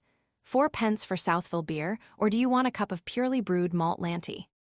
"I came here for Mr. Wright," said Klein directly and bluntly. The bartender whistled and shouted to the side, "Old man, someone is looking for you." "Oh, who?" A vague voice sounded, and an intoxicated old man stood up from behind the bar. He rubbed his eyes, shifted his gaze to Klein and asked, "Lad, were you looking for me?" "Mr. Wright, I would like to hire a small mercenary squad for a mission," replied Klein, according to what Dunn had instructed. "A small mercenary squad? Are you living in an adventure story? This hasn't been around for a long time." The bartender interrupted and smiled. Wright went silent for a few seconds before saying, "Who told you about this place?" Dunn Smith," replied Klein in all honesty. Instantly, Wright broke out in a chuckle and replied, "I see. Actually, the small mercenary squad still exists. It's just in another form, with a more contemporary name. You can find it on the second floor of number 36 Zoutelen Street." "Thank you," thanked Klein sincerely before he turned and squeezed out of the pub. Before he went out of the pub, the alcoholic customers who surrounded him suddenly quieted down as they murmured, "Doug was actually defeated." "Defeated?" Klein smiled and shook his head. Then he left quickly and found his way to the nearby Zoutelen Street after asking around. 30, 32, 34. Here, he counted the house numbers and walked into the stairwell. Going around the corner and slowly climbing up the stairs, he saw the vertical sign with the current name of the so-called small mercenary squad. Blackthorn Security Company. Areas relating or affecting the thorax and abdomen. Note, this is not an invention of the author, but an actual legal blood sport known as rat baiting back in the Victorian-era. Chapter 17, Special Operations Department. Blackthorn Security Company. Upon seeing the signboard, Klein felt surprised yet found it reasonable. "Man, what do I say about this?" He shook his head and laughed before walking up the steps and knocking gently on the half-closed door with his right hand. Knock, knock, knock. The sound echoed slowly but rhythmically, but there was no response. Only a faint sputtering sound could be heard. Knock, knock, knock. Klein repeated, only to be met with the same outcome. He switched to pushing the door, making the gap larger as he stared inside. A classic sofa which might have been for serving guests, a soft fabric armchair, and a burly wood coffee table. There was a girl with brown hair behind a table right across with her head drooped. Even though security company is just a guise, isn't this just too unprofessional? How long has this place been out of business? Right, you guys don't need any business. Klein drew closer as he complained silently and knocked on the table just beside the girl's ear. Knock, knock. The brown-haired girl sat up immediately and swiftly took the newspaper in front of her, covering her face. Tingen City Honest Paper, nice name. Klein silently read the title of the page facing him. The steam train service, Soaring Express, that directly reaches Constant City is starting operations today. Oh, come on, when will there be one that goes straight to Brindisi Bay? I really don't want to take the ship there again. It's too awful, really awful. Hey, who are you? The girl with brown hair read pretentiously and gave her opinion. As she spoke, she lowered the newspaper and revealed her bright forehead and light brown eyes, looking at Klein with a fawning and startled look. "Hello, I am Klein Moretti, and I am here at the invitation of Dunn Smith," Klein said as he took down his hat to his chest and bowed slightly. The brown-haired girl looked to be in her early 20s. She wore a light green, lone-styled dress. She was accentuated by the beautiful laces on her sleeves, collar, and chest. "The captain, all right, wait here for a moment. I'll go get him." The girl scurried up and went into the room beside her. She didn't even serve a cup of water or anything. The level of service awareness is worrying. Klein smiled faintly as he waited at his spot. After 2 to 3 minutes, the brown-haired girl opened the door and came out. She said with a sweet smile, "Mr. Moretti, please follow me. The captain is on watch at the Channy's Gate and is unable to leave at the moment." "Okay," Klein quickly followed behind. In his mind, he pondered to himself. Channy's Gate, what could that be? Going through the partition, the first thing he saw was a small corridor, with only 3 offices on each side. Some of these offices were locked tight, while some were opened, revealing someone on the inside who typed nonstop on a heavy mechanical typewriter. At a glance, Klein noticed a familiar figure. The young officer that had investigated his apartment, the one with the black hair, green eyes, and romantic vibe of a poet. He was not in official wear. His white collared shirt was not tucked in, making for quite an unruly appearance. Perhaps he really is a poet. Klein nodded in greeting and was greeted with a smile.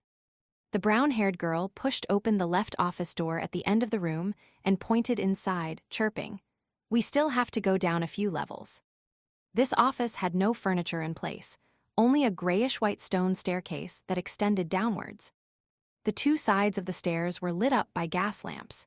The stable glow dispelled the darkness and gave a sense of harmony. The brown-haired girl walked in front, staring at her feet while walking carefully. "Although I walk here often, I am still constantly afraid of falling down, tumbling down like a barrel. You don't know Leonard did such a folly. On the first day of becoming a sleepless, the first day where he had not mastered his new powers, he tried to rush down the flight of stairs. And he became a cartwheel. Haha, it was hilarious if you think about it. Oh yes, it was the guy that greeted you just now. This was about 3 years ago. Speaking of which, I have been with the Nighthawks for 5 years. I was only 17 when I joined." The girl watched her steps as she spoke.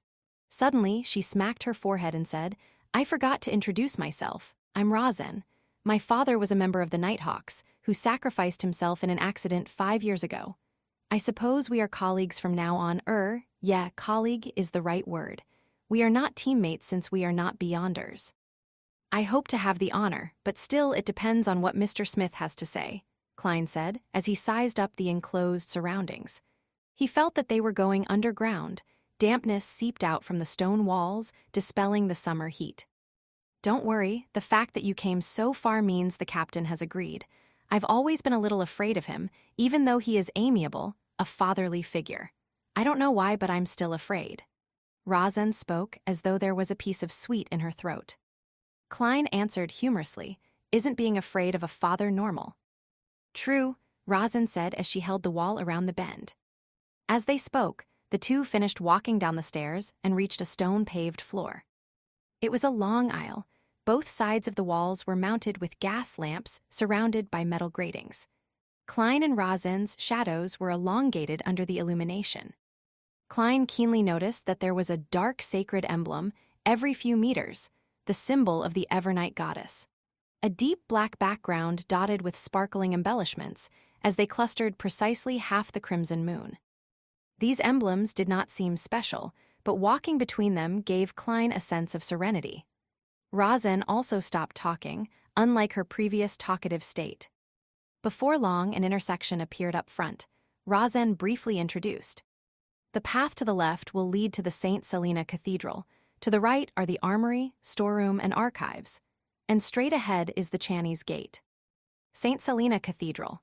Then, Zoudeland Street is just behind Red Moonlight Street." Klein was a little stunned.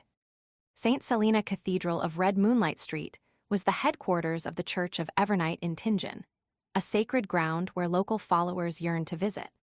Along with Holy Numeric's Cathedral, of the Church of the God of Steam and Machinery in the suburbs, and the River and Sea Cathedral of the Church of Storms in North Tingen, they sustained the religious circles in Tingen City and its affiliated towns and villages. Aware that his status made it unsuitable for him to ask more, Klein only listened silently. They passed the intersection and moved straight ahead. In less than a minute, a black iron split gate carved with 7 sacred emblems was seen. It stood there, heavy, cold, and domineering, like a giant guarding in the darkness. "Channy's Gate," Rosen reminded him and pointed at the room beside them, saying, "Captain is inside. Go on in by yourself." "All right, thank you," Klein replied politely. The room Rosen was referring to was just in front of Channy's Gate. The windows were opened, revealing the lit room inside. Klein took a deep breath to calm himself. "Knock, knock, knock." "Come in," he heard Dunsmith's deep and amiable voice. Klein opened the unlatched door gently. There was only a table and 4 chairs inside. Dunsmith, with his high hairline, who was wearing the black coat from the previous night, plus a gold watch chain around his chest, was reading the newspaper leisurely. "Come and have a seat. Have you decided? Are you certain you want to join us?" Dunn smiled and asked as he put down the newspaper. Klein removed his hat and bowed. Then he sat beside the table and said, "Yes, I am certain." "Then take a look at this deed, heh. People like to call it a contract now." Dunn pulled out the table drawer and took out 2 contract copies. There were not many clauses, and most of them had been mentioned by Dunn Smith. The emphasis was on the confidential clause. Violators were tried in the tribunal courts of the Church of Evernight instead of the kingdom's courts. It was akin to how soldiers and officers were sent to court-martial for trials. A 5-year contract. £2.10 solely for weekly wages, 10 solely as compensation for the risk and confidentiality. Klein read through it and answered resolutely, "I've no problem with it." "Then sign it," Dunn said as he pointed to the dark red fountain pen and ink. Klein used a piece of waste paper to try out the pen before drawing a breath. He signed on both contracts with his name, Klein Moretti. As he did not have a stamp yet, he could only use his thumbprint. Dunn received the contract, took out a stamp from the drawer, and stamped on the end of the contract and a few key parts. With that done, he stood up and returned a contract with one hand and reached for Klein with the other, saying, "Welcome, from now on, you are one of us, and please note that the contract is confidential as well." Klein stood up as well. He received the contract, shook his hand, and said, "So, I shall be addressing you as Captain." "Yes." Dunn's grayish eyes seemed especially deep in the dim surroundings. After shaking hands, they sat down.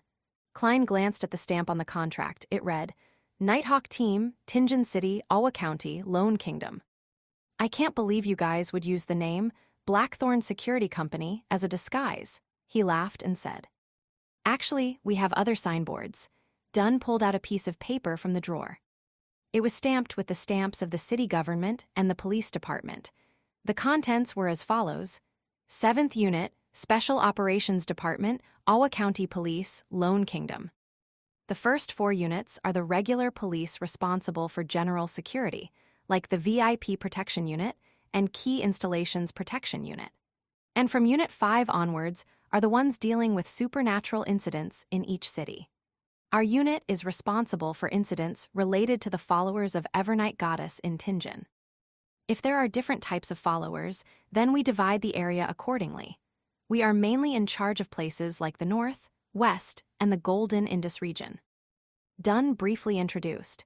Unit 6 of the mandated Punisher Squad under the Church of Storms is in charge of the Pier region, the East, and the South.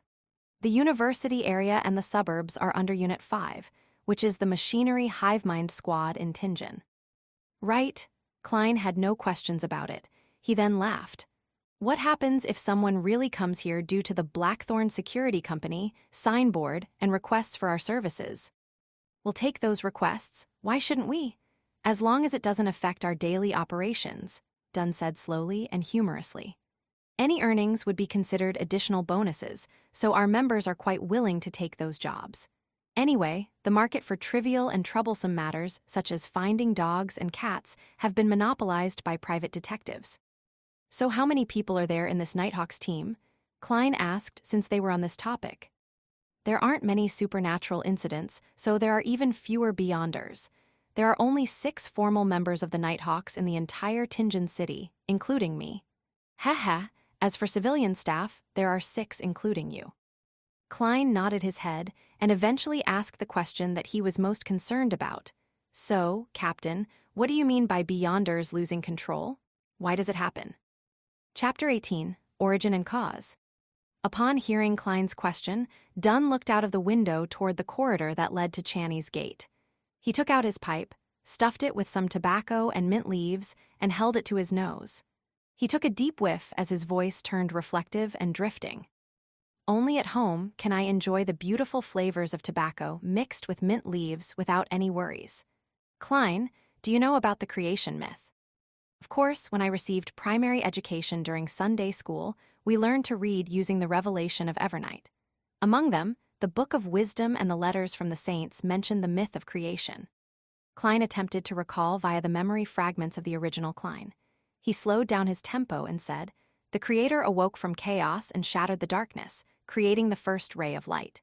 He then fused himself completely into the universe and made up all of existence. His body became the land and stars. One of his eyes became the sun, while the other became the crimson moon. Some of his blood rushed into the seas and rivers, nourishing and nurturing lives. Klein subconsciously paused when he said that. Partially, it was because the relevant memories were a blur and that the creation myth was very similar to the Chinese creation myth of Pangu. The imaginations of people from different worlds shared something in common with their myths and legends. Noticing that Klein was having trouble, Dunn smiled and added, "His lungs turned into the elves, his heart turned into the giants, his liver turned into the treants, his brain turned into the dragons, his kidneys turned into the feathered serpents, his hair turned into the phoenixes, his ears turned into the demonic wolves, his mouth and teeth turned into the mutants, and his remaining bodily fluids turned into the sea monsters, of which the essence was Naga. His stomach, his small and large intestines, and the evil parts of his body turned into devils, evil spirits, and various kinds of unknown maleficent existences. His spirit became the eternal blazing sun, the lord of the storms, and the god of knowledge and wisdom. His wisdom gave birth to humanity. That was the first epic, the Chaos Epic. Klein finished the last sentence for Dunn, but he found it funny and ridiculous. As a keyboard folklorist, it was the first time he came into contact with a creation myth that was arranged in such great detail. It was so detailed that almost every prominent race corresponded to a particular body part of the creator. It's like a children's song, with children sitting in a row and eating fruit. Furthermore, it was not only mentioned in the canon of the Evernight goddess. The churches of the Lord of Storms and God of Steam and Machinery also had similar descriptions. None of them alleviated themselves or devalued the other gods. This either means that the creation myth is real or hints that the few churches had undergone a long period of strife before compromising before the fifth epic. With this in mind, Klein suddenly had another question. He asked with a frown, "It feels problematic. Why are the eternal blazing sun, Lord of storms, and God of knowledge and wisdom born directly from the Creator's spirit, while the goddess is?" In the revelation of Evernight's prehistorical records, the Evernight goddess had only awoken at the end of the second epic. Together with the Lord of Storms, eternal blazing sun, and other gods, she blessed and helped humanity survive the cataclysm. It was also known as the third epic, the Cataclysm Epic. It was during that time that Earth Mother and the god of combat appeared as well. As for the god of steam and machinery, whose original name was the god of craftsmanship, he was born only in the fourth epic. In that sense, the standing among the gods seemed self-evident. The ones who were more ancient were more orthodox. It was extremely clear. This also troubled the believers of the Evernight goddess. Dunn Smith held his pipe with another hand, and instead of answering, he returned with a question. "Repeat the goddess's full title." Klein immediately felt like he had stabbed himself with a knife. He racked his brains and tried his best to recall. The Evernight goddess stands higher than the cosmos and more eternal than eternity. She is also the Lady of Crimson, the Mother of Concealment, the Empress of Misfortune and Horror, Mistress of Repose and Silence. Thankfully, Klein's mother was a devout believer of the Evernight goddess. When she was still alive, she would recite this every evening at dinner. Even though the memories of the original Klein had fragmented, not all was lost. "What does the Lady of Crimson symbolize?" Dunn asked with a guiding tone. "The red moon." The moment Klein answered, he immediately understood. "Then which part of the Creator did the red moon come from?" asked Dunn with a smile. A single eye, Klein and Dunn smiled at each other. This was no way less impressive than the Lord of Storms, who was formed from a third of the Creator's spirit. As for the churches of Earth Mother and the God of Combat, they likely had similar explanations. However, the God of Steam and Machinery had been born too late to find a reason. Thus, their church had been weak in the past 1,000+ years. It was only with the invention of the steam engine that they seized the opportunity to truly be on par with the other gods. Dunn stroked his pipe gently. "Humanity was born out of the wisdom of the Creator, so we have clever and extraordinary brains but lack other magical powers. However, from the creation myth, we can form a simple but clear conclusion. Everything stems from the same origin." Stems from the same origin. Klein repeated the last few words. According to this conclusion, humans who are protected by the gods were able to resist the giants, devils, and the mutants. Gradually, they figured out means to obtain the power of the Beyonders. That is by using the corresponding parts of the evil spirits, dragons, monsters, magical trees, flowers, or crystals, and combining them with other materials to form potions. By consuming and absorbing the potion, one will gain different powers. This is common knowledge among mysticism studies. Dunn did not elaborate in detail and only gave a brief introduction. In this process, our ancestors relied on painful lessons to discover that if they were to consume high-grade or extraordinary potions, it would easily lead to tragic consequences. There are 3 possible outcomes. Which 3? Pressed Klein curiously. First, mental death and the complete breakdown of a body. Every piece of flesh would become a terrifying monster. Second, their personality will be changed by the powers contained in the potion. They will turn cold, sensitive, irascible, cruel, and indifferent. Third, well, Dunn put down his pipe and picked up a porcelain cup and took a sip. Fermo coffee from the Paz River Valley is bitter but very fragrant. It leaves a splendid aftertaste. Do you want one? I prefer coffee from the Feyenopotter Plateau. Of course, I have only drank it a few times at Welch's place. Klein politely declined. What's the third outcome? Mental disorder, turning crazy on the spot, becoming more devilish than the devil. This is what it means by losing control. Dunn emphasized the words, losing control. Without waiting for Klein to say a word, he put down his coffee cup and continued. After a long period of experimentation and exploration, together with the birth of the blasphemy slate, humans have finally perfected the potion system. We formed a tiered system that chains into stable progression paths known as sequences. The lower the number in a sequence, the higher the grade of a potion. At this point, the 7 major churches each control at least one complete sequence. Besides, there are also incomplete paths that they have gathered over the past hundreds or 1,000 years. Blasphemy slate, Klein sharply noticed the term. At the gathering, the Hanged Man had also mentioned it. According to the Hanged Man, the blasphemy slate was the most critical factor of a potion system formation and completion. That seemed to contradict what Dunn had just said. Those were things created by some evil gods. As for which era it appeared, what it contains, or what's so special about it, I am unsure as well. If you discover any clues, you have to immediately report it to me. It deserves the highest level of response, said Dunn vaguely. I mentioned one of the types of losing control. I'll now tell you the remaining 4. All right. Klein pushed the question of the blasphemy slate to the back of his mind and listened attentively. Although humans have clever minds, they lack extraordinary powers, it is not absolute. There are always a few lucky ones. Perhaps I should call them the unlucky ones. They are born with relatively higher perception. Well, it also means the ability to sense spirits. They can hear voices that others cannot hear and see things that others cannot see. They have partial characteristics of Beyonders. While Dunn spoke, he looked at the empty air around him and watched Klein shudder in fear. In other words, if they are half a sequence 9 Beyonder and have fixed characteristics. Oh, sequence 9 is the lowest grade in the chain. In short, they can only choose a corresponding, fixed sequence pathway. If they consume other potions, the effects might range from mental disorders to a loss of control, or even worse, death. Got it, Klein nodded slowly. The third kind is similar to the second kind. Once you choose a sequence chain, you will be forced to go down that path. There will be no room for regret. If you were to consume potions from the corresponding sequence of other paths, there will be a high probability you will get mixed, unusual, and warped powers.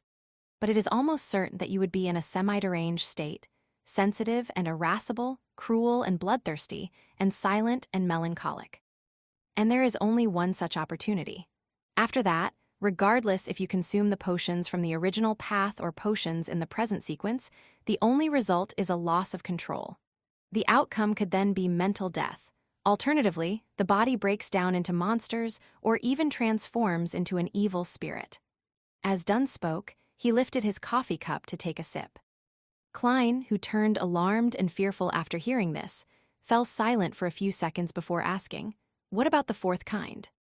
The 4th kind, that is the most common problem. When we consume potions to gain powers that originally belonged to extraordinary beings, we undergo an unnatural transformation. Therefore, we would more or less be affected by the remnant spiritual powers. While perhaps the symptoms might not manifest and are undetectable to others, it will definitely lurk in one's mind. If one rushes to consume the corresponding potion ranked higher in the sequence before fully grasping the extraordinary powers the potion brings and eliminating the subtle traces, the madness will accumulate, increasing the chances of losing control. Dunn suddenly fell silent. After a short pause, he said with a sigh, "As per the internal rules of us Nighthawks, even if a teammate were to make a great contribution, they must have consumed the last potion 3 years ago and be examined before they can be promoted. Even so, there are still many who lose control every year." How terrifying. Klein drew a gasp as he asked, "Then what about the final kind?" There was no trace of a smile despite Dunn's curved lips. "The fifth kind is the most common reason for a loss of control. For Beyonders, one's spiritual perception would be enhanced more or less. The smaller the number in the sequence, the more enhanced their perception. Therefore, they would hear what others cannot hear, see what others cannot see, and encounter things others would not encounter. They are constantly met with mysterious enticement and illusionary bewitchment. Once they are overstimulated or have greedy desires, they will slowly go down the path of losing control." As he spoke, Dunn looked straight at Klein, his gray pupils reflecting Klein's figure. His tone turned bleak as he said, "The founder of the Nighthawks, Archbishop Channies, once said, 'We are guardians, but also a bunch of miserable wretches that are constantly fighting against threats and madness.'" Chapter 19, Sealed Artifacts. We are guardians, but also a bunch of miserable wretches that are constantly fighting against dangers and madness. The corridor outside the window was sealed, its walls ice cold. The room was illuminated with bright yellow lights. Dunn Smith's delivery echoed, sending blow after blow to Klein's heart. It left him temporarily at a loss for words. Dunn shook his head and smiled when he saw Klein silent. "Are you very disappointed? Beyonders are not like what you imagine them to be. We are always treading alongside danger. There is always a price to any gain." Klein recovered from his shock as he answered with a quivering voice. It was true that he never imagined that the halo, abnormality, and the inordinary aspects of a Beyonder would have such hidden threats. Perhaps it was only because he was hearing a description without witnessing it firsthand, and that he had been sucked into the vortex with a peculiar incident already befalling him. Klein soon brought his fear, uneasiness, worry, and apprehension under control. Of course, the thought of shrinking back was inevitable. It lingered around and refused to leave. Not bad, very mature and rational. Dunn finished the last mouthful of coffee and added, "Also, Beyonders are not as powerful as you imagine them to be, especially a low-sequence Beyonder. Heth, why would we use one to represent the highest grade and 9 the lowest? Isn't this against intuition and logic? The low sequence we often mention refers to a low grade or a high number. They are the starting point of the sequence chain." All right, where was I? Yes, Beyonders are not as powerful as you imagine. A low-sequence Beyonder's power is no match for guns, much less cannons. They are just more fascinating and indefensible than firearms. If you have a chance to become a Beyonder in the future, you must consider what I said today carefully. Do not make a rash decision. Klein gave a self-deprecating smile. "I don't even know when I will have the chance." He felt that he would not miss the opportunity if it presented itself to him. Consuming the wrong potion or a higher-ranked potion in the sequence could be mostly avoided. The major potential danger was the subtle influences the potions had and what he experienced from having heightened auditory and visual perceptions. For the former, he could draw on the experiences from generations of people before him. As long as he was not in a rush to advance himself and patiently grasped control over his powers, the chances of losing control were relatively low.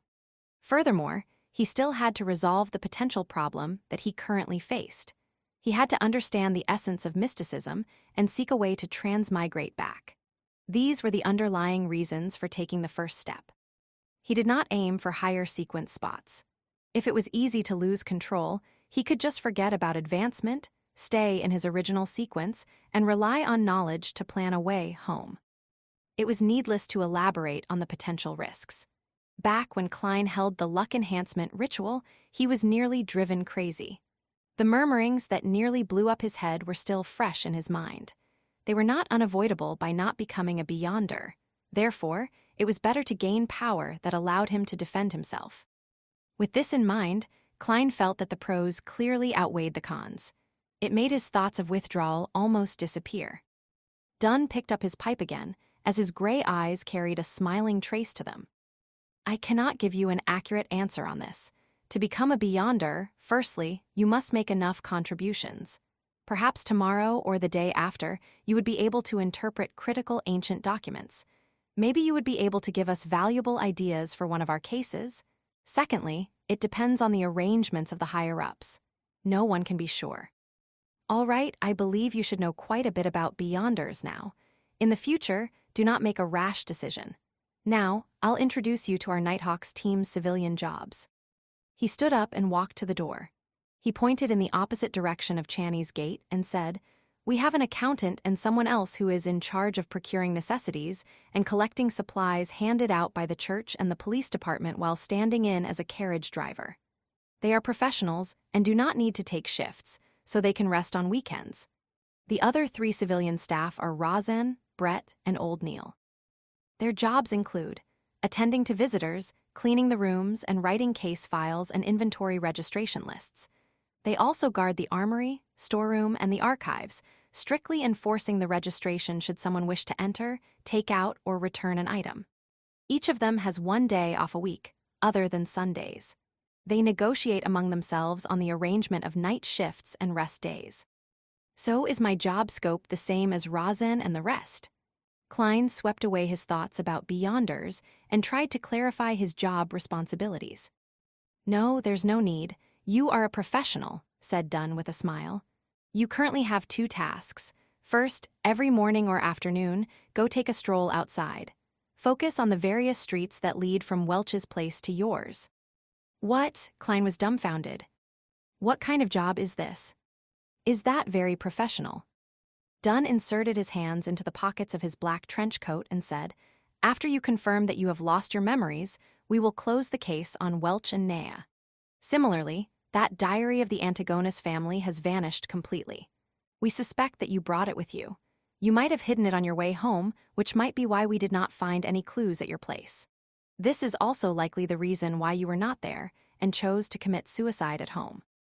Although you were mysteriously influenced and have forgotten this piece of memory, the human spirit and brain is very fascinating, so there might be residual traces. Dolly might not be able to obtain them through her means as a medium, but it does not mean that they do not exist. Perhaps you will feel a sense of déjà vu at a familiar and critical spot. That is what we wish to obtain. Got it, Klein was enlightened.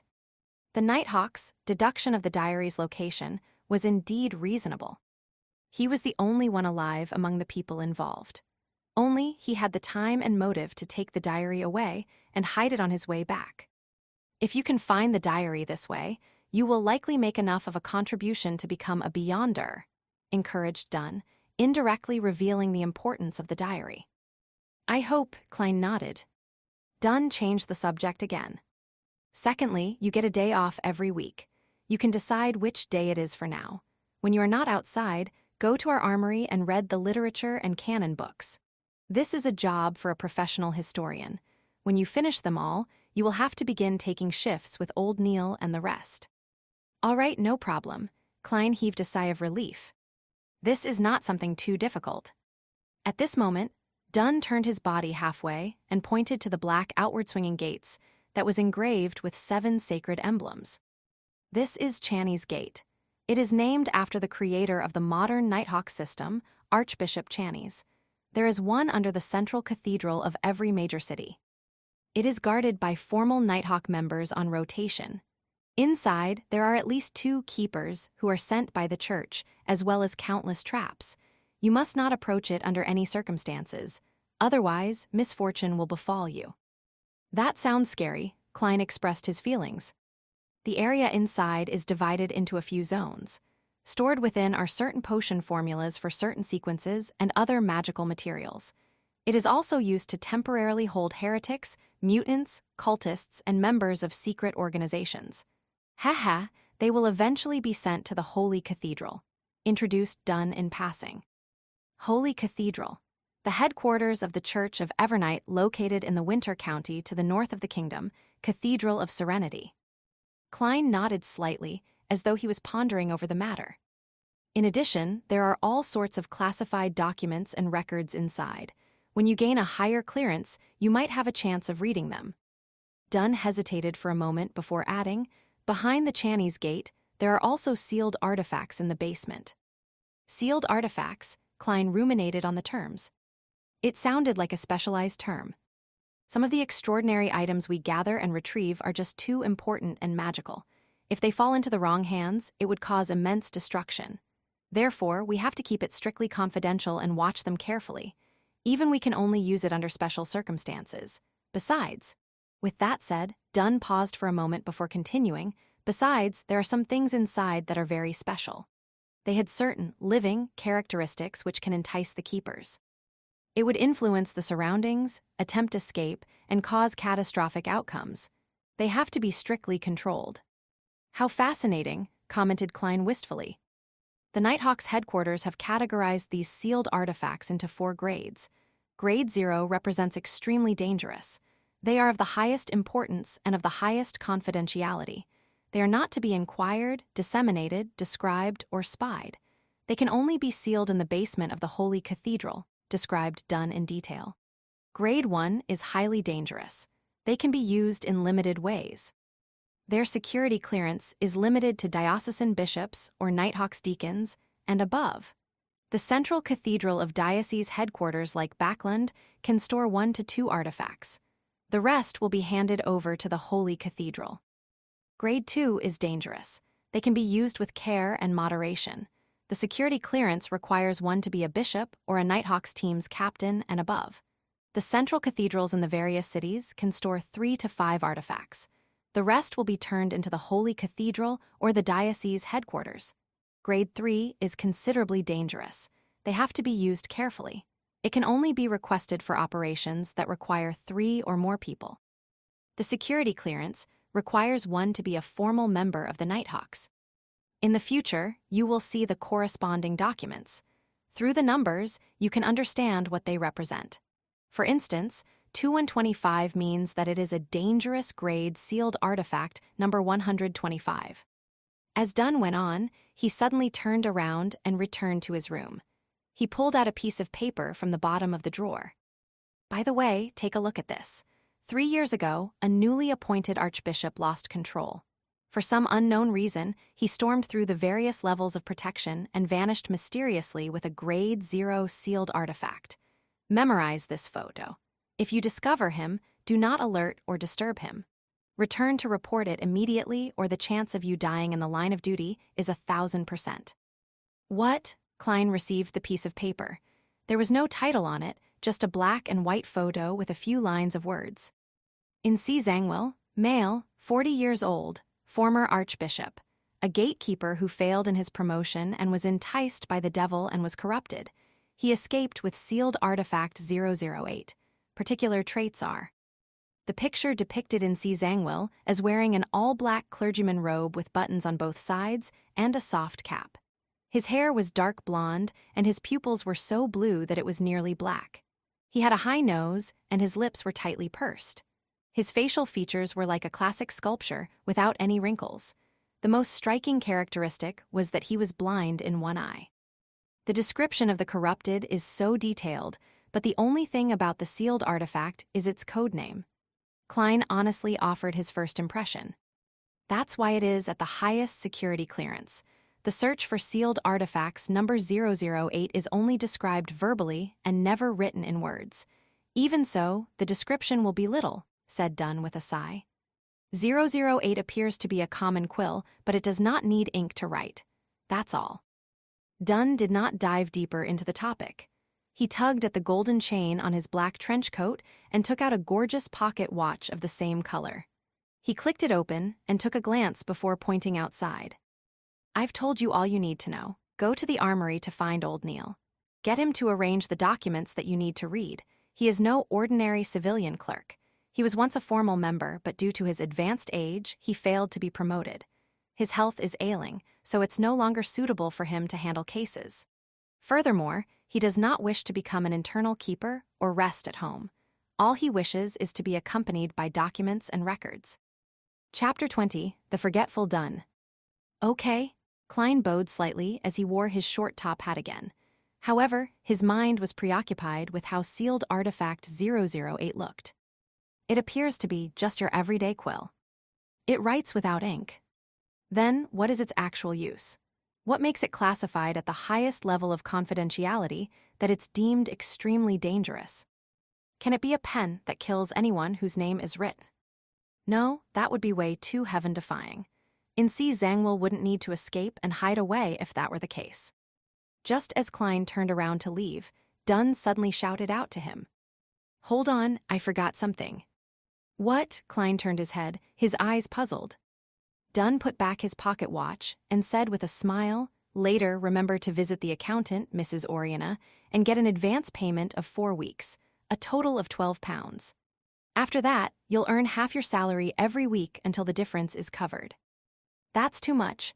There's no need for this, the amount should be reduced," said Klein subconsciously. He had no objection towards an advanced payment. After all, he didn't even have the money needed to pay for the public horse carriage trip home.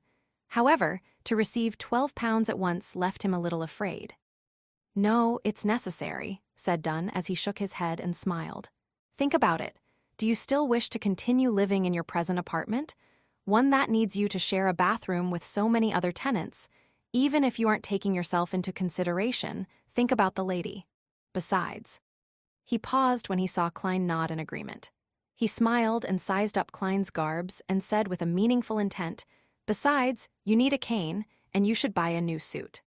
Klein was taken aback for a second before snapping back to reality.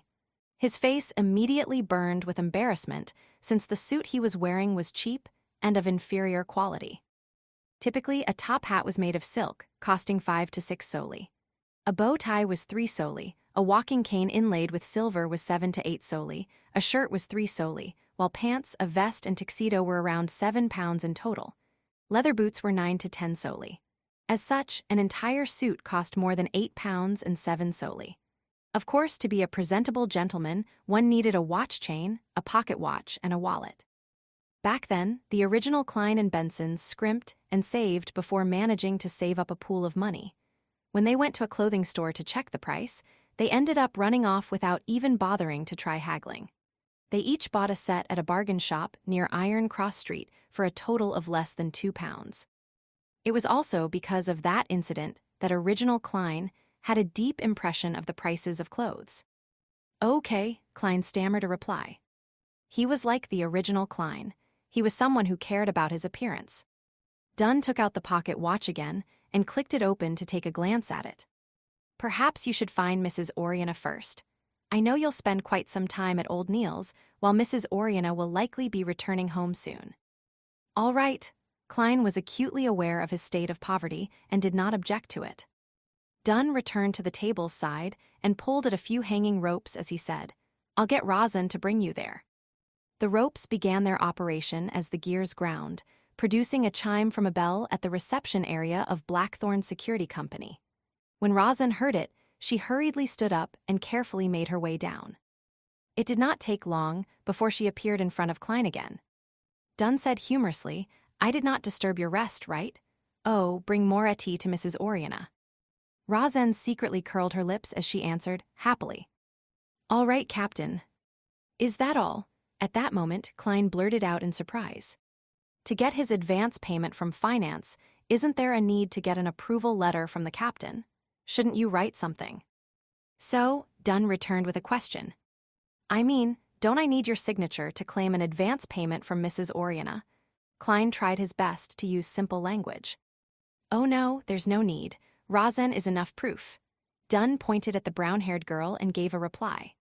"Captain, it seems there's almost zero management of our finances."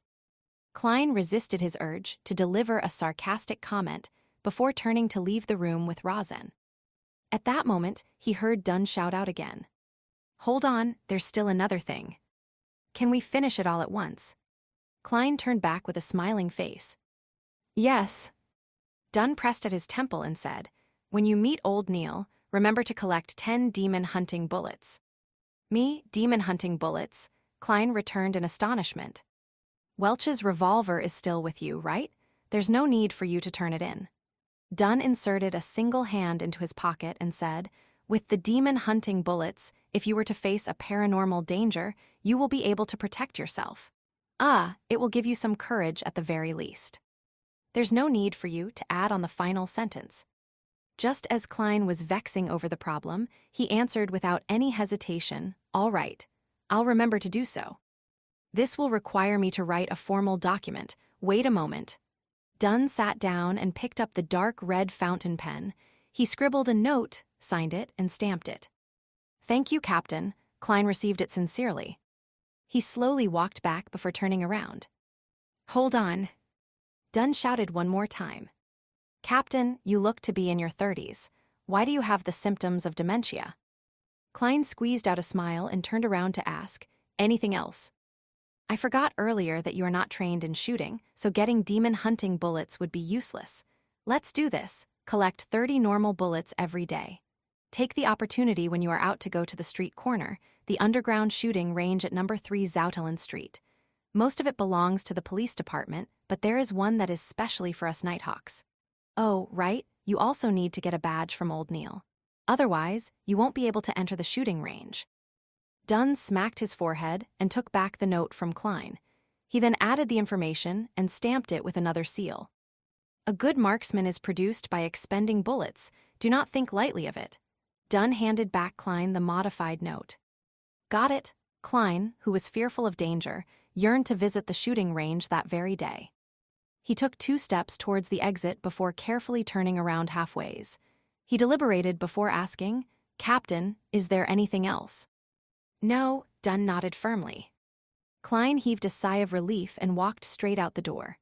While walking, he had the strong urge to turn around to ask another, "Are you sure there's nothing else?" He resisted that urge and finally left the keeper room successfully. Captain has always been this way. He often forgets things. As Rosin walked by his side, she softly disparaged the captain. "Even my granny has a better memory than him. Of course, he only forgets the trivial stuff." "Yay, trivial stuff. Klein, I'll call you Klein in the future. Mrs. Oriana is a very affable person. It is easy to hit it off with her. Her father is a watchsmith with excellent skill." As Klein listened to the brown-haired girl rattle on, he stepped into the stairwell and returned to the upper floor. He found Mrs. Oriana in the far office on the right-hand side. She was a black-haired woman dressed in a flounce lace dress. She appeared in her 30s and had fashionable curly hair. Her pair of green eyes were clear and smiling, and she seemed refined and elegant. After Oriana heard Rosin repeat Dunn Smith's instructions, she took out a note and wrote an advance slip. "Sign here, do you have a seal? If not, you can leave a thumbprint." "All right." Now familiar with the procedures, Klein completed the formalities. Oriana took out a copper key and opened the safe in the room. As she counted the pounds, she said with a smile, "You are lucky. We have enough cash today. By the way, Klein, were you invited by Captain because you were involved in a paranormal activity and the fact that you have a specialty?" "Yes, you have an impeccable intuition." Klein was not stingy with his compliments. Oriana took out 4 notes with light gray backgrounds with deep black patterns printed on them. After locking the safe, she turned around and smiled. "That's because I had a similar experience too."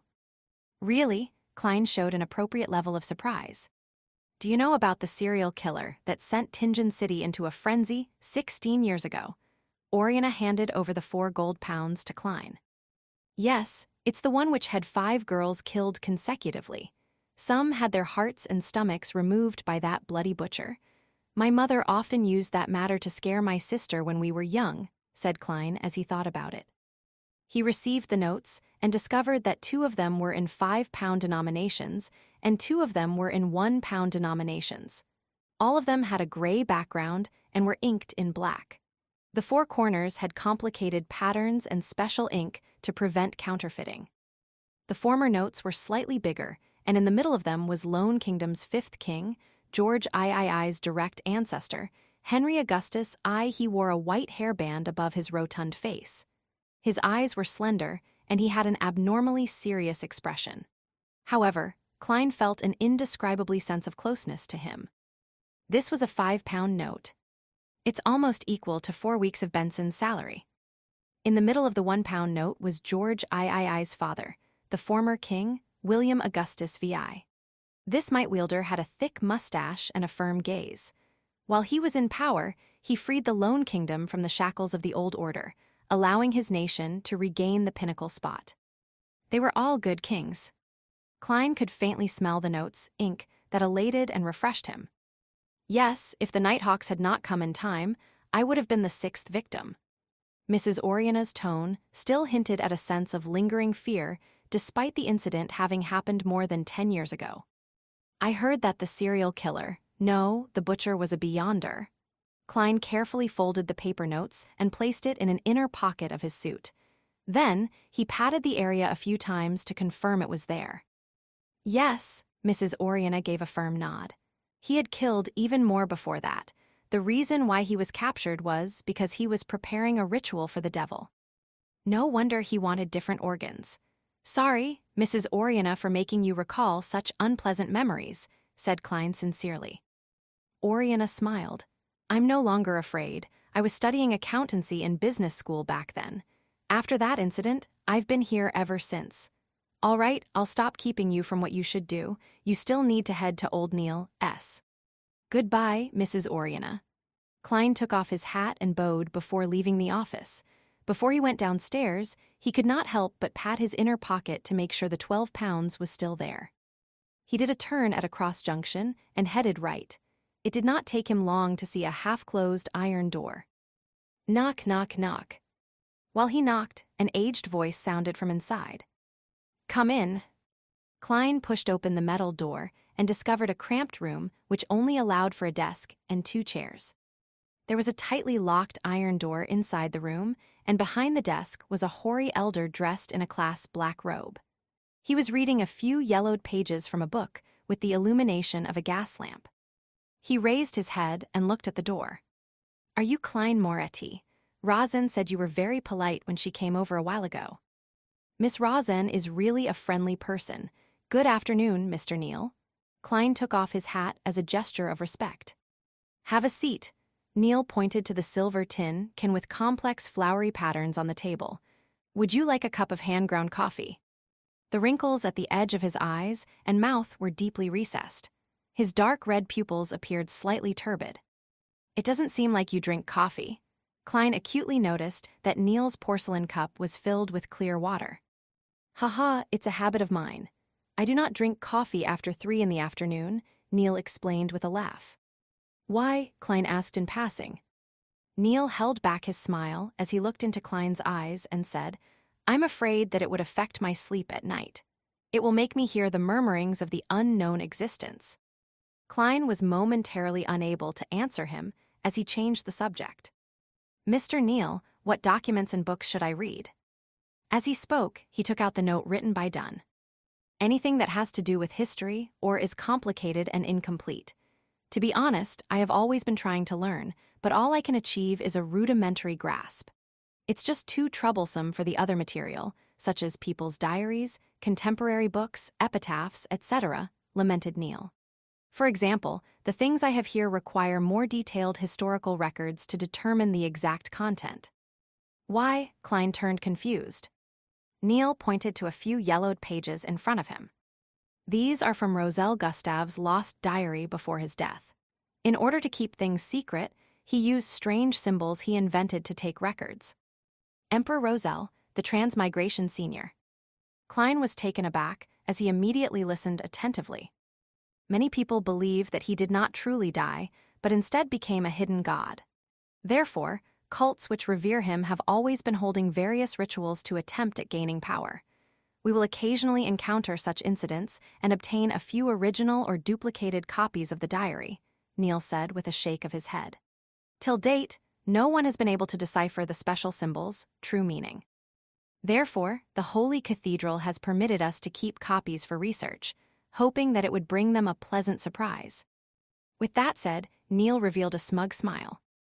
I have already deciphered a few symbols and have confirmed that they represent numbers. Look at what I discovered. It's actually a diary. Yes, I wish to use history from different periods, especially events that revolved around the emperor. By comparing those records to the ones written in the diary for the corresponding day, I can try to interpret more of the symbols. That's the mind of a genius, right? The old gentleman with white hair and deep wrinkles looked at Klein with bright eyes. Klein nodded in agreement. Yes. Haha, you can also take a look at it. Tomorrow, you will have to help me with this diary. Neil pushed the few yellowed pages towards Klein. Klein turned them around and took a glance at them, but it immediately stunned him. Although the symbols had been copied in terribly ugly fashion, to the point of looking a little distorted, there was no way he could be mistaken. This was because they were words he was most familiar with. Chinese. And it's fucking simplified Chinese.